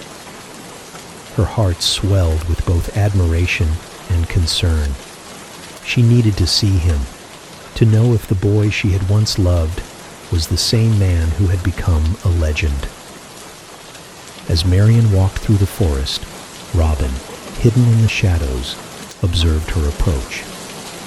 At first, he mistook her for a lost traveler, but as she pulled back her hood to glance around, his breath caught. There she was, Maid Marian, her beauty undimmed by time, her eyes bright with determination. Stepping into view, Robin called out with a mix of surprise and joy. "Marian?" She turned sharply, her expression softening into one of recognition and delight. "Robin!" she exclaimed, her voice carrying both relief and happiness. They stood for a moment, the weight of years and unspoken words hanging between them, before she closed the distance with quick steps. "It's true, then," she said, her voice trembling slightly. "You've become the Robin Hood they sing about, the outlaw who fights for justice." "And you," Robin replied, his gaze unwavering, "have become even more radiant than I remembered." Marian blushed, though her expression remained resolute. "I came to find you. I've heard what you've done for the people, the poor, the desperate. You've risked everything for them." "For them," Robin said, "and for England. Prince John's greed cannot go unchecked. But tell me, Marian, why are you here? Surely it is dangerous for you to seek me out." Marian's eyes darkened slightly. "I am no stranger to danger, Robin. The court is rife with intrigue, and Prince John grows more ruthless by the day. But I could not stay silent, not when I knew you were fighting against his tyranny. I want to help." Marian soon proved herself invaluable to Robin and his merry men. Her keen mind and courage made her an ideal ally, and her position at Prince John's court provided her with vital information. Disguised as a commoner, she traveled between the forest and the castle, warning Robin of the sheriff's plans and carrying messages to those who supported the rebellion. One such instance came when Marian learned of a trap set by the sheriff. He planned to lure Robin to Nottingham under the guise of a captured villager in need of rescue. Knowing the risk, Marian slipped out of the castle under cover of night, riding through the forest until she reached Robin's camp. "Robin," she called, breathless but determined. "The sheriff means to trap you. He's using a false prisoner as bait." Robin, listening intently, nodded. "Then we'll turn his trap against him. Marian, your warning may have saved us all." Her efforts did not go unnoticed by the sheriff, who grew suspicious of her frequent absences from the court. But Marian, ever resourceful, used her wit and charm to deflect his questions, remaining one step ahead of his schemes. Amid the dangers and intrigue, Robin and Marian's bond deepened. In quiet moments beneath the forest canopy, they spoke of their shared past and their uncertain future. Robin admired Marian's bravery and intelligence, while she marveled at his unwavering dedication to justice. One evening, as the merry men gathered around a roaring fire, Robin and Marian found themselves standing apart from the others, the glow of the flames casting warm light on their faces. "Do you ever regret it?" Marian asked softly. "Leaving the life you knew to become an outlaw?" Robin shook his head, his gaze steady. "How could I, when it led me back to you?" Marian smiled, her eyes glistening. "Then I'll stand with you, Robin. No matter what comes, we'll face it together." With Marian by his side, Robin's resolve grew stronger. She became more than an ally. She was his partner, his equal, and the love he had never stopped carrying in his heart. Together, they outwitted the Sheriff Time, and again, their daring exploits inspiring those who had lost hope. Sherwood Forest, once a refuge for Robin alone, now held a deeper meaning, a place where love, justice, and courage thrived, even in the face of tyranny. And as the legend of Robin Hood grew, so too did the tale of Maid Marian, the noblewoman who defied a prince and stood by the outlaw she loved. The Sheriff of Nottingham's fury knew no bounds as Robin Hood's daring exploits continued to undermine his authority. Determined to make an example of anyone who defied him, the sheriff ramped up his campaign of terror, imprisoning villagers who resisted his oppressive taxes and setting elaborate traps to capture Robin and his band. But no matter how high the stakes or how heavily guarded the prisoners, Robin and his merry men never abandoned those in need. In Sherwood Forest, the news of each arrest was met with solemn resolve. Robin would gather his band beneath the ancient oaks, his voice steady and his eyes blazing with determination. The sheriff seeks to silence the innocent with fear, but we will not let him succeed. Each soul imprisoned is a blow to the freedom we fight for. Let us show him that no prison wall, no iron bars can hold the spirit of justice. One crisp morning, word reached Robin that the sheriff had seized an entire family, a farmer, his wife, and their 2 children, for failing to pay an impossible tax. The sheriff had dragged them to the castle dungeons, declaring they would serve as a warning to anyone who dared defy him. Robin and his merry men quickly devised a plan. Disguised as merchants delivering goods to the castle, they approached the gates in a rickety cart piled high with barrels. Inside those barrels, hidden beneath layers of hay, were Will Scarlet, Friar Tuck, and Little John, their weapons at the ready. The guards at the gate, eyeing the cart suspiciously, grumbled as Robin, posing as the cart driver, offered a cheerful greeting. "Fresh provisions for the sheriff's feast," he said with a grin. The guards, hungry and distracted, waved him through. Once inside the courtyard, Robin gave a subtle signal. The barrels burst open, and the merry men sprang into action. Little John's staff knocked guards off their feet. Will's sword flashed in the sunlight, and Tuck's booming laughter echoed as he wielded a barrel lid like a shield. Robin, his bow always at the ready, moved with precision, disabling locks and disarming guards with his arrows. In the dimly lit dungeons, the frightened family huddled together until Robin appeared, a reassuring smile on his face. "You're safe now," he said, unlocking their cell. "The sheriff's cruelty will not touch you again." With the prisoners freed and the guards incapacitated, the merry men vanished into the shadows of Sherwood, leaving the sheriff to find his dungeon empty and his pride bruised.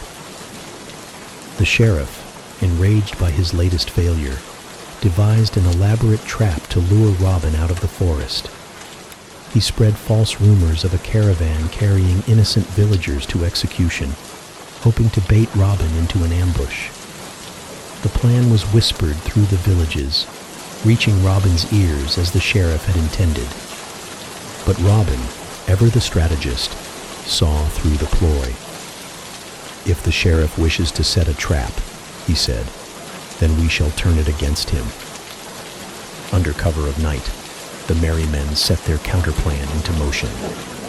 As the sheriff's caravan moved through the forest, its guards tense and alert, a distant sound of hoofbeats broke the silence. The guards braced themselves, expecting an attack, but were instead met with a herd of wild horses, their hooves pounding and their manes flying. In the confusion, Robin and his band struck. Arrows flew silently through the air, disarming guards without spilling blood. Will Scarlet leaped from a tree, cutting the ropes that secured the caravan's prisoners, while Little John felled the remaining guards with a few swift strikes of his staff. Within minutes, the prisoners were freed, and the sheriff's carefully laid trap was nothing more than a chaotic shambles. When the sheriff arrived at dawn, he found his men bound and gagged, the caravan empty except for a mocking note pinned to the side.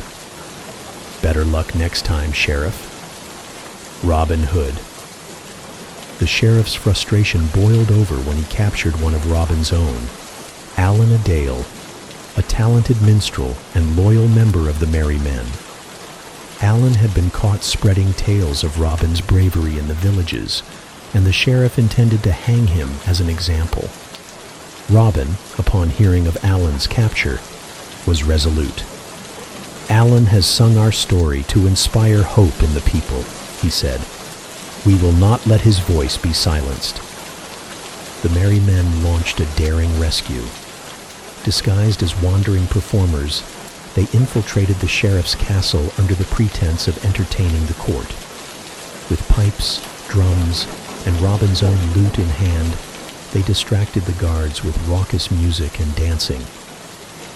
Marian, dressed as a courtly lady, slipped into the sheriff's chambers to retrieve the keys to the dungeon. As the guards clapped and cheered for the performers, Robin and Marian descended into the dungeons. They found Alan bound but unbroken, his spirit as strong as ever. "You're late," Alan quipped as Robin cut his bonds. Robin grinned. "We thought we'd make an entrance." With Alan free, the merry men staged their escape in a flurry of music, laughter, and chaos, leaving the sheriff humiliated once again.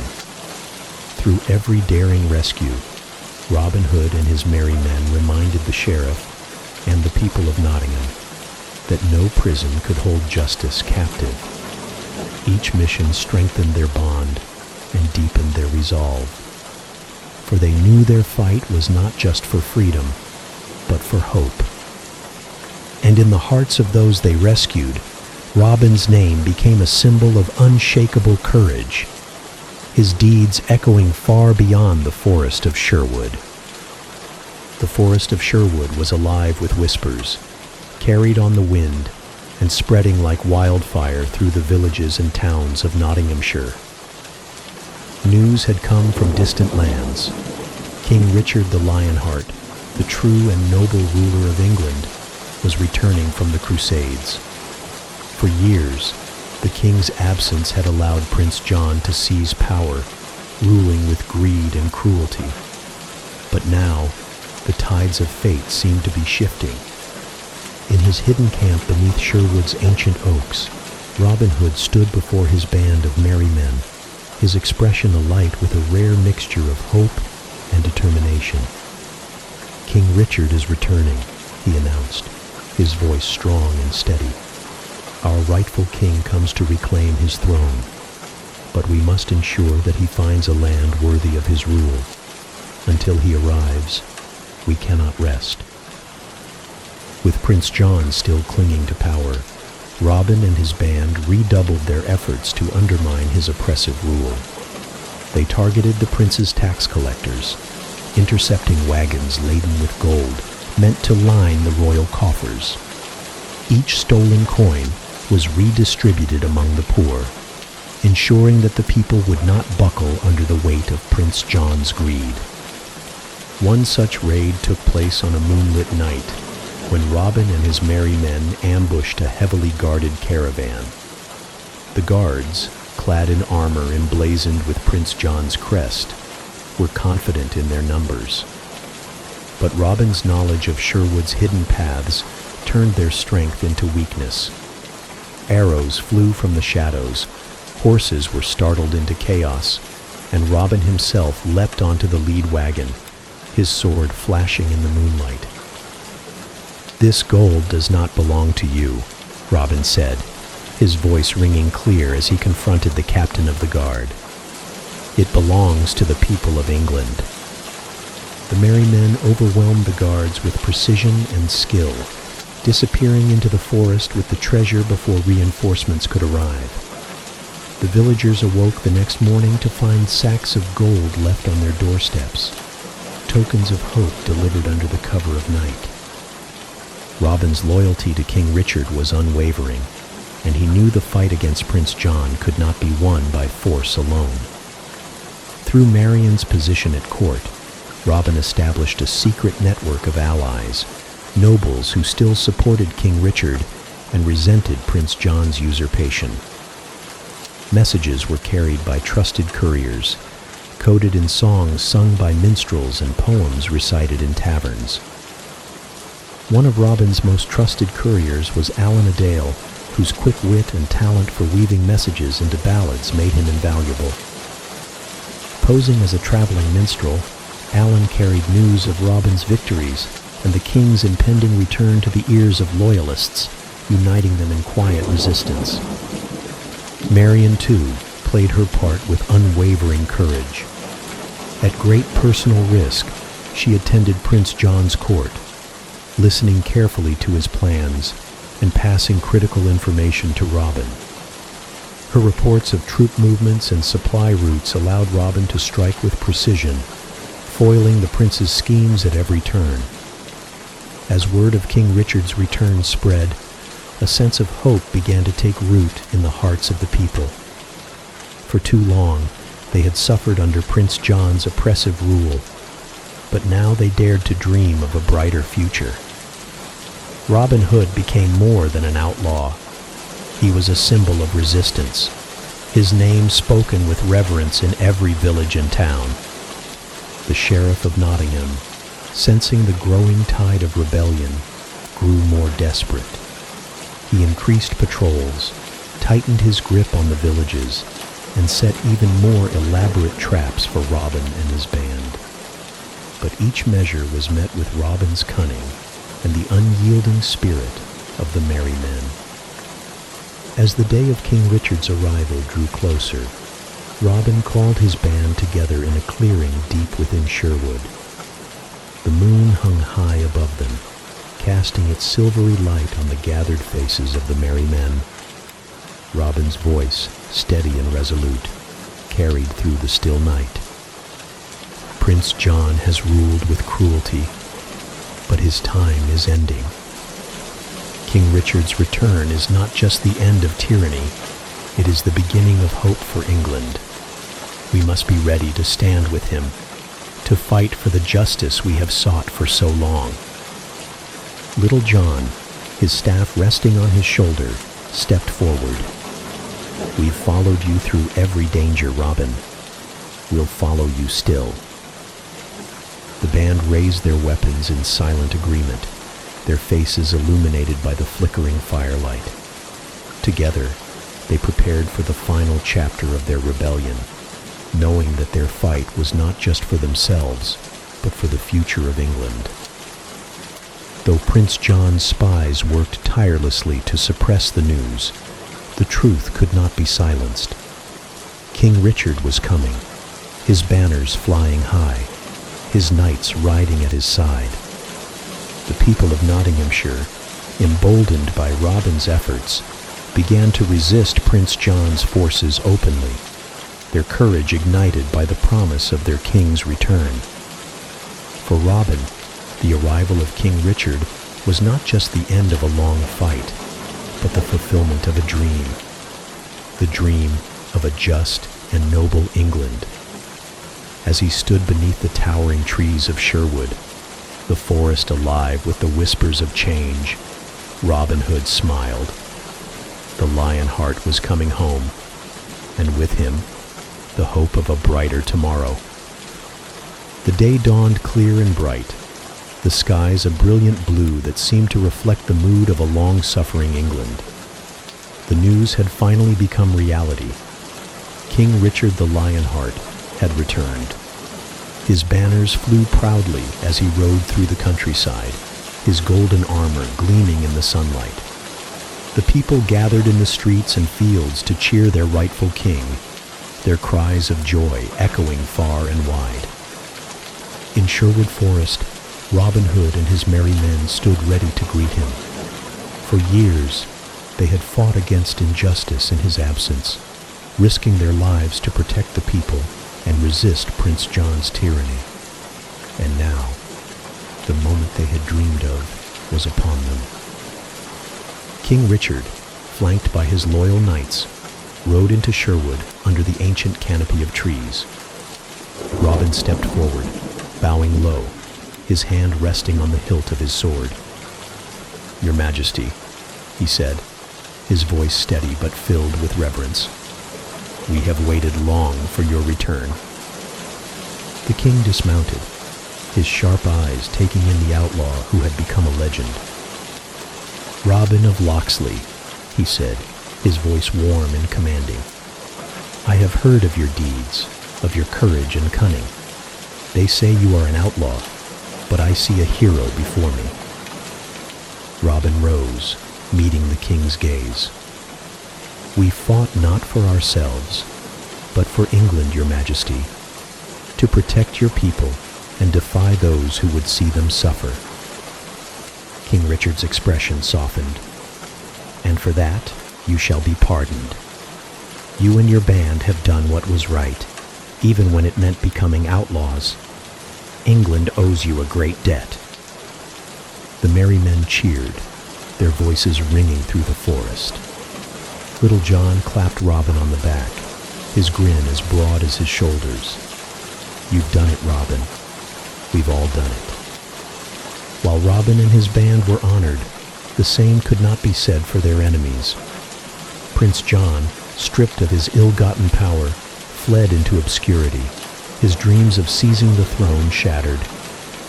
The Sheriff of Nottingham, captured by the king's men, was brought before Richard to answer for his crimes. "You ruled with cruelty and greed," King Richard said, his voice cold as steel. "You oppressed the people you were sworn to protect. Your title and lands are forfeit, and you shall pay for your misdeeds." The sheriff, once so proud and arrogant, was led away in disgrace.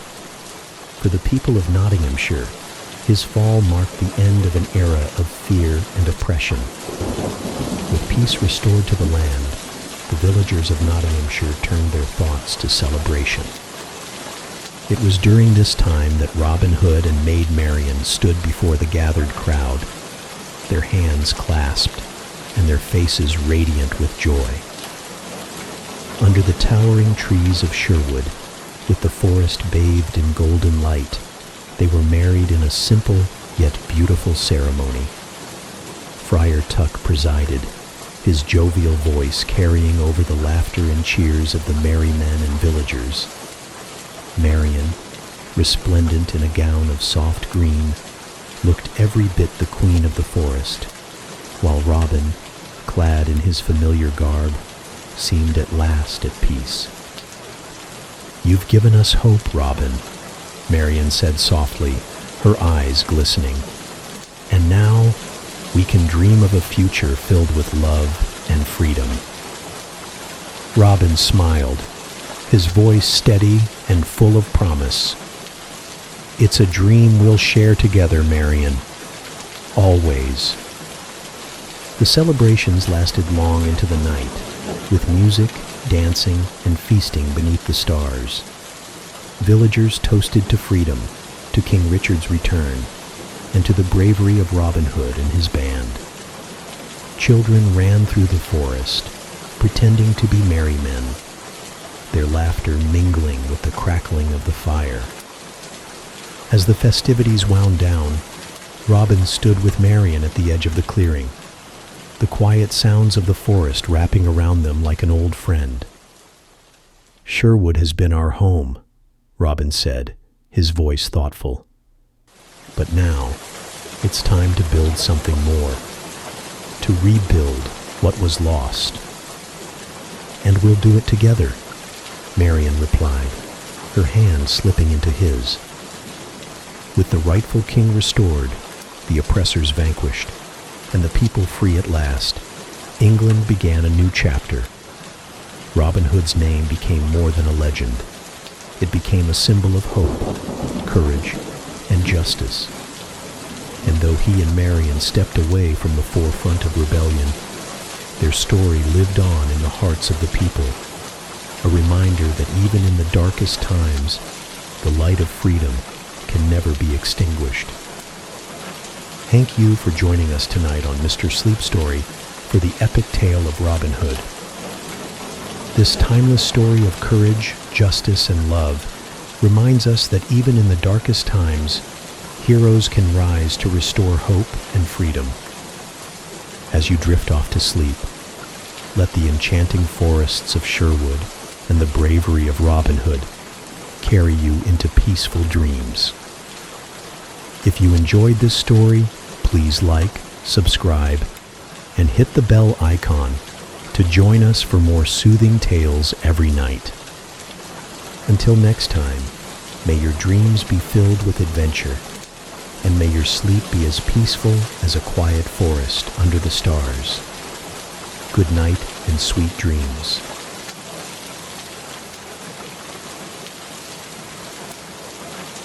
Tonight, we invite you to immerse yourself in the enchanting world of Pride and Prejudice, Jane Austen's beloved classic. This story is filled with charm, wit, and romance as we follow the spirited Elizabeth Bennet and the enigmatic Mr. Darcy on their journey through misunderstandings, social expectations, and the transformative power of love. It was a golden autumn afternoon when word first spread through the quiet village of Meryton. Netherfield Park had been let at last. The grand estate, with its stately architecture and sprawling grounds, had long been the subject of local speculation. Now, its new tenant, a wealthy young gentleman named Mr. Charles Bingley, was to arrive, and the news sent ripples of excitement through the neighborhood. The Bennet household, lively and brimming with curiosity, buzzed with anticipation, for Mrs. Bennet, ever the vigilant mother, saw in this development the possibility of an advantageous match for one of her 5 daughters. When the much-anticipated Meryton ball finally arrived, the atmosphere was electric.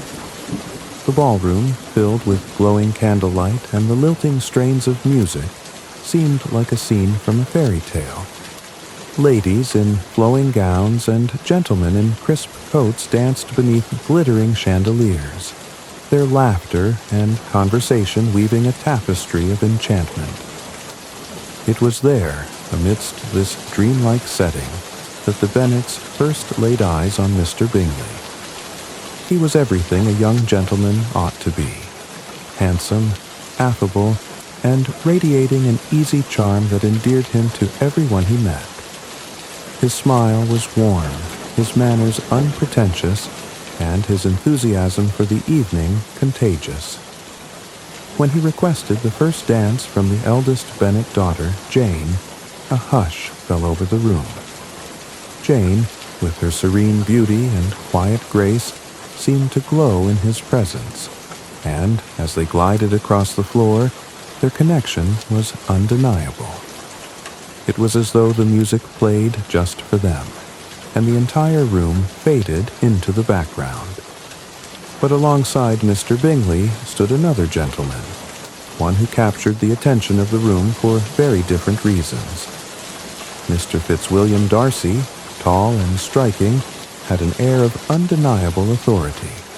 His features, though handsome, were etched with a cool detachment, and his piercing eyes seemed to observe everything without interest. Where Bingley was open and friendly, Darcy was reserved, his manner creating a wall that few dared to approach. Yet there was something magnetic about him, the quiet power that drew glances and whispers wherever he moved. Elizabeth Bennet, the second eldest of the Bennet sisters, observed Darcy with a mixture of curiosity and amusement. His aloofness seemed almost theatrical, a stark contrast to the warmth of his friend. Elizabeth herself was no ordinary young woman. With her sparkling eyes, lively wit, and a mind as sharp as her laughter, she was not one to be intimidated by haughty airs. As the evening unfolded, Elizabeth overheard a conversation between Mr. Bingley and Mr. Darcy.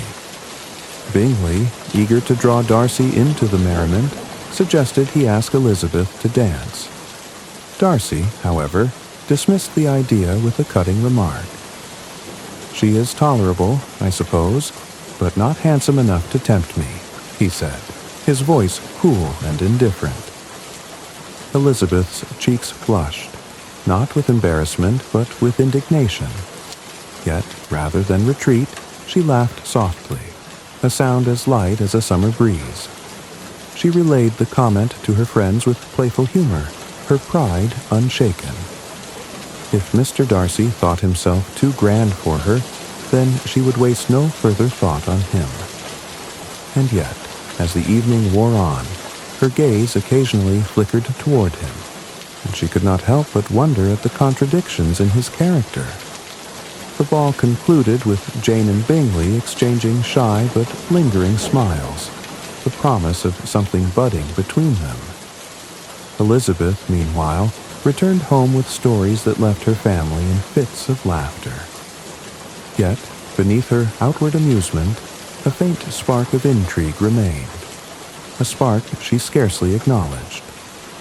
For though she thought Darcy arrogant and insufferable, the intensity of his presence lingered in her mind, like the haunting echo of a dream she could not quite place. The days that followed the ball were touched with a delicate kind of magic, as though the air itself carried whispers of something blooming. For Jane Bennet, the memory of Mr. Bingley's warm smile and gentle voice lingered like the scent of wildflowers after a summer rain. And for Mr. Bingley, the vision of Jane, graceful, kind, and radiant, had imprinted itself on his heart. Their paths crossed often in the weeks that followed, at dinners, gatherings, and the occasional stroll through Meryton's quaint streets.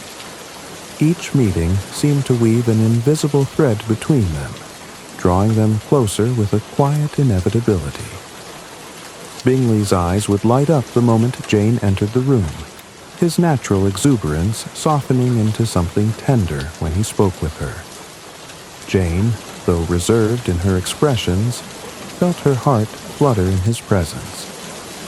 She admired his easy kindness and the way he brought a warmth to every conversation, as if the world was brighter simply because he was in it.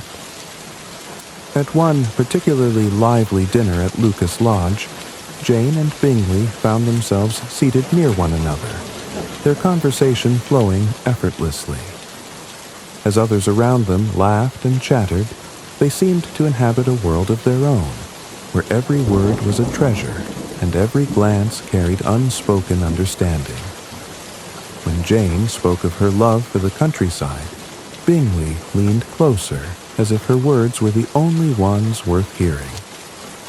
"It suits you," he said softly, his voice tinged with admiration. "The beauty, the serenity. It is as though you belong to it." Jane's cheeks flushed a delicate rose, and she smiled, her gaze falling shyly to her hands. She could not bring herself to respond, but in her heart a quiet hope began to take root. Yet, amidst the enchantment of their growing affection, shadows lingered at the edges.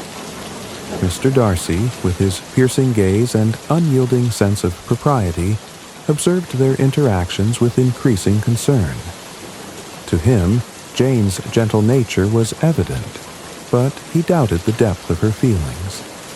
Darcy feared that Bingley's genuine affection might lead him into an imprudent match, one complicated by the impropriety of the Bennet family.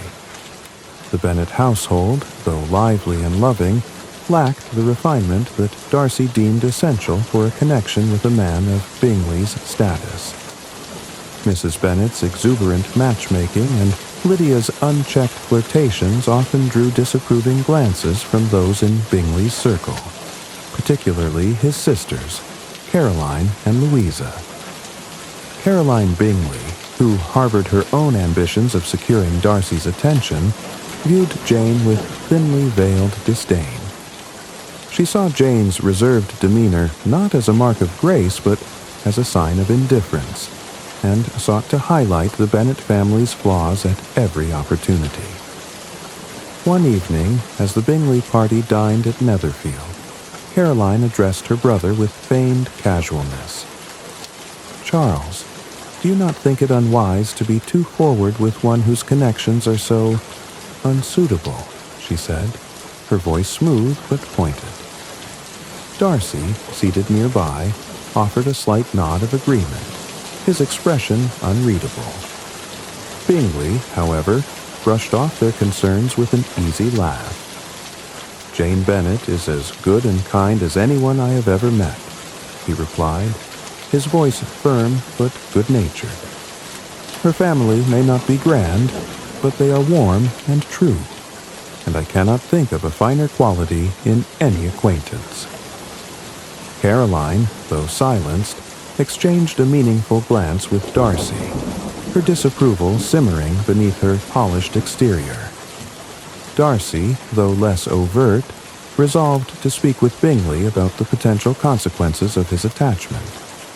For Jane and Bingley, however, such tensions were distant echoes, drowned out by the gentle harmony they found in one another's company. Every stolen glance, every shared smile, seemed to strengthen the fragile bond between them. To those who watched from the outside, their affection was a tender thing, like the first blush of spring after a long winter. But, like spring, it was fleeting, vulnerable to the frost of others' interference. And, though neither Jane nor Bingley could have known it yet, the forces conspiring to separate them were already at work, ready to test the strength of their growing love. Autumn in Meryton was a season of golden leaves and brisk air, the kind that made cheeks rosy and spirits high. The village, always bustling with life, seemed even livelier as the militia arrived to establish their camp nearby. Officers in their smart red coats became the talk of every gathering, their presence adding a spark of excitement to the quiet countryside. Among them was Mr. George Wickham, a man whose charm and easy manners set hearts aflutter wherever he went. Elizabeth Bennet first encountered Mr. Wickham during a chance meeting on the streets of Meryton. It was a bright afternoon, and the market square hummed with activity as Elizabeth strolled with her sisters. Wickham, with his confident stride and disarming smile, stopped to introduce himself to the Bennet ladies, his politeness so genuine that it seemed effortless. His sandy hair caught the light, and his blue eyes held a twinkle that invited trust. Elizabeth, quick to observe and quicker to judge, found herself intrigued by him. His conversation was lively, but never boastful, and his demeanor seemed as far removed from Darcy's cold reserve as night from day. Here was a man who seemed to value openness and ease, qualities Elizabeth herself held dear. Their acquaintance deepened at a gathering soon after, where Wickham sought her out for conversation. As they stood apart from the lively crowd, his tone grew quieter, his expression tinged with melancholy. "Miss Bennet," he began, "I hope you will not think me forward if I speak plainly, but I feel you deserve to know the truth about Mr. Darcy." Elizabeth's curiosity was instantly piqued. Wickham went on to tell his tale, painting Darcy as the villain in his life. According to Wickham, he had been the favored son of Darcy's late father, who had intended for him to receive a valuable living as a clergyman. Yet, when the elder Mr. Darcy passed away, his son had ignored his father's wishes, leaving Wickham penniless and forced to seek his fortune elsewhere. "I must confess," Wickham said, his voice low and sorrowful, "I was naive to believe that honor and loyalty would prevail. Mr. Darcy has always been proud, but I never imagined he would act so cruelly." Elizabeth listened with growing indignation. The story Wickham told fit neatly with her perception of Darcy, proud, cold, and selfish. Every word seemed to confirm her earlier impressions, and, as Wickham spoke, her opinion of Darcy solidified further. She found herself drawn to Wickham's openness, his willingness to share a story that clearly caused him pain. In him, she saw a kindred spirit, someone who valued honesty over pretense. "How dreadful," Elizabeth said, her voice filled with genuine sympathy. "I can scarcely imagine such treachery." Wickham offered her a bittersweet smile. "I would not speak of it at all, Miss Bennet, but I feel it is only fair for those who might one day encounter Mr. Darcy to know his true character." The warmth of their interaction lingered in Elizabeth's mind long after the evening ended. Wickham's charm, his easy laughter, and his quiet vulnerability painted a picture of a man wronged by fate, a man who bore his burdens with dignity. Compared to Darcy's aloofness and arrogance, Wickham seemed a model of sincerity. Yet, beneath the surface of his words lay truths unspoken and motives unexamined. Wickham's story was a carefully woven web, and Elizabeth, blinded by her prejudice against Darcy, failed to see the threads of deceit glimmering in the light of his charm. In her heart, she carried the image of Wickham as the wronged gentleman, and Darcy as the oppressor, a perception that would shape her actions and thoughts in the days to come. As autumn faded into winter, the memory of Wickham's tale remained vivid in Elizabeth's mind, casting Darcy in an even darker shadow. But as the seasons change, so too does the truth, and Elizabeth was yet to discover how greatly appearances could deceive. The crisp winter air carried with it an unusual energy as Mr. Collins, the Bennet family's peculiar and pompous cousin, arrived at Longbourn. A clergyman under the patronage of the formidable Lady Catherine de Bourgh, Mr. Collins prided himself on his connection to his benefactress, speaking of her with a reverence that bordered on worship. His every word seemed calculated to impress, though it often had the opposite effect. The Bennet family received him with varying degrees of amusement. Mr. Bennet, with his sharp wit, found endless entertainment in his cousin's long-winded speeches and exaggerated humility. Mrs. Bennet, however, saw Mr. Collins in an entirely different light. As the heir to the Bennet estate, he represented security for at least one of her daughters, and she was determined that Elizabeth, her second eldest, should be the one to claim him. Mr. Collins wasted no time in pursuing his goal. His admiration for Elizabeth was expressed with a mixture of awkward compliments and excessive formality. "Cousin Elizabeth," he began one morning as they sat in the drawing room, "it would be most improper of me to delay any longer in addressing the matter of my intentions." Elizabeth, who had been absently stitching a handkerchief, looked up in mild surprise. "Your intentions, Mr. Collins?" "Yes, indeed," he declared, his chest puffed with self-importance. "You must be aware of my noble plan to unite our families in matrimony, thus ensuring that the Bennet estate remains within the family. Lady Catherine herself has encouraged me to seek a wife, and I can think of no one more suitable than you, dear cousin." Elizabeth bit her lip to suppress a laugh. Mr. Collins's tone was so self-assured, so utterly devoid of romance, that she could hardly believe he was serious. Yet, as he continued to list the reasons for his proposal, his duty to marry, the advantages of their union, and his own condescension in marrying beneath his station, her amusement gave way to irritation. When he finally paused to take a breath, Elizabeth seized the opportunity to respond. "I am honored by your proposal, Mr. Collins," she began, her tone polite but firm. "But I must decline. I do not feel we would make a happy match." Mr. Collins blinked, clearly unprepared for this outcome. "Decline?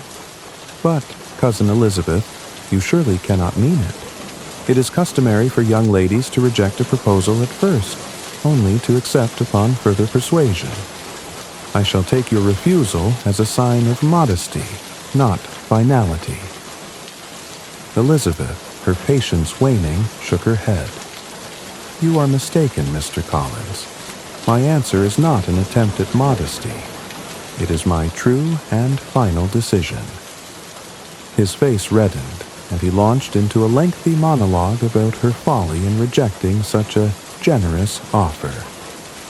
Elizabeth endured it with a calm resolve, her mind already retreating to thoughts of more agreeable company. Mrs. Bennet, however, was far from calm when she learned of Elizabeth's refusal. "Lizzie, how could you?" she cried, wringing her hands. "Do you not see the security he offers? Think of the family. Think of your future." But Elizabeth stood firm, even as her mother's protests filled the house. "I cannot marry a man I do not respect, Mamma," she replied simply, her voice steady. "Surely you would not wish for my unhappiness." While Mrs. Bennet lamented and Mr. Bennet chuckled in quiet approval, Mr. Collins wasted no time in redirecting his attentions. Within days, he proposed to Charlotte Lucas, Elizabeth's practical and level-headed friend. Charlotte, valuing security over romance, accepted him without hesitation. When Elizabeth heard the news, she struggled to reconcile her feelings. She admired Charlotte's pragmatism, but could not imagine herself making the same choice. Yet, as she watched her friend prepare to leave for her new life as Mrs. Collins, Elizabeth felt a pang of sadness. It was a reminder that in their world, love and happiness were often luxuries, not guarantees. As Mr. Collins departed Longbourn, leaving behind both disappointment and relief, Elizabeth resolved to remain true to herself, even if it meant defying expectations. Her rejection of Mr. Collins was not just a refusal of a man, but a quiet declaration of her belief in a deeper, truer connection. One she had yet to find, but could not stop hoping for. Spring had arrived in the countryside, breathing life into the world with its gentle warmth and vibrant blooms. Elizabeth Bennet, visiting her dear friend Charlotte Lucas at her new home in Hunsford, found herself surrounded by the stately beauty of Rosings Park, the grand estate of Lady Catherine de Bourgh. Though Charlotte's life as Mrs. Collins seemed suffused with duty rather than joy, Elizabeth resolved to make the best of her stay, filling her days with long walks and quiet contemplation. It was during one such walk that Elizabeth encountered Mr. Darcy, entirely by surprise. He had come to Rosings to visit his aunt, and though his presence was unexpected, it was not unwelcome. Elizabeth, who had thought herself free of him since their last uneasy meeting, found herself both intrigued and unsettled by his appearance. Darcy, as reserved as ever, greeted her with a quiet intensity that lingered in the air like the scent of rain. As days passed, their paths crossed often. Elizabeth could not help but notice a subtle shift in Darcy's demeanor. His cold aloofness had softened, replaced by a quieter, almost hesitant attentiveness. There were moments, when he asked after her health, when his gaze lingered on her, that made her heart quicken, though she dismissed the thought as folly. Whatever his reasons for being there, she was certain they had little to do with her. And yet, she was wrong. One afternoon, while Elizabeth sat reading in the small parlor of the Collins home, a shadow fell across the room. Looking up, she saw Darcy standing at the doorway, his expression unreadable. He stepped inside, his movements deliberate but not unkind, and after a pause, he began to speak. "Miss Bennet," he said, his voice steady but tinged with something deeper, "I have struggled against my feelings, but I can no longer suppress them. You must allow me to tell you how ardently I admire and love you." Elizabeth froze, the words hanging in the air like a spell she could scarcely believe. Mr. Darcy, the man she had found so insufferable, was declaring his love? But before she could recover, he continued. "I am well aware," he said, his tone turning guarded, "of the obstacles that stand between us. Your family's connections, your circumstances. Everything about this union would be a degradation for someone of my position. And yet, against my better judgment, I cannot help but offer you my hand." Whatever enchantment Elizabeth had briefly felt shattered instantly. His words, so laden with pride and condescension, cut through her like a cold wind. Rising from her chair, she faced him, her eyes alight with anger. "How dare you?" she began, her voice sharp. "You insult me even as you propose. You expect me to feel flattered by the knowledge that you have tried to suppress your feelings for me, as though my position were some great obstacle for you to overcome." Darcy stiffened, his brows drawing together in confusion. "I thought you might understand the sincerity of my feelings, despite my reservations." "Sincerity?" Elizabeth said, her voice rising. "How can I believe in the sincerity of a man who has done everything in his power to harm those I care for? You dare to speak of love, yet you separated my sister from Mr. Bingley, ensuring her heartbreak and his misery." Darcy faltered, his expression shifting to one of unease. "I acted in what I believed to be Bingley's best interest. Your sister, I did not believe her affections were genuine." "You judged her without knowing her," Elizabeth snapped. "You, with your arrogance and presumption, decided you had the right to interfere in her life, and you have the audacity to call it love." Darcy's face darkened, his pride wounded. "I cannot deny my actions, but they were done with the best intentions." "And what of Mr. Wickham?" Elizabeth continued, her voice trembling with fury. "You ruined him as well, denying him his inheritance and leaving him to fend for himself. Do you deny that, too?" At the mention of Wickham, Darcy's eyes flashed. If you knew the truth of Mr. Wickham's character, you would not speak so highly of him," he said, his voice low. "But I see there is little point in continuing this conversation. You have made your feelings clear." "And you mine," Elizabeth replied coldly. Darcy stood for a moment longer, his jaw tight, his posture rigid. Then, without another word, he turned and left the room, leaving Elizabeth alone with her tumultuous thoughts. The silence that followed was deafening. Elizabeth sank back into her chair, her heart pounding in her chest. She had expected many things from Mr. Darcy, but not this. His declaration of love, so marred by pride and insensitivity, had only deepened her resentment of him. Yet, as she replayed the encounter in her mind, she felt a strange unease. Not regret, but a sense that their story was far from over. Outside, the wind stirred the budding leaves on the trees, carrying with it the whispers of something unresolved, something that would change them both in ways they could not yet imagine. The morning after Mr. Darcy's tumultuous proposal dawned gray and heavy, the sky veiled with clouds as though mirroring the storm within Elizabeth's heart. She awoke early, her mind restless with fragments of the previous day's confrontation. Darcy's words, both his declaration of love and his cold justifications, echoed in her thoughts, leaving her torn between anger and bewilderment. As she ventured into the garden for solace, Elizabeth caught sight of Darcy approaching. His strides were purposeful, yet his expression was guarded, as though he carried a weight too heavy to bear.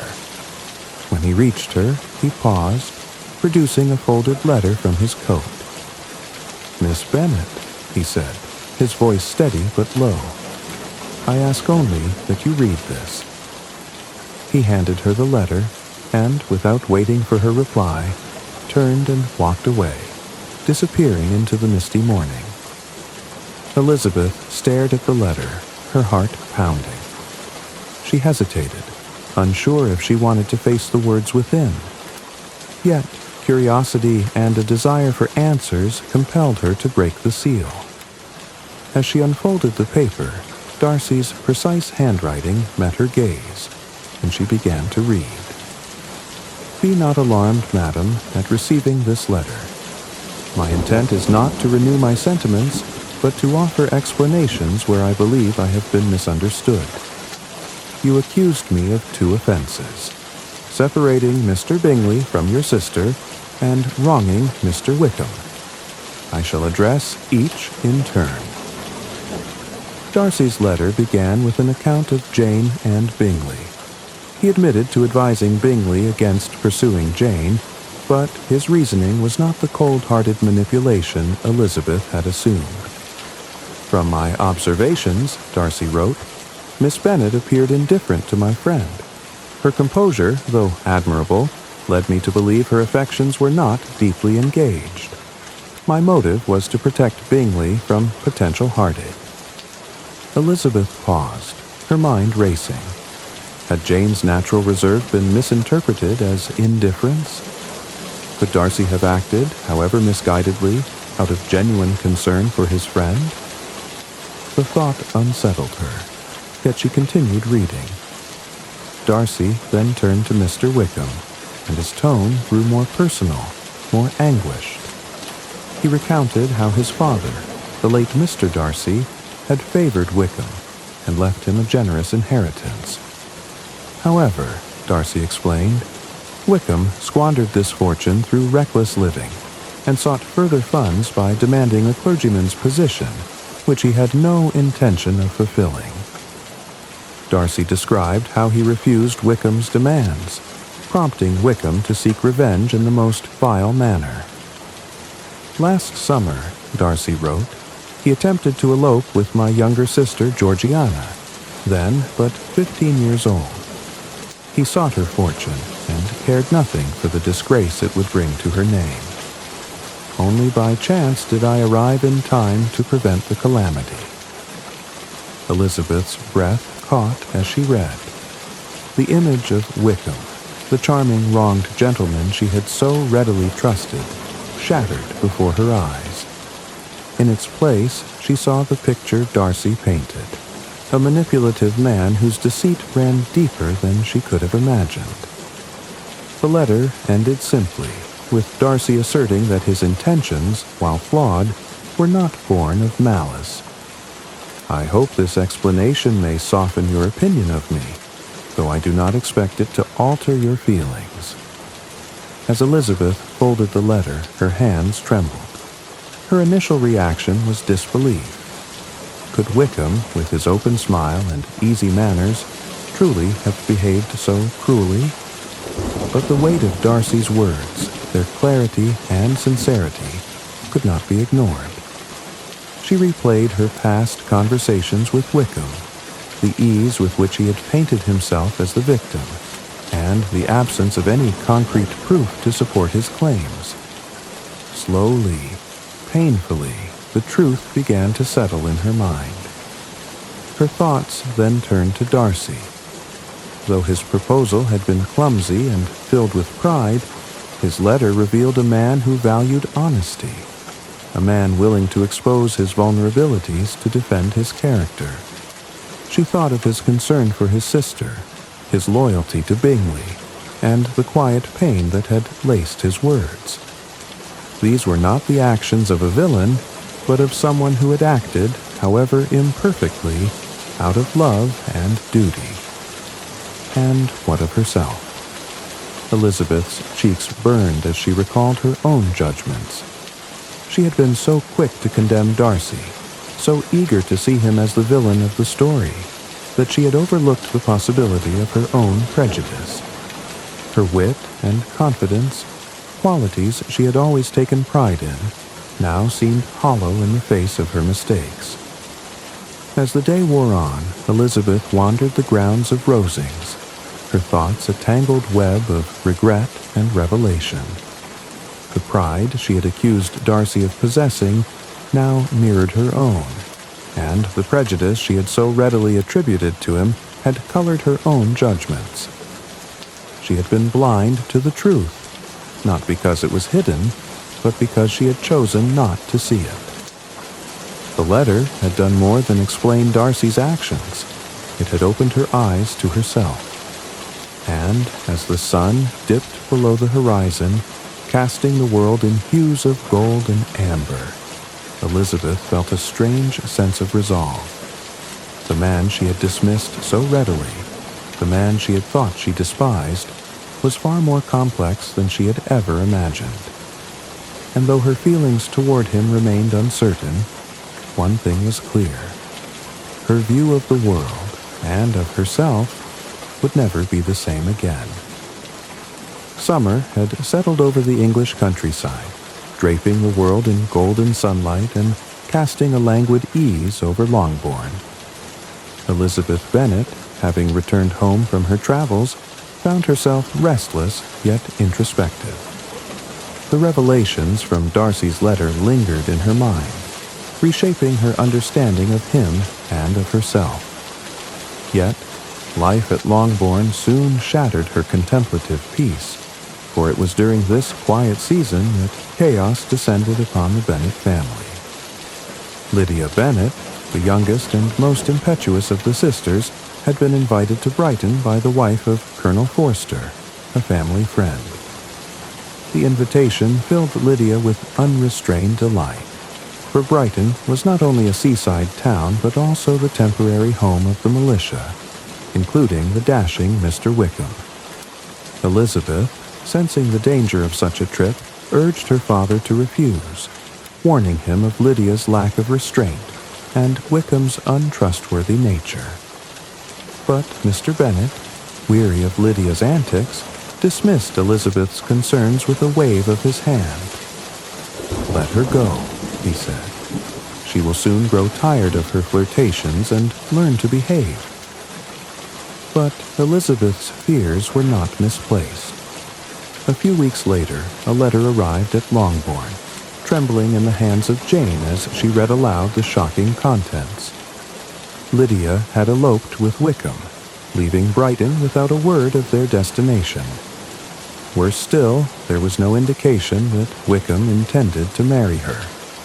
The scandal threatened to engulf the Bennet family, their reputation hanging by the thinnest of threads. Mrs. Bennet, upon hearing the news, fell into hysterics, lamenting the ruin of her family. "Oh, Mr. Bennet," she cried, "what is to become of us?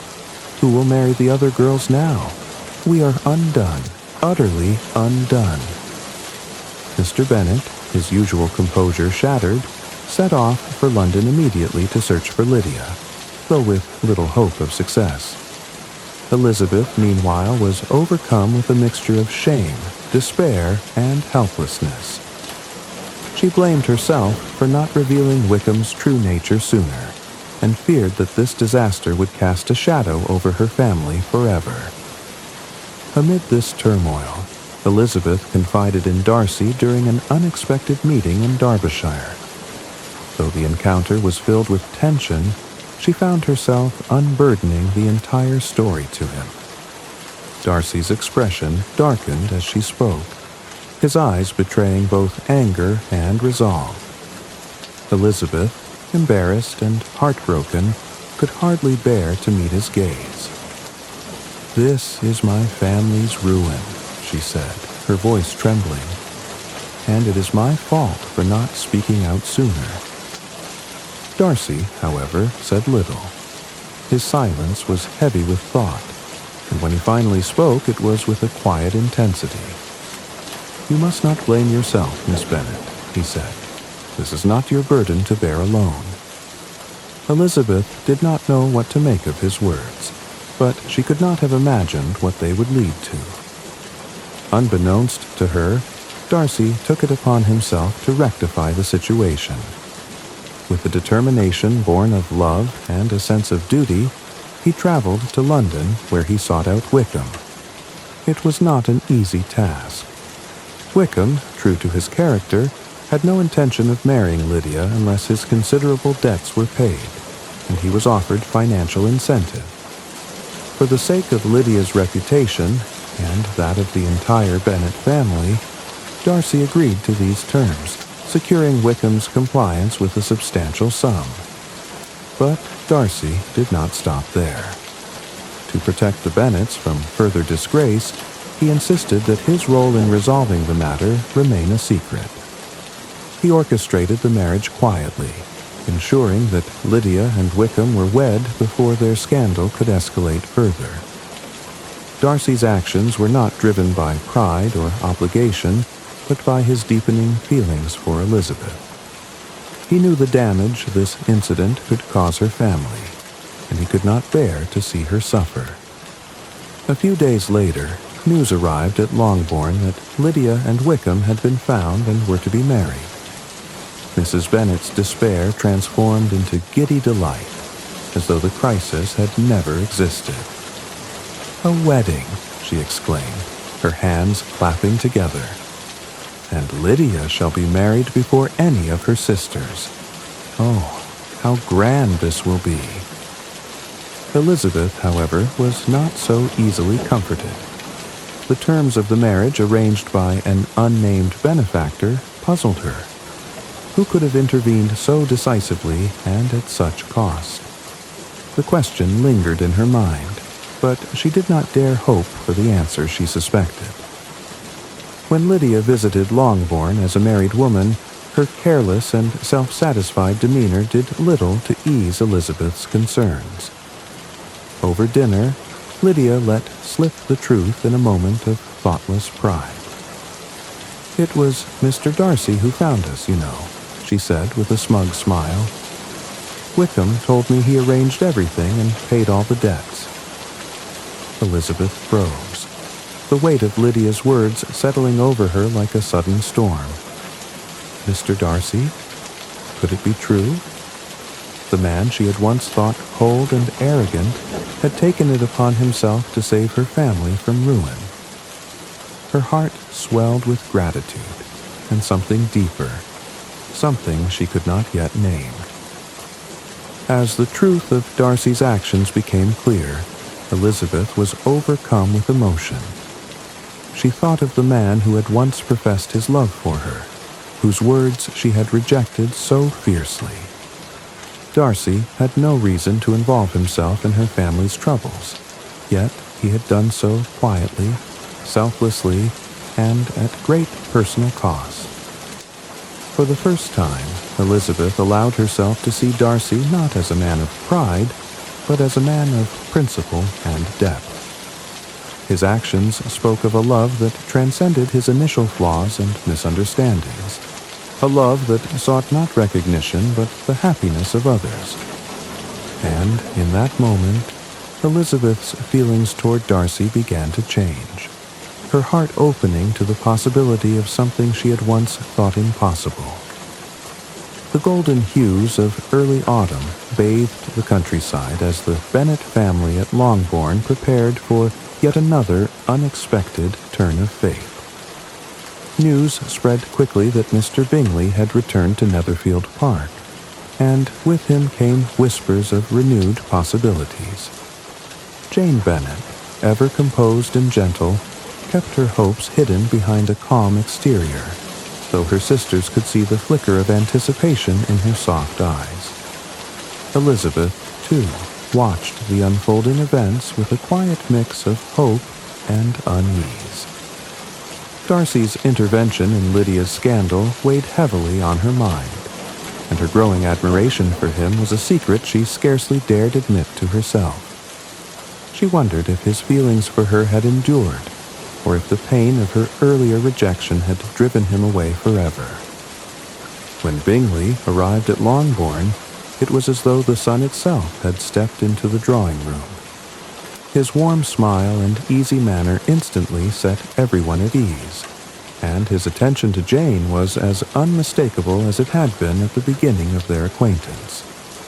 The two exchanged shy smiles and lingering glances, as though no time had passed since their first dance at the Meryton ball. This time, however, Bingley seemed determined not to let external forces dictate his heart. Within days, he requested a private moment with Jane, and, with sincerity and tenderness, asked for her hand in marriage. Jane, her composure breaking into radiant joy, accepted with tears in her eyes. The entire Bennet household erupted into celebration, Mrs. Bennet's ecstatic proclamations filling every corner of the house. "I always knew it," she cried, her hands clasped over her heart. "My Jane, the mistress of Netherfield. Oh, what a happy day this is." But amidst the jubilation, Elizabeth felt a quiet ache. She was overjoyed for Jane, but could not help wondering what the future held for herself. Thoughts of Darcy lingered, his image now softened by the knowledge of his kindness and love. Yet she could not imagine that he would return to her after all that had passed. The Bennet household was still basking in the glow of Jane's engagement when Elizabeth decided to take a solitary walk through the fields surrounding Longbourn. The air was crisp, carrying the scent of earth and the faint rustle of leaves. As she wandered along a familiar path, her thoughts filled with memories of Darcy. She was startled to see him approaching.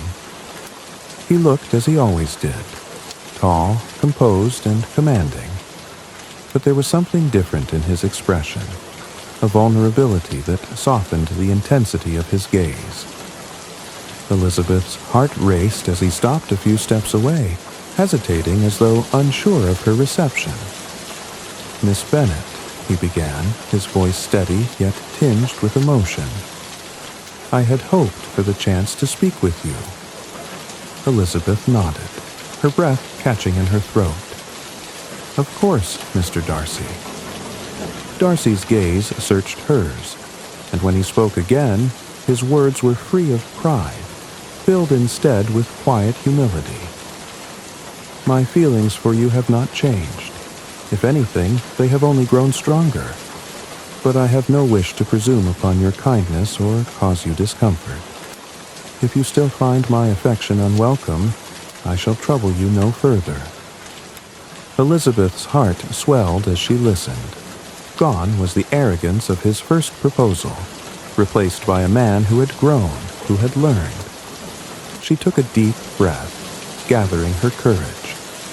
"Mr. Darcy," she said softly, "your feelings are not unwelcome. In fact, they are most sincerely returned." Darcy's expression, which had been carefully guarded, melted into one of pure joy.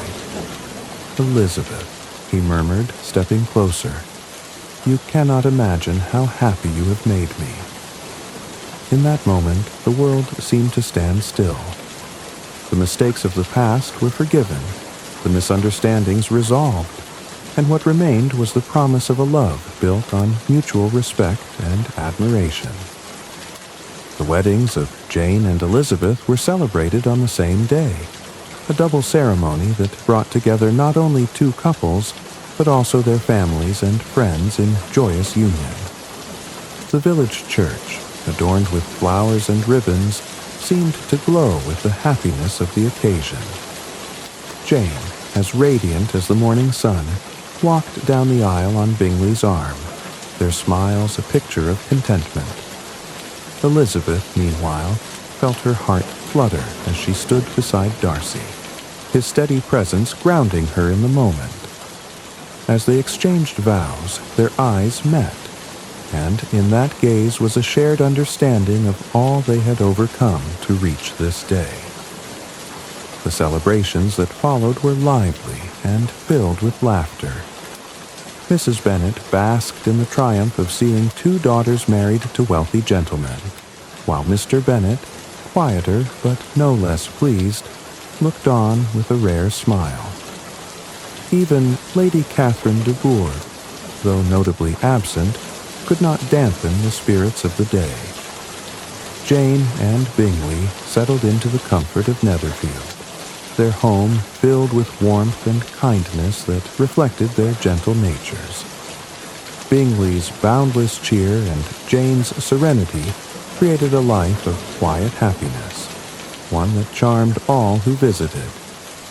Elizabeth and Darcy, on the other hand, began their married life at Pemberley, where the grandeur of the estate was matched only by the depth of their affection for one another. Elizabeth's lively wit and Darcy's steady devotion became the foundation of a partnership that thrived on equality and mutual respect. The servants at Pemberley, who had once regarded Darcy as reserved, were delighted to see their master transformed, his smiles now more frequent, his heart lighter. For Elizabeth, Pemberley became more than just a grand house. It became a home. The grounds, with their rolling hills and glittering streams, mirrored the peace she had found in her life and her heart. And for Darcy, Elizabeth was not merely his wife, but his equal, the woman who had challenged him, changed him, and made him better. And so, the two couples, Jane and Bingley, Elizabeth and Darcy, lived in happiness and harmony, their lives enriched by the love and understanding they had found. Their stories became cherished tales in the village, reminders that love, though sometimes tested by pride and prejudice, always has the power to overcome. Thank you for joining us tonight on Mr. Sleep Story for the timeless tale of Pride and Prejudice. Through misunderstandings, pride, and prejudice, Elizabeth Bennet and Mr. Darcy taught us that love can flourish when we challenge our assumptions and open our hearts. As you drift off to sleep, let their journey remind you that even the most unexpected connections can lead to something beautiful. If you enjoyed this story, please like, subscribe, and click the bell icon to join us for more soothing tales each night. Until next time, may your dreams be as enchanting as a walk through Pemberley, and your rest as peaceful as a happily ever after. Sweet dreams, and good night.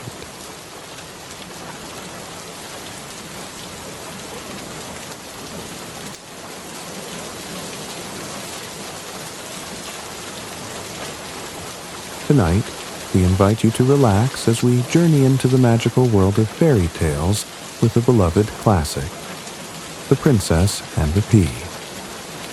This timeless story is filled with charm, mystery, and a touch of whimsy.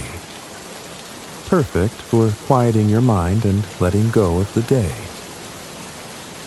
Once upon a time, in a beautiful and prosperous kingdom surrounded by lush green forests and sparkling rivers, there lived a young prince. He was admired by everyone in the land, not just for his handsome features and princely demeanor, but also for his kind heart and noble spirit. The prince had everything one could ever dream of: a grand castle, loyal subjects, and treasures from all corners of the world. But there was one thing he lacked: a true princess to share his life with. The prince had always dreamed of finding a wife who was not only graceful and beautiful, but also wise, compassionate, and genuinely royal in both heart and manner. He envisioned a princess who could rule beside him, understanding the weight of the crown and the needs of their people. However, as he grew older, his search for such a princess began to feel more and more impossible. His royal parents, the king and queen, had encouraged him to find a bride, reminding him of the importance of continuing the royal lineage. A prince must marry a true princess, his mother often said, one with a noble soul and a lineage as pure as the brightest star. Determined to fulfill their wishes and his own, the prince embarked on a journey to find his future queen. He visited neighboring kingdoms and distant lands, meeting princesses of all kinds.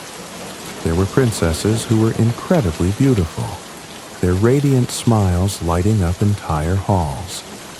There were those who dazzled him with their knowledge, reciting ancient texts and speaking of the stars and the seas. And there were others who charmed him with their musical talents and graceful dancing. But for all their qualities, something was always missing. The prince found himself disappointed time and again. Some princesses seemed more interested in jewels and gowns than in kindness and duty. Others, while intelligent and refined, lacked the warmth that he longed for in a companion. And still others claimed to be princesses, but their titles were dubious, their royal ancestry questionable.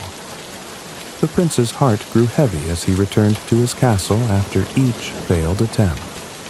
He would pace the grand halls, looking out over his kingdom with a sigh, wondering if his perfect princess even existed. Am I asking for too much? He would ask himself late at night, staring at the stars from his balcony. Surely there must be someone out there who is truly meant to be my queen. The royal court, noticing the prince's frustration, suggested grand balls and elaborate feasts to attract princesses from across the land. Castles filled with music, laughter, and dancing, but none of the guests ever captured the prince's heart. As the seasons passed, the prince began to lose hope. Perhaps true royalty, he thought, was not something that could be easily seen or proven. Maybe it was something hidden, something that could only be revealed in the most unexpected way. Little did he know, fate had something extraordinary in store for him. One fateful evening, as the sun dipped below the horizon and darkness blanketed the land, a fierce storm swept through the kingdom. The wind howled like a restless spirit, rattling the shutters and shaking the trees. Rain poured from the heavens, turning roads into rivers and drenching everything in its path. Inside the prince's castle, the royal family and their attendants sought refuge by the great hearth. The flickering firelight cast long shadows on the stone walls, and the room hummed with quiet conversation. mingled with the crackling of the fire. The prince sat in silence, gazing into the flames, lost in thought. His search for a true princess weighed heavily on his heart. He had met so many women, yet none had captured his soul or matched the ideal he held in his mind. As the storm raged outside, it seemed to echo the storm of emotions within him: frustration, longing, and a faint hope he could not extinguish. Suddenly, amidst the roar of the wind and the pounding rain, there came a knock at the great castle door. It was faint, barely audible above the tempest, but it was there, a persistent, steady sound. The guards, startled, exchanged glances before hurrying to the door. When they opened it, they were met with an astonishing sight. Standing there, drenched from head to toe, was a young woman. Her hair clung to her face and shoulders in dark, wet tendrils, and her clothes, though finely made, were soaked through, dripping water onto the stone floor. Her delicate shoes were muddied from the treacherous roads, and she shivered visibly from the cold. Yet, despite her disheveled appearance, there was an undeniable grace about her, a quiet dignity that seemed to radiate from within. The guards hesitated, unsure of what to make of her. But the woman spoke, her voice soft yet steady, carrying over the sound of the storm. "I am a princess," she said simply. "I have been caught in the storm while traveling and seek shelter for the night." The prince, drawn by the commotion, approached the entrance. His eyes fell upon the young woman, and he was immediately struck by her presence. Though she looked weather-worn and exhausted, there was something captivating about her. Her features were delicate, her cheekbones high, and her lips soft, though slightly pale from the cold. Her eyes, large and expressive, held a mixture of weariness and resolve, as though she had endured much but refused to let it dim her spirit. They sparkled faintly, reflecting the light of the torches in the hall, and the prince found himself unable to look away. Her posture, even in her bedraggled state, was impeccable. Her back straight, her head held high. There was a quiet confidence in the way she carried herself, as though she belonged to the world of royalty despite the mud on her shoes and the rainwater dripping from her hair. The prince noticed small details: the fine embroidery on the edges of her cloak, the quality of her boots, and the unmistakable air of refinement that clung to her, even in the dire circumstances. The queen, however, was not so easily swayed. She had seen many young women claim to be princesses in hopes of securing her son's hand in marriage. To her, the title of princess was not enough. It had to be proven beyond any doubt. Stepping forward, she addressed the young woman. "A princess, you say?" the queen said, her tone polite but skeptical. "Well, we shall see." Despite her exhaustion, the young woman met the queen's gaze with unwavering composure. "I am," she replied simply. "I would not claim a title that is not mine." "If she truly is a princess," the queen murmured to herself, "she will feel the discomfort of the pea, for only a true princess possesses the sensitivity to notice such a small thing." The young woman, unaware of the test she was about to face, expressed her gratitude for the hospitality and retired to the prepared room. Despite her exhaustion, the towering bed made her pause. She glanced at the attendants, her brow furrowing slightly, but said nothing. Climbing the ladder provided to reach the topmost mattress, she settled in and closed her eyes as the storm continued to rage outside. As the storm continued to howl outside, the castle settled into an expectant hush.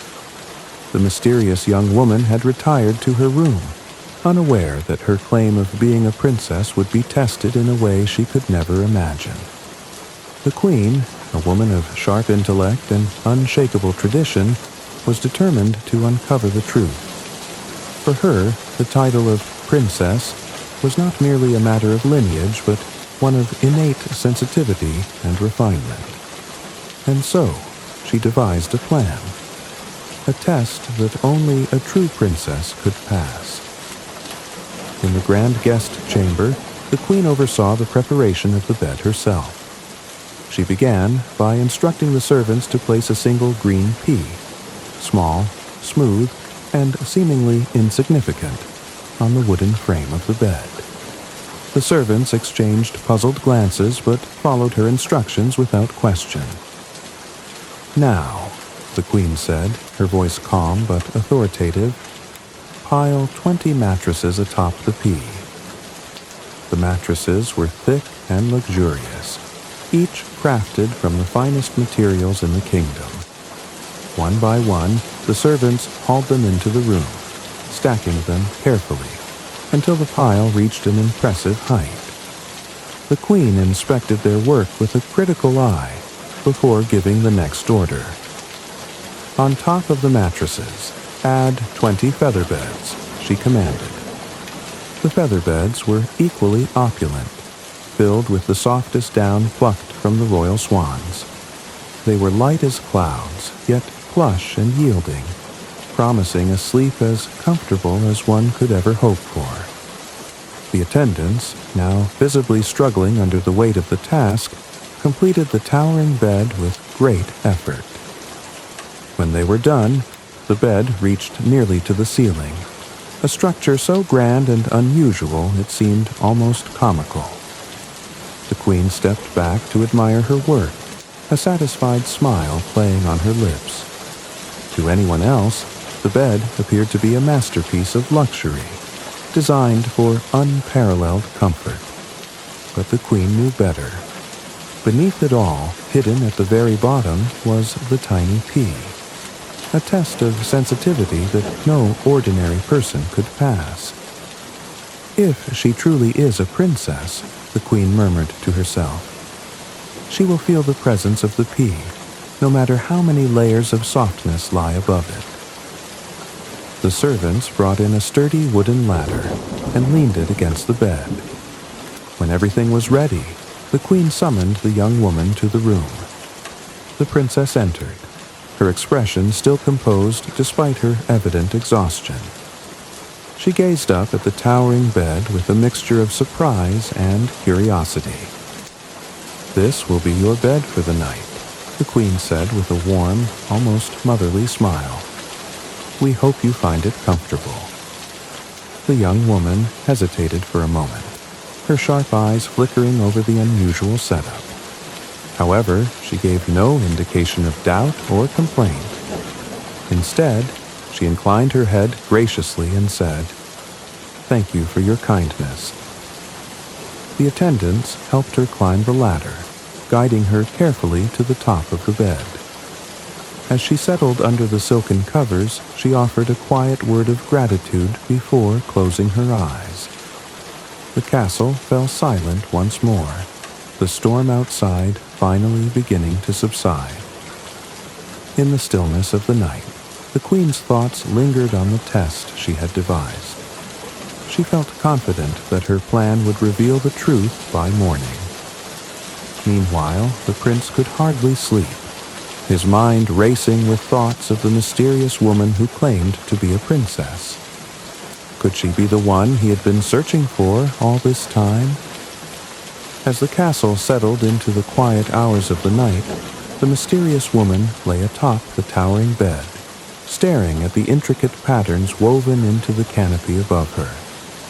Though the silken sheets felt soft against her skin, and the warmth of the feather beds enveloped her like a cocoon, she found herself unable to relax. Something wasn't right. At first, she attributed her restlessness to the events of the day. The storm had been relentless, and the journey to the castle had been grueling. The hospitality of the royal family had been gracious, but she couldn't shake the feeling that she was being watched and judged. After all, who could blame them? she had arrived unannounced, looking far from regal in her rain-soaked clothes, claiming to be a princess, a true princess. The weight of proving her identity seemed to press down on her, much like the strange sensation she now felt beneath her back. The woman shifted her position, hoping to find a more comfortable spot. But no matter how she turned, she couldn't escape the odd discomfort. It wasn't sharp or unbearable, just persistent, as though something hard was buried beneath the layers of mattresses and feather beds. She tried to ignore it, but the harder she tried, the more aware she became of the sensation. Her thoughts wandered to her childhood in the royal court, where she had been taught to value refinement and sensitivity. A princess, she was told, must have a delicate nature, capable of discerning even the subtlest of discomforts. It was a lesson her governess had drilled into her during long afternoons of etiquette training. Was this an ironic twist of fate, she wondered, that now she found herself struggling to sleep in a bed so grand it should have been the epitome of comfort? The hours dragged on. She tossed and turned, her movements growing more restless with each passing minute. She fluffed the pillow, adjusted the covers, and even attempted to lie perfectly still, willing herself to ignore the mysterious lump that seemed to poke at her no matter where she lay. The sound of the storm outside had faded into silence, leaving her alone with her frustration and unease. By the time dawn began to creep through the heavy curtains, the woman felt more exhausted than she had the night before. She sat up in the towering bed, running her fingers through her tousled hair, and sighed deeply. Her body ached from the night's tossing and turning, and the faint but constant pressure of the unknown object beneath the mattresses had left her feeling irritable.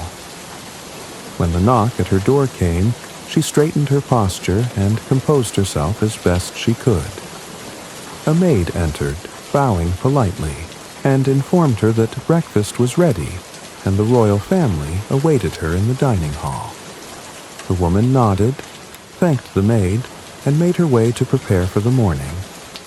Though her clothes were still slightly damp from the storm, she adjusted her attire and smoothed her hair with practiced grace, determined to present herself with dignity despite her sleepless night. In the grand dining hall, the royal family gathered around a long table adorned with golden candelabras and an array of delicious morning delicacies. The queen sat at the head, her expression calm and unreadable, while the prince looked at the young woman with a mixture of curiosity and concern. As she entered, they all rose briefly to greet her before seating themselves again. "Good morning, my dear," the queen said, her tone polite but probing. "I trust you slept well." The woman hesitated for a moment, glancing at the queen and then at the prince, who watched her intently. She decided to answer truthfully, as was her nature. "I am deeply grateful for the hospitality you have shown me," she began, her voice steady but tinged with weariness. "However, I must admit that I did not sleep well." The room fell silent, the queen's eyebrows lifting ever so slightly. "Oh, and what was the matter, my dear?" she asked, her voice laced with curiosity. The woman hesitated again, unsure if her complaint would be seen as ungrateful. But she pressed on, feeling the need to explain herself. There was something in the bed, something hard. I couldn't see it or touch it, but I could feel it beneath me, no matter how many times I adjusted. It was small, but it left me sore and restless all night.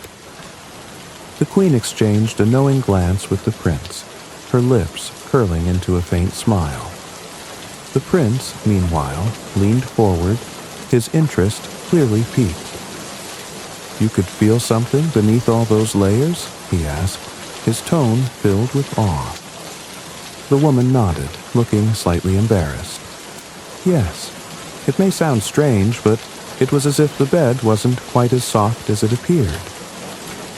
The queen clasped her hands together, her eyes sparkling with triumph. "My dear," she said warmly, "your sensitivity speaks volumes.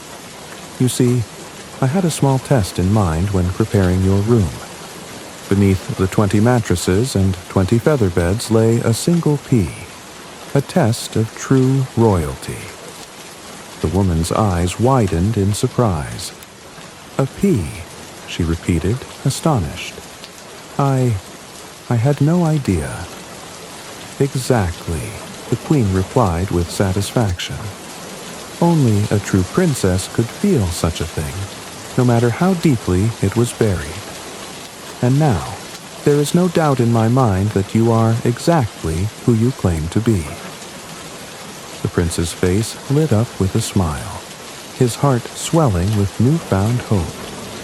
The woman, though still reeling from the revelation, felt a sense of validation she hadn't expected. For the first time in her long and challenging journey, she had been seen for who she truly was. The prince stepped forward, his gaze steady and full of admiration. "You truly are remarkable," he said softly. "I have searched far and wide for a princess, but no one has touched my heart the way you have." His words were earnest, and the sincerity in his eyes made the young woman's cheeks flush. The princess, now fully aware of the test she had unknowingly passed, looked at the prince with a mixture of gratitude and affection. She had noticed his kindness the moment she arrived, how he had looked at her with curiosity, not judgment, even when she was drenched from the storm. His every word and gesture had been thoughtful, and she found herself drawn to the strength and gentleness that radiated from him. "I am honored by your words," she replied, her voice soft but steady. "From the moment I entered this castle, I felt something different. You and your family welcomed me, even when I was a stranger at your door. I see now that it was not just kindness, it was the heart of a true king, and a home I could only dream of finding." The queen, observing the exchange, smiled knowingly. She had always hoped her son would find not just a princess, but a partner who could match him in spirit and understanding. And now, it seemed, he had. The prince took the princess's hand, and though the royal hall was filled with attendants and courtiers, the moment felt private, as if the world had disappeared. "Will you stay?"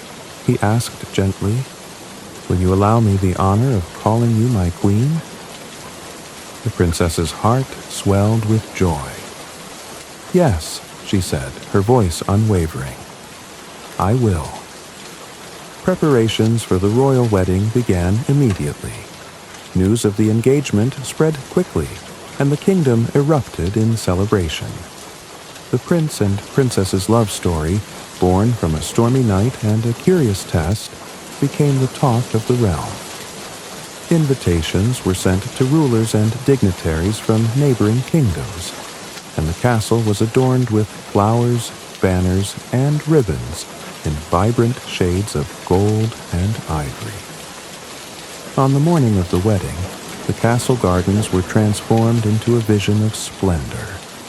Rows of chairs lined the lush green lawns, and a grand archway of roses and lilies framed the altar where the couple would exchange their vows.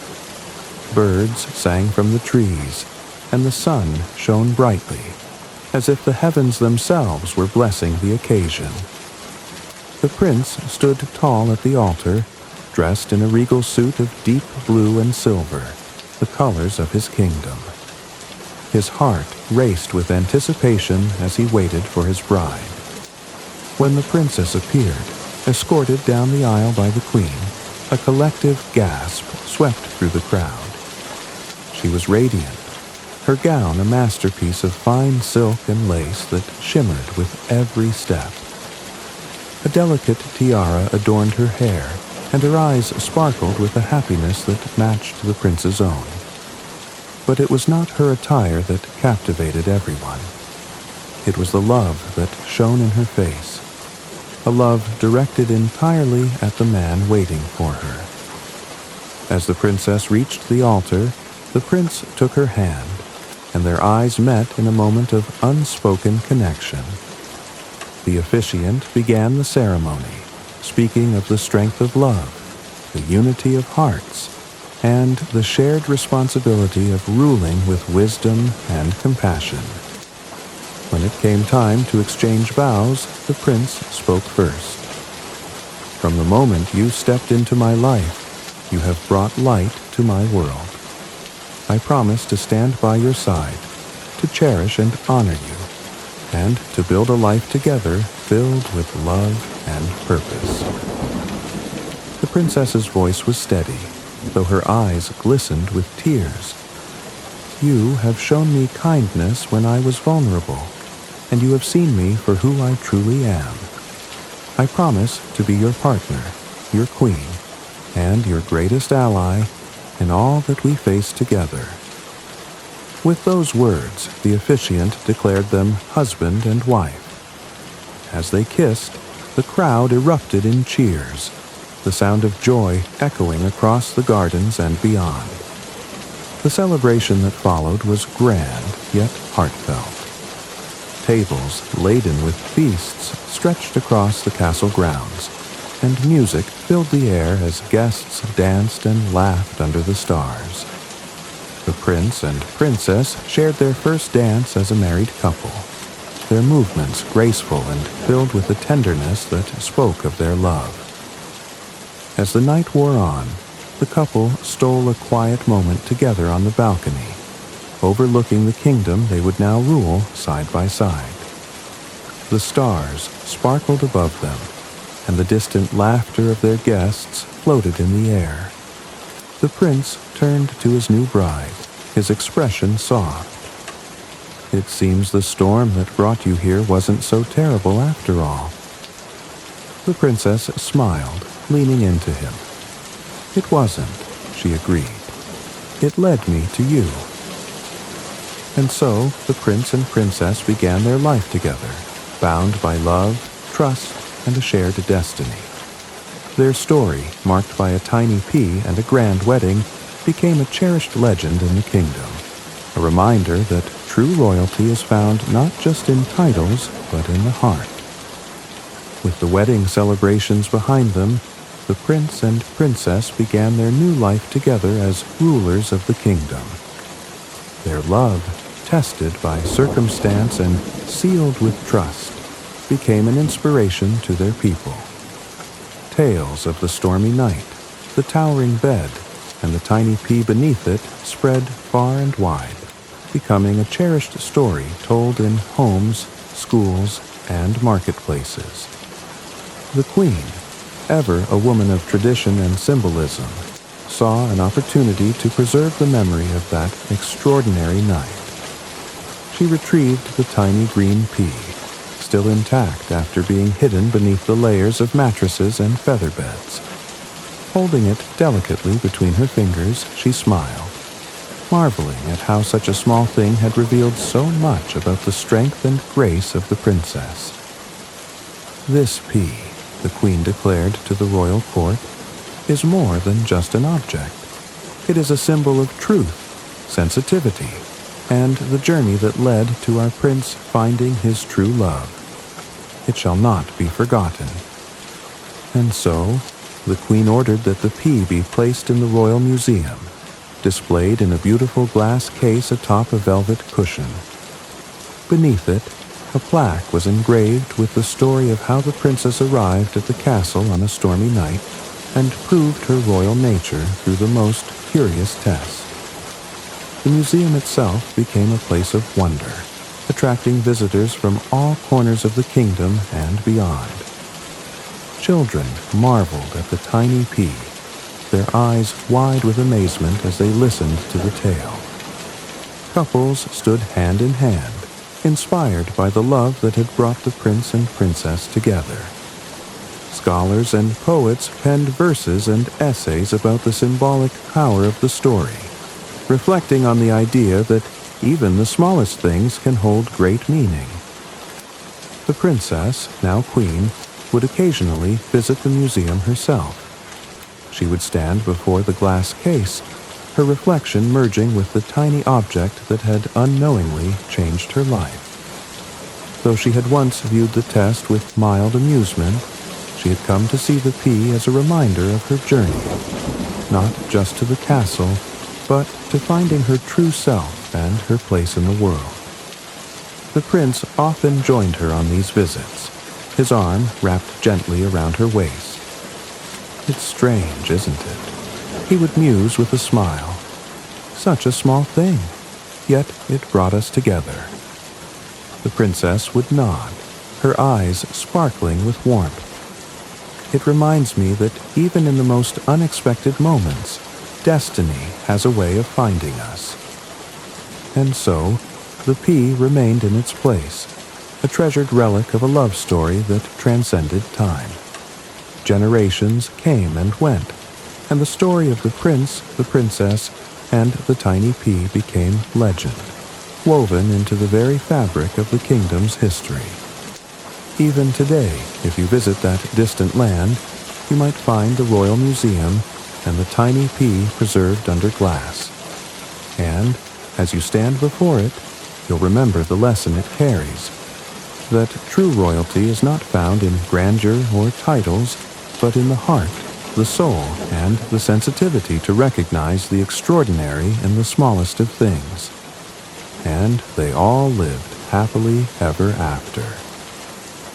Thank you for joining us tonight on Mr. Sleep's Story for the enchanting tale of the princess and the pea. This timeless story reminds us that even the smallest things can hold great significance, and that true worth is found within. As you drift off to sleep, let the gentle magic of this story carry you into sweet dreams.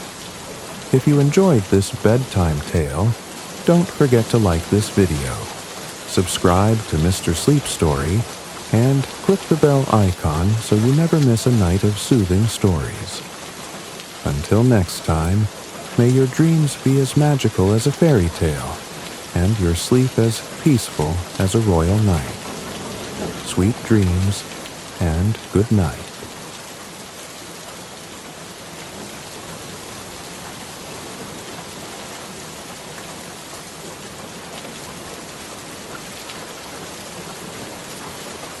Tonight, we invite you to immerse yourself in the world of Hermann Hesse's Steppenwolf, a story of introspection, duality, and the search for meaning.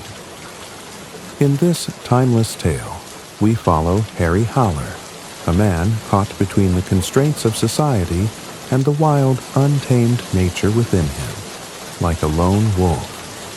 His internal struggle unfolds through a series of vivid experiences that challenge his perception of self and reality. Steppenwolf is a meditation on the complexities of life, identity, and the paths we choose to follow. It was on a dull, dreary evening that I first encountered Harry Haller, a man whose life seemed to exist at the intersection of contradiction. The man was in his late 40s, tall, with an air of weariness that seemed to hang about him like a heavy cloak. His eyes, dark and piercing, betrayed a mind constantly churning with thought. He carried himself with a detached air, as though the world around him had ceased to matter, as though he had already abandoned any hope of belonging to it. I had first heard of him in passing, through quiet whispers at social gatherings. Haller was a man of mystery, someone who seemed to avoid the public eye, preferring solitude over the company of others. His presence was like an enigma that few dared to unravel, and it was only through fate that I came into possession of his personal manuscript, a discovery that would change my perception of him forever. The manuscript, hastily written in an almost frantic hand, spoke of his innermost thoughts and reflections. It was as if Haller had been attempting to record the turmoil that had raged within him for years. The first pages revealed an intellectual man, one who had once been passionate about life and ideas, but who now found himself caught in a web of despair.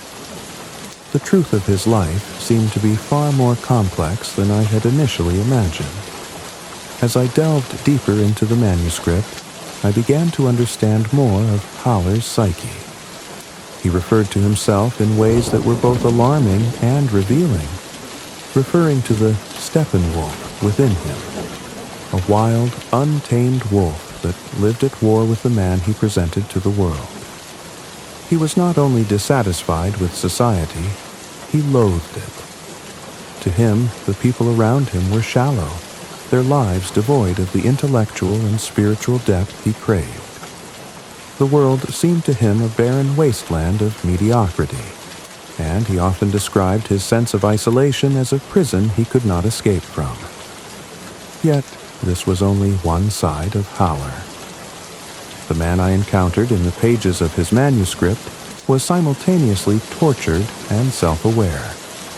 He seemed to recognize that his internal struggles, his inability to reconcile his two natures, were of his own making. His intellectual pursuits, his obsession with understanding life, had only led him further into the labyrinth of his own despair. He felt trapped between his desire for self-determination and the oppressive forces of societal norms.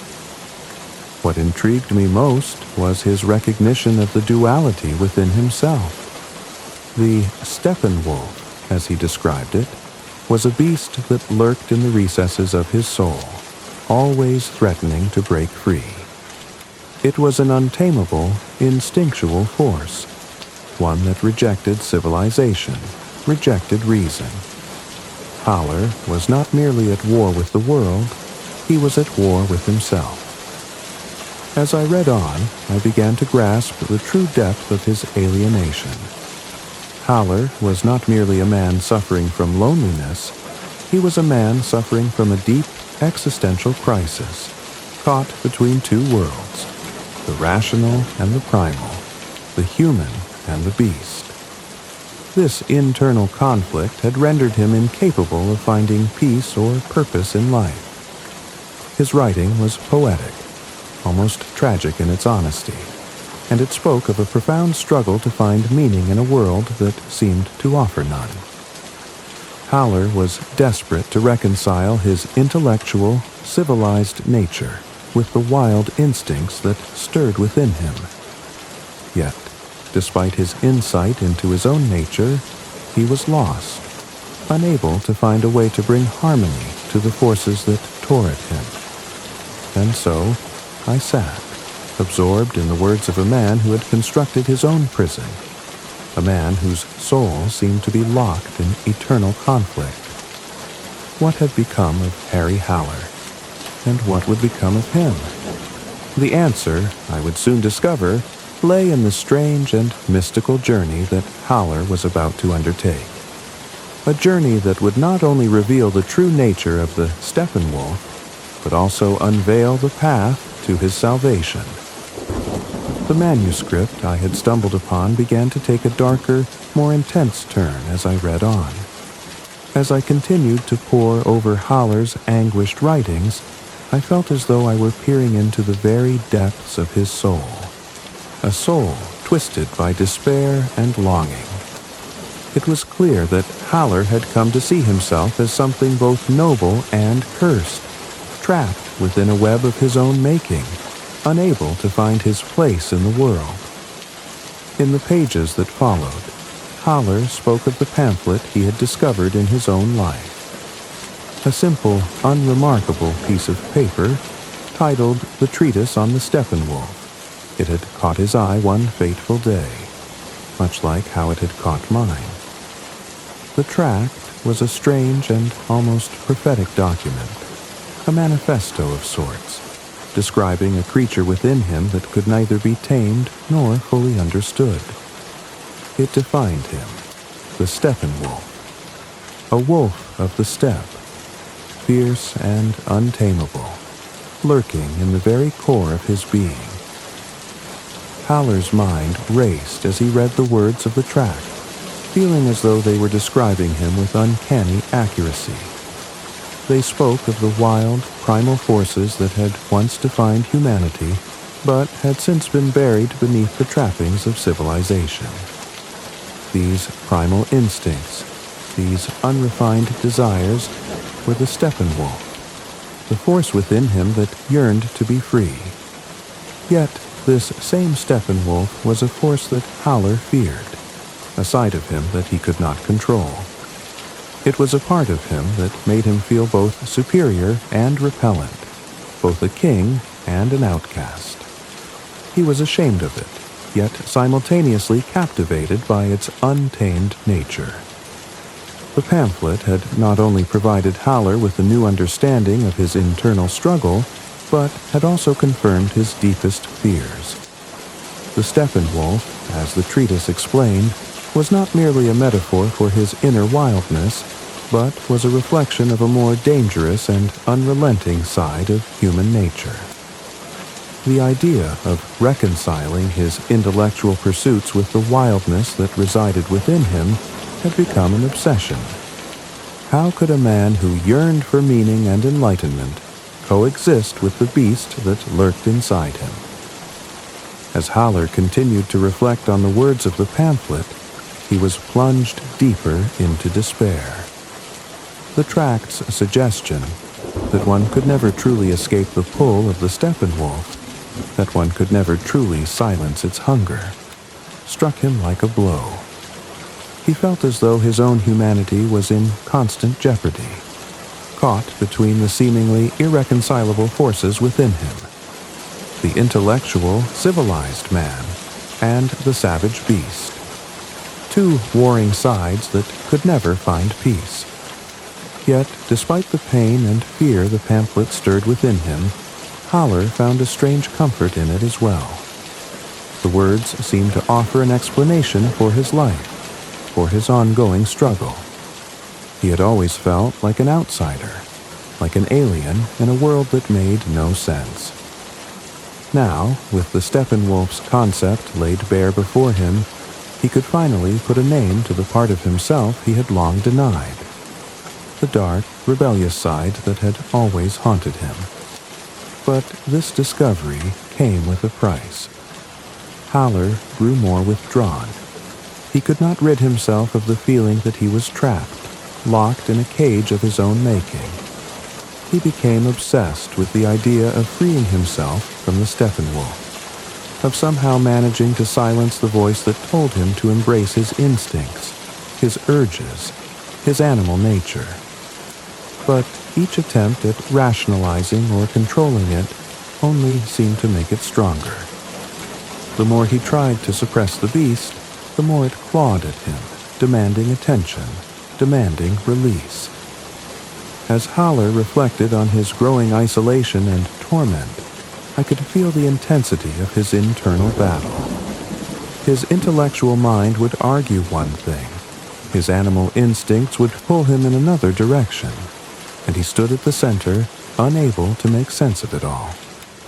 The conflict between his desire for peace and the relentless drive of his passions was destroying him from within.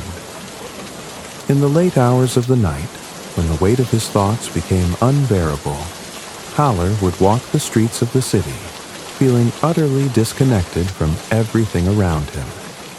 The people he passed seemed like mere shadows, figures who existed in a world that he could never truly belong to. He had become a prisoner to his own mind, to his own fragmented sense of self. And all the while, the Steppenwolf inside him howled for freedom, for release. At the same time, Howler began to realize that his battle was not one of physical force, but of a deeper nature. The battle between his mind and his heart, between the man he had been and the beast he feared he might become. His quest for understanding had led him to a place of profound loneliness, and he could not see a way out. The treatise on the Steppenwolf had only deepened the abyss in which he found himself. Yet, as he walked through the streets of the city, he could not help but wonder if there might be a way to reconcile the two sides of his nature. Perhaps the answer lay not in escaping the Steppenwolf, but in understanding it. Could he, Harry Haller, ever find peace with both his human side and his wolf-like nature? The questions haunted him, as they would continue to haunt him for much longer than he could ever anticipate. While Harry Haller wandered aimlessly through the streets, that he encountered her, Hermione. At first glance, she seemed to be nothing more than another figure passing by, just another face in the crowd. But there was something unusual about her, something that immediately caught his attention. Her presence was magnetic, as though she had a certain understanding of him, of his turmoil, even though they had never met. It was as if she had seen beneath the surface of his troubled soul and recognized the struggle that had been consuming him for so long. Haller was, of course, no stranger to the weight of his own isolation, but there was something about her that felt different. Her appearance was striking, blonde, with eyes that held both playfulness and depth. She exuded a sense of calm that Haller could not help but find both unsettling and oddly comforting. She was young, yet there was a wisdom in her gaze that suggested she had lived much more than her years might imply. "You're Harry Haller, aren't you?" she asked, her voice light but knowing, almost as if she had been expecting him all along. "I've heard of you." Haller was taken aback. He had no recollection of ever meeting her before, nor did he have any idea how she could possibly know him. But there was something familiar in the way she spoke, something that made him feel both unnerved and strangely seen. It was as if she understood something about him that he himself had not yet fully acknowledged. "I'm afraid you have the wrong man," Haller replied, his voice laced with the usual cynicism he had come to wear like armor. But she simply smiled. "I don't think so. I know exactly who you are." She didn't elaborate further, but her words hung in the air, forcing Haller to question the nature of their encounter. She seemed to sense that he was unsettled, and her expression softened. With a mischievous smile, she added, "I think you're exactly the kind of person I've been looking for." Haller, intrigued despite himself, could not help but ask, "And what kind of person would that be?" "Someone who's as lost as I am," she answered without hesitation. "Someone who understands what it means to feel torn between two worlds." Her words struck Haller deeply. How could she know this? How could she, a stranger, so easily articulate the very essence of his being? For a long moment, the two stood in silence, the weight of their unspoken understanding hanging between them like an invisible thread. Hermione's invitation to meet again came not long after their chance encounter. She suggested that they spend time together, to talk and share their experiences, as if she already knew the depths of his inner conflict. And Haller, despite his usual reluctance to engage with others, found himself intrigued by her. She was a mystery, one that seemed to offer an answer to the confusion that had plagued him for so long. Her ability to see past his carefully constructed facade was unsettling, but it was also liberating. Over the next few days, Haller and Hermione met regularly. They spoke about everything and nothing, about life, about love, about the nature of the human soul. Haller found himself captivated by her, drawn to her unpretentious wisdom and carefree attitude. She spoke with such ease about the things he had long buried, the pleasures of the flesh, the joy of abandoning the rigid structure of his intellect, the liberation of surrendering to the moment.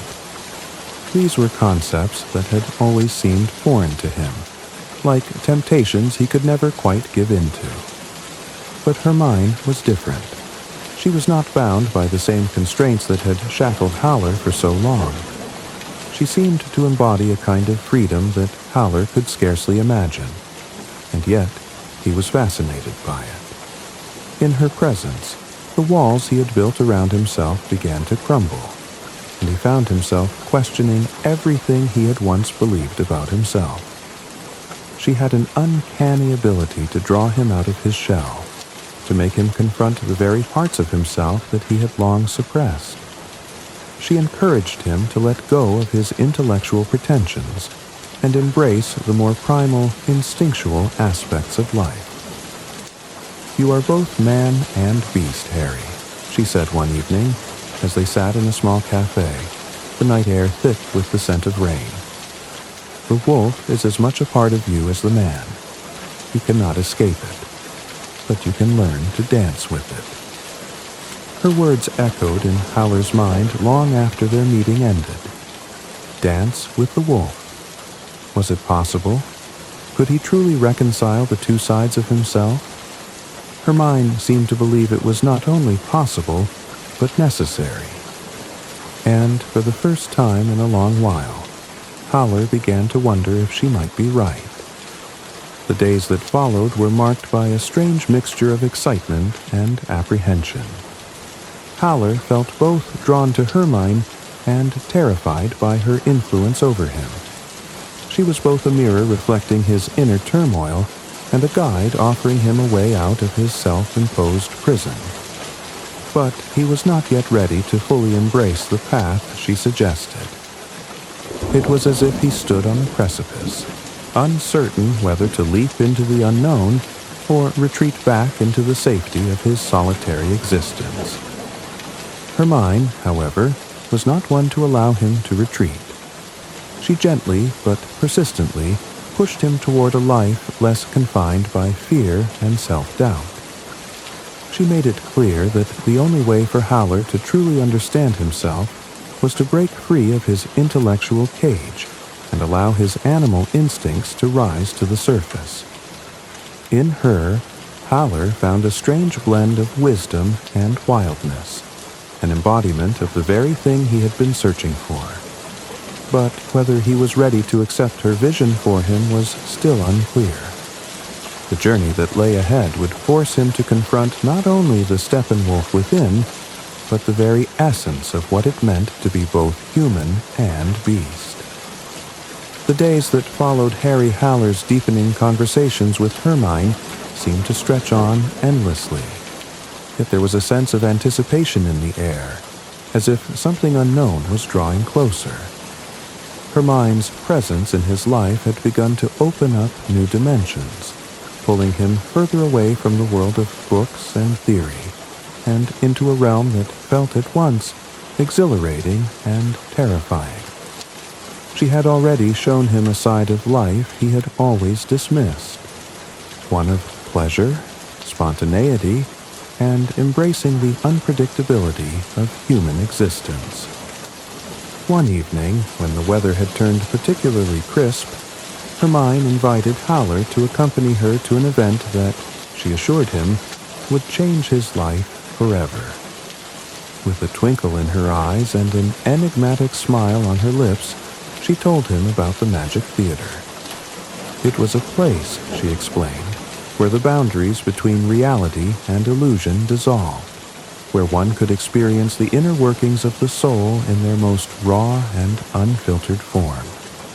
It sounded absurd, a bit like something out of a dream, but something about Hermione's certainty made Howler wonder if, perhaps, it was just the kind of place he needed. "I've been waiting for you to be ready, Harry," she said, her voice soft yet firm. "The Magic Theater is not a place for the uninitiated. You have to be willing to let go of everything you know. It's not just an adventure of the mind, but an exploration of the heart, the soul, and yes, the Steppenwolf inside of you." Though Howler hesitated, his intellectual skepticism battling against his growing curiosity, he could not shake the feeling that this invitation was the key to understanding the fractured parts of himself. Perhaps this would be the place where he could finally confront Steppenwolf. that elusive, untamed aspect of his personality that had tormented him for so long. As they approached the building, a strange sense of both dread and excitement settled over Howler. The architecture was unlike anything he had ever seen before. Unusual shapes twisted together in ways that defied logic. The building itself seemed to shimmer in the dimming light, as though it were a creation pulled from a dream. Her mind led him to a set of doors that seemed impossibly large and heavy, yet they opened effortlessly with a soft push. Inside, Howler was immediately struck by the surreal atmosphere. It was a space that seemed to exist outside of time, a place where the ordinary laws of reality no longer applied. The air was thick with the scent of incense and the sound of soft music, laced with echoes of distant laughter and faint murmurs. The floor beneath their feet was polished, and yet the walls were adorned with strange, abstract paintings that shifted and moved as if they had a life of their own. Howler's senses were overwhelmed. He could feel the walls of his rational mind crumbling, replaced by an unfamiliar sense of freedom that made his heart race. He had entered a space where the conventional rules no longer held sway. This was a world where thought and sensation collided, where every corner seemed to contain a new mystery, a new facet of existence. You are here to experience what the world truly is, her mind whispered to him, her eyes gleaming in the low light. And what you have hidden from yourself for so long. The Magic Theater will show you your truest self, Harry. It will make you see the parts of you that you've tried to deny, the parts you thought were too dangerous to confront. You will come face to face with the Steppenwolf. Howler swallowed, the anticipation building inside him. He had spent so many years running from that dark side of himself, the wolf inside that howled for freedom, for release.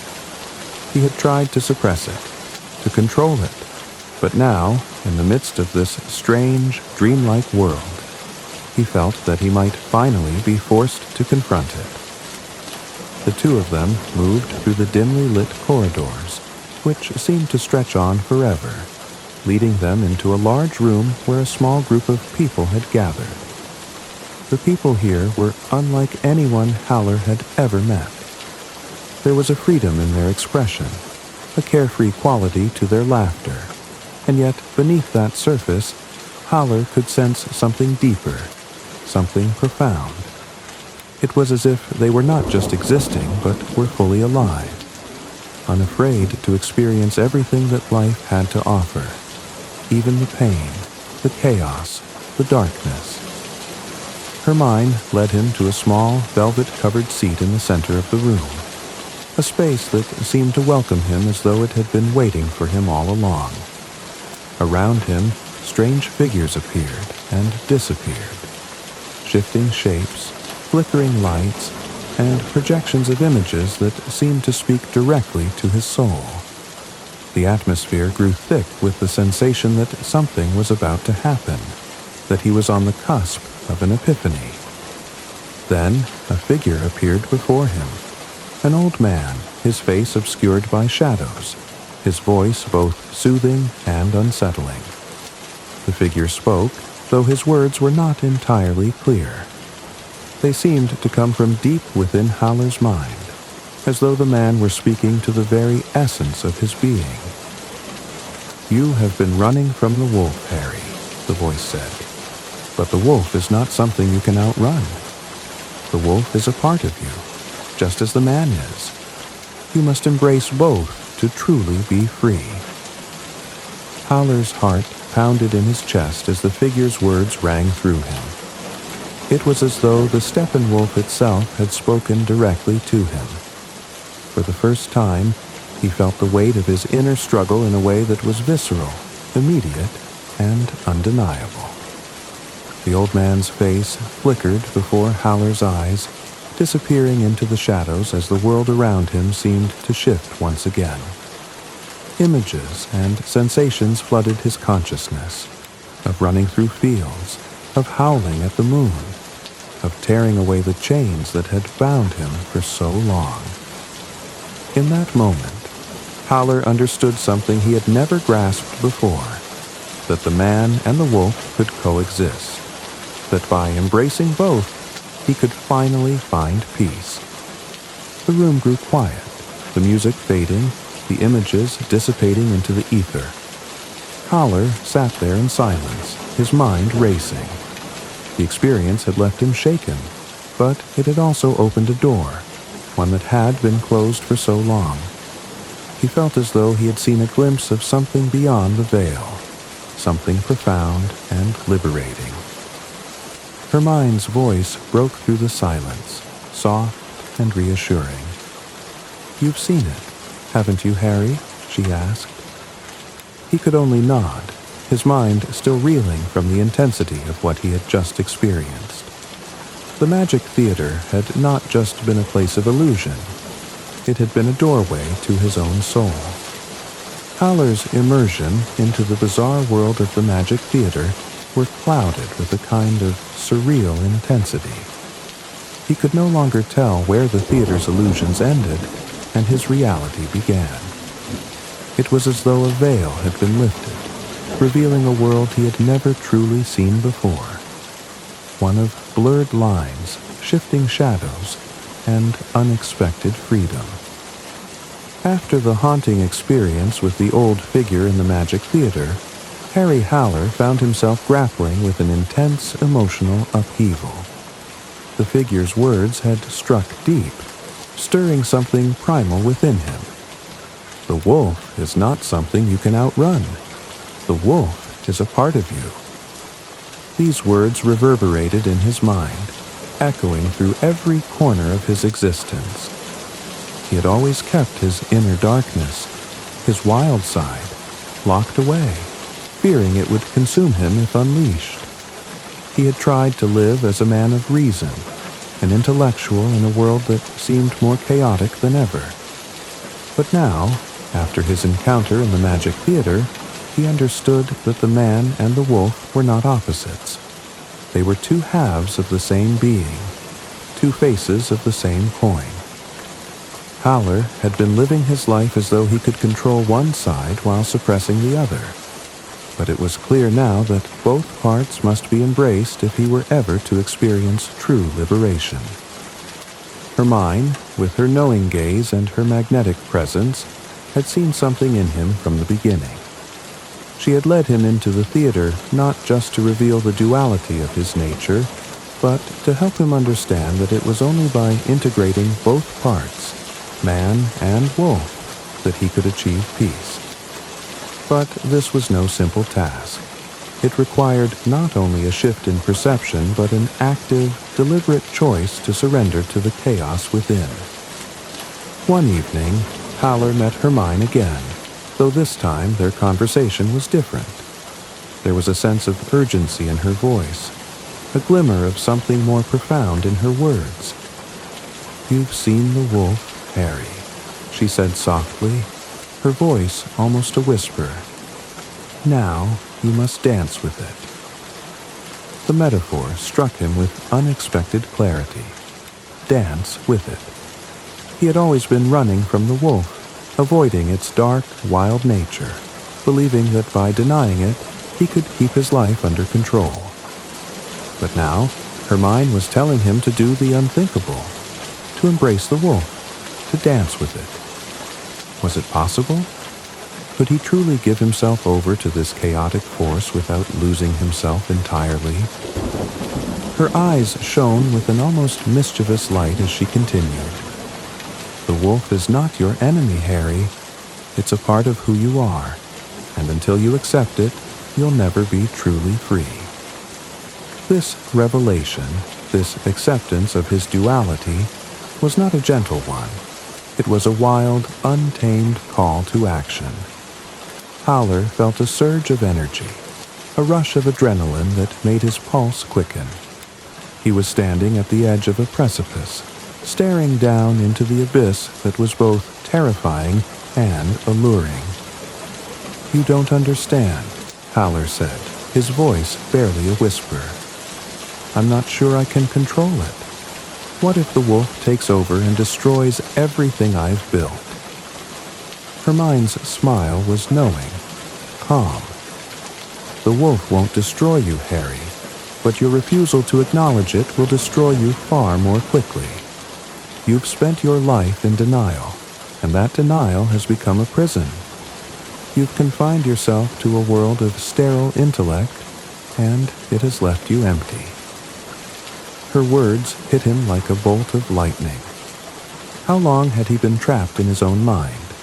How long had he rejected his natural instincts, suppressing the parts of him that longed to be free? It was as though a dam had broken, and the flood of emotions, desires, and urges that had been buried deep inside him began to pour forth. Hermione took his hand gently, guiding him through the city streets, their footsteps quiet against the cobblestone. It was a calm evening, but Harry's heart was racing. He felt as though he were walking into the unknown. He had no idea what the night would bring, but he knew that something within him was shifting. "Tonight, you will meet the wolf," she said softly, her voice almost a promise. "But you must surrender yourself to it. Only then can you begin to understand what true freedom feels like." Howler's mind was a storm of conflicting thoughts. Could he really give up control? Could he truly embrace the chaos within without being consumed by it? He had always been so careful, so controlled. Letting go felt like a terrifying plunge into darkness. But then again, hadn't he been in darkness all his life? The night seemed to stretch on forever as they arrived at an abandoned house on the edge of the city. The air was thick with mystery, and Howler's senses were heightened. The house stood like an ancient relic, its windows dark and its door ajar as though inviting them in. Hermione led him inside, and the moment he stepped over the threshold, the world seemed to shift around him. The space was dimly lit by flickering candles, casting long, twisting shadows across the walls. The room was filled with a strange energy, an energy that felt like both danger and liberation. Howler's breath quickened as he felt an overwhelming presence in the room, something both familiar and foreign. Then he saw it. A shadow in the corner of the room, darker than the night itself. A figure that seemed to pulse with life, its eyes glowing with an intensity that sent a shiver down his spine. The wolf. But it was not just a beast. It was a part of him. A part that had been buried, ignored, and repressed for so long. Now it was standing before him, demanding his attention. For a moment, Howler froze. The wolf seemed to stare at him, its gaze deep and knowing, as though it could see into the very core of his being. Howler's heart pounded in his chest as he realized that this was the moment when he would have to choose. Would he run from it, or would he finally confront it head-on? Without thinking, Howler stepped forward, his hand trembling as he reached out toward the wolf. And in that moment, something shifted inside him. He felt a surge of energy, a wild, primal force that coursed through him, filling him with an overwhelming sense of power and freedom. He could feel the wolf's presence in his veins, coursing through his blood, and for the first time in his life, he felt alive, truly alive. The wolf did not consume him. It did not destroy him. It was not a force to be feared, but a force to be embraced. And as Howler stood there, bathed in the flickering candlelight, he understood something profound. The man and the wolf were one. They were not separate entities, but two parts of the same soul, and only by accepting both could he finally experience the freedom he had so long desired. Hermione's voice broke through the stillness, soft and gentle. "You've done it, Harry. You've embraced the wolf."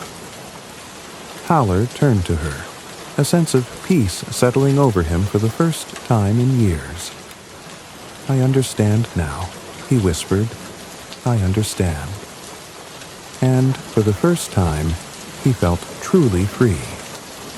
The days following Harry Howler's encounter with the wolf in the Magic Theater were strange and disorienting. He could no longer tell where the boundaries between his dreams and reality lay, and every moment seemed to bleed into the next, creating a tapestry of vivid sensations and fragments of understanding. It was as though his soul had been cracked open, exposing him to a world he had once feared, but now felt inexplicably drawn to. Hermione, with her enigmatic presence, had become both his guide and his mirror.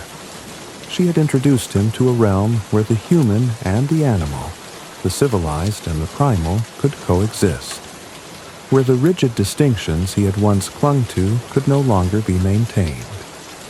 She was, in many ways, the key to unlocking the truths he had spent so long avoiding.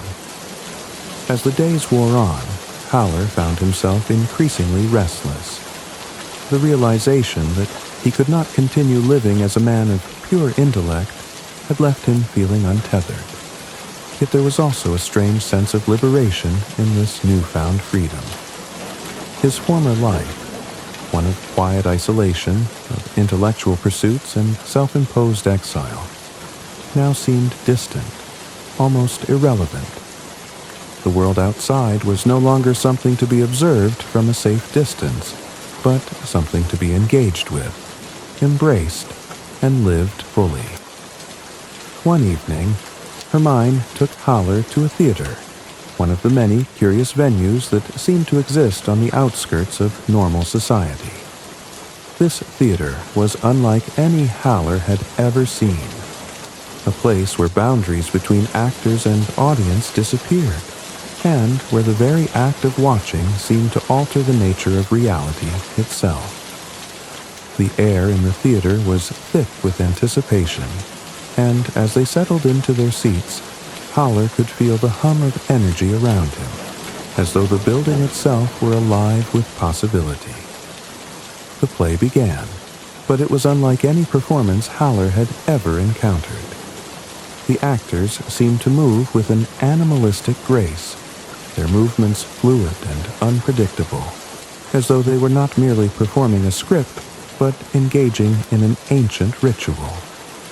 The lines between the characters they portrayed and the audience who watched them began to blur. Howler found himself drawn into the performance, as though he were no longer an observer, but a participant in the unfolding drama. And then, as if summoned by the very atmosphere of the theater, the wolf appeared again, its eyes glowing with the same intensity that Howler had seen in the Magic Theater. This time, however, the wolf was not a passive figure, nor a distant presence. It was real, alive, and part of the play itself. It seemed to move with the actors, guiding their actions, pushing them toward some unseen goal. The energy in the room grew more palpable, the air thick with the sense that something was about to happen, something transformative. As the play reached its climax, Howler felt himself being pulled into the action. The lines between the actors and the audience had completely dissolved, and for a brief moment, he was no longer a spectator, but an active participant in the unfolding drama. His heart raced, his breath quickened, and he felt the surge of adrenaline that came with surrendering to the chaos of the moment. The wolf's presence became more intense, and for a moment, Howler felt as though it were speaking directly to him. The wild, primal energy he had felt earlier in the Magic Theater now pulsed through his veins, and he was aware of the deep connection between himself and the wolf. It was not a creature to be feared, as he had once believed. It was not a force of destruction, but a force of creation, a symbol of his own untamed spirit. one that had been buried for so long beneath layers of repression and denial.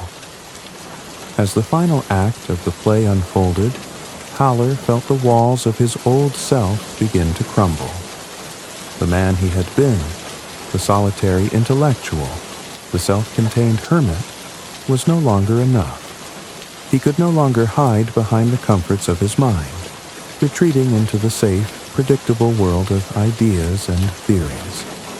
He had to face the chaos of life, the unpredictable and the wild, and accept that this was an essential part of being truly alive.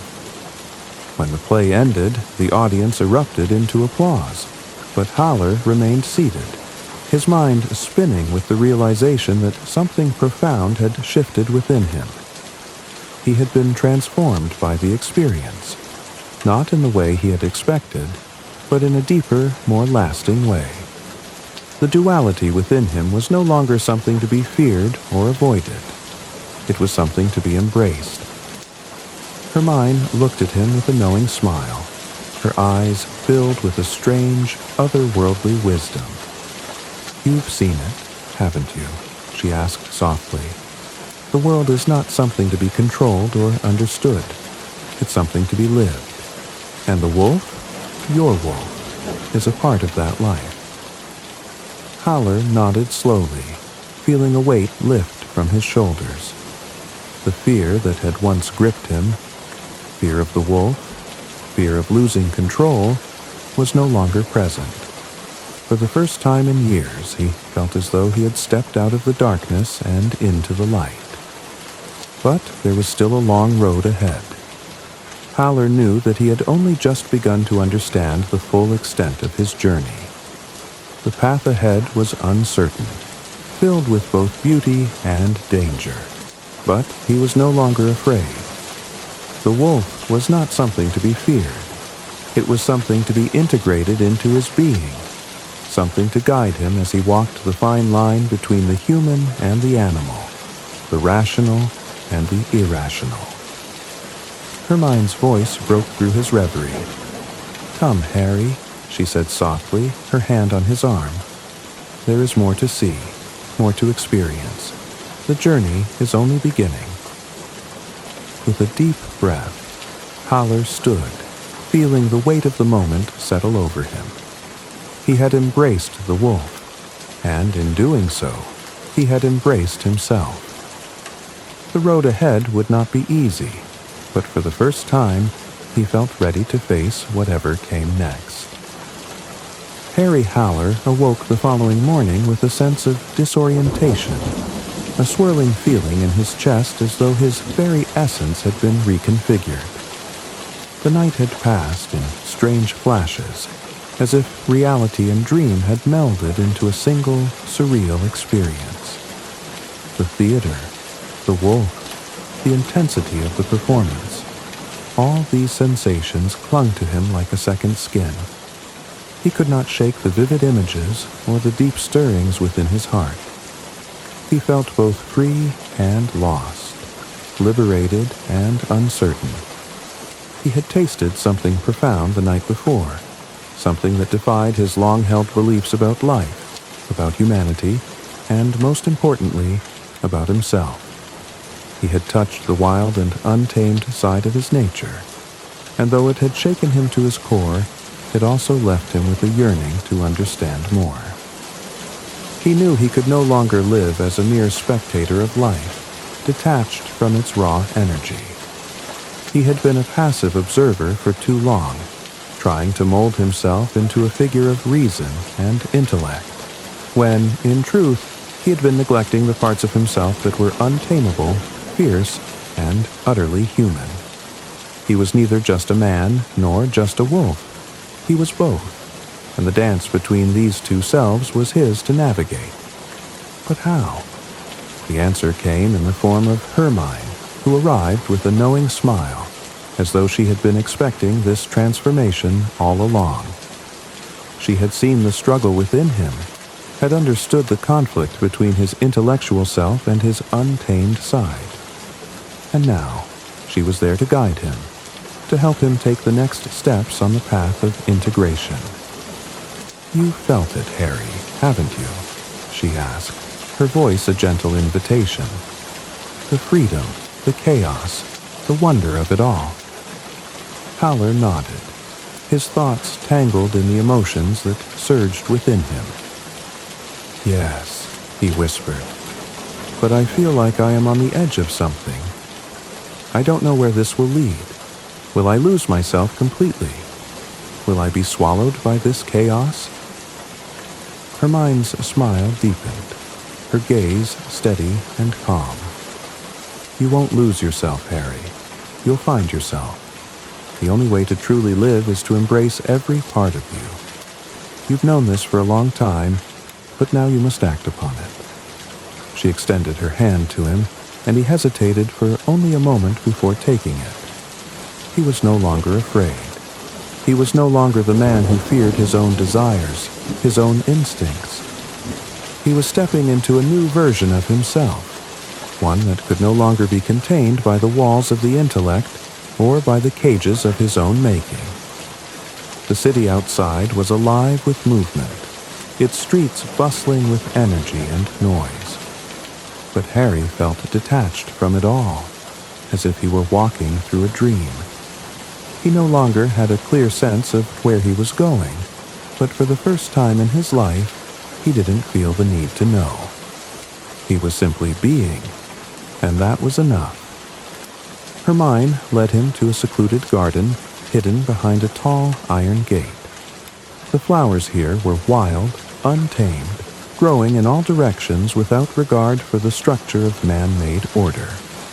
The air smelled of earth and freedom, and Howler felt a deep sense of connection to this place, a reflection of his own inner world.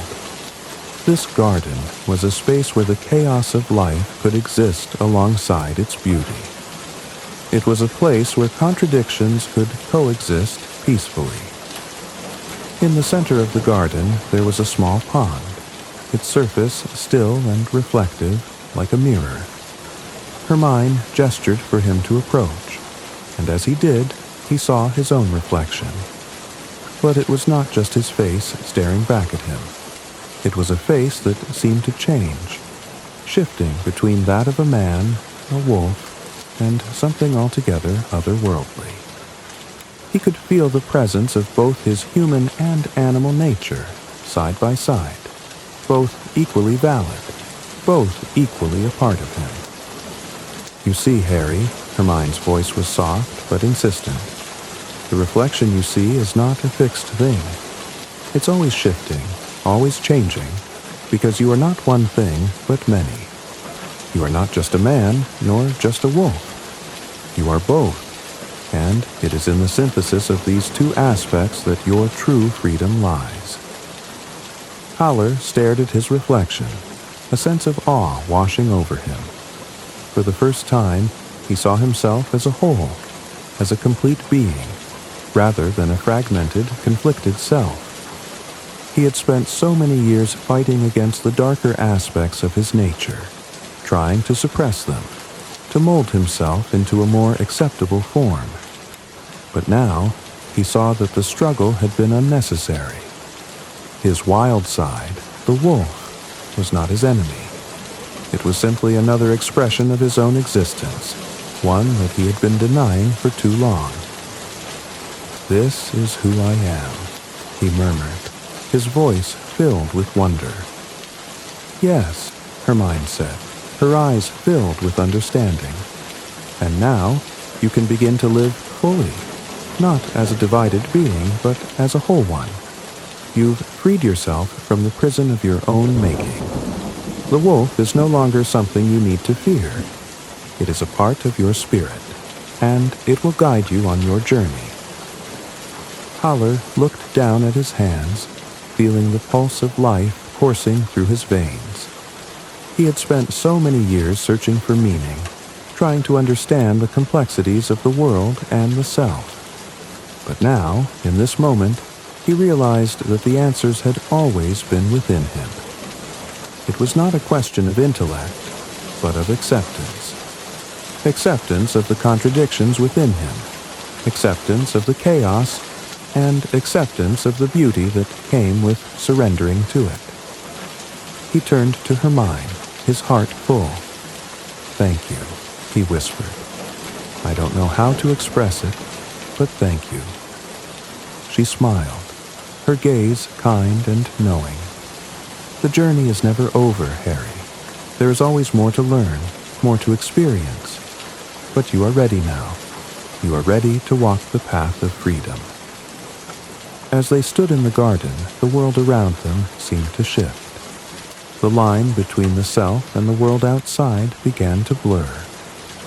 Harry Howler had come to realize that there was no final destination, no neat conclusion to his journey. There was only the journey itself, the dance between his many selves, the man, the wolf, and all the other parts of him that had yet to be uncovered.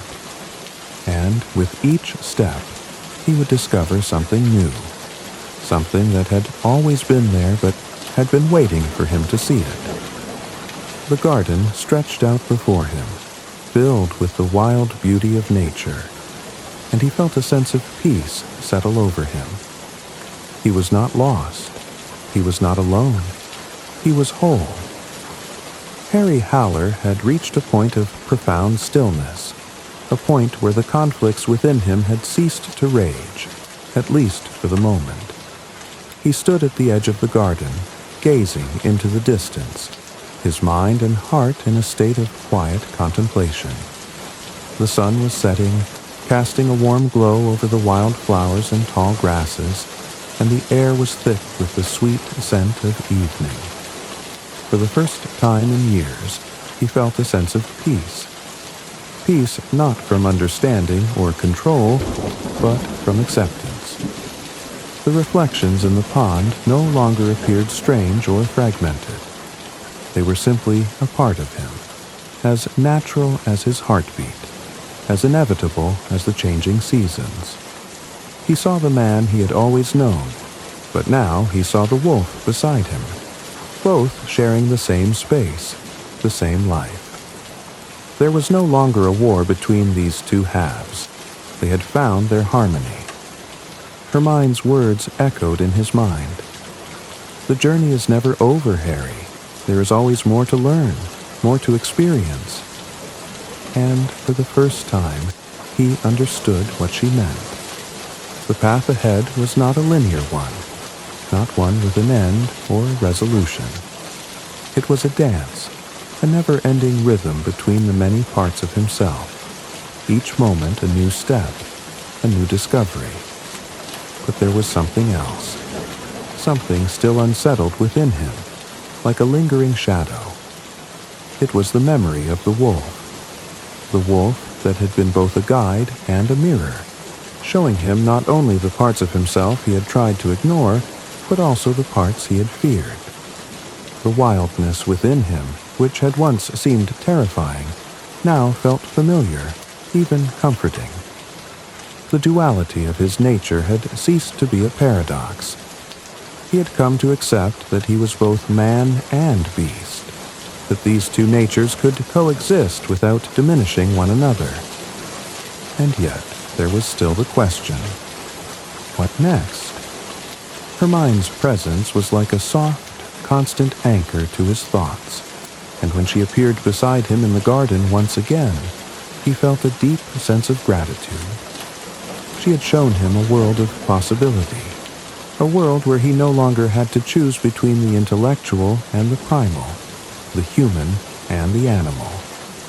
But now, as they stood together, he wondered if she had also shown him something more, something he hadn't yet fully understood. "You've come so far, Harry," she said, her voice gentle and knowing. "But there's still more to discover." He turned to her, searching her face for the answers that had eluded him for so long. "I feel whole for the first time," he said, his voice almost a whisper. "But still, there's this feeling that something is missing. Am I done? Is this it?" Hermione smiled, her eyes soft but full of wisdom. "No, Harry, it's not over. this is just the beginning. Life is not a destination. It's a journey, a continual process of becoming. You are whole, but you are also always changing, always evolving. The man and the wolf will always be a part of you, but so too will every other facet of your being. You will continue to transform, just as the world does around you. Howler's gaze drifted again to the pond, his reflection now clearer than ever. He could see both the man and the wolf standing side by side, not as opposites, but as complementary forces. The wild, primal side of him no longer felt like a threat, but a source of strength. A reminder that the life within him was not something to be controlled, but something to be embraced, in all its complexity. It was then that he realized the depth of what Hermione had been teaching him all along. She had not merely been a guide through his personal darkness. She had been a mirror, showing him not only the sides of himself that he had repressed, but also the parts he had yet to discover. His journey had been about more than simply reconciling his intellect with his instincts. It had been about learning to live fully, without the constraints of fear, shame, or self-imposed limitation.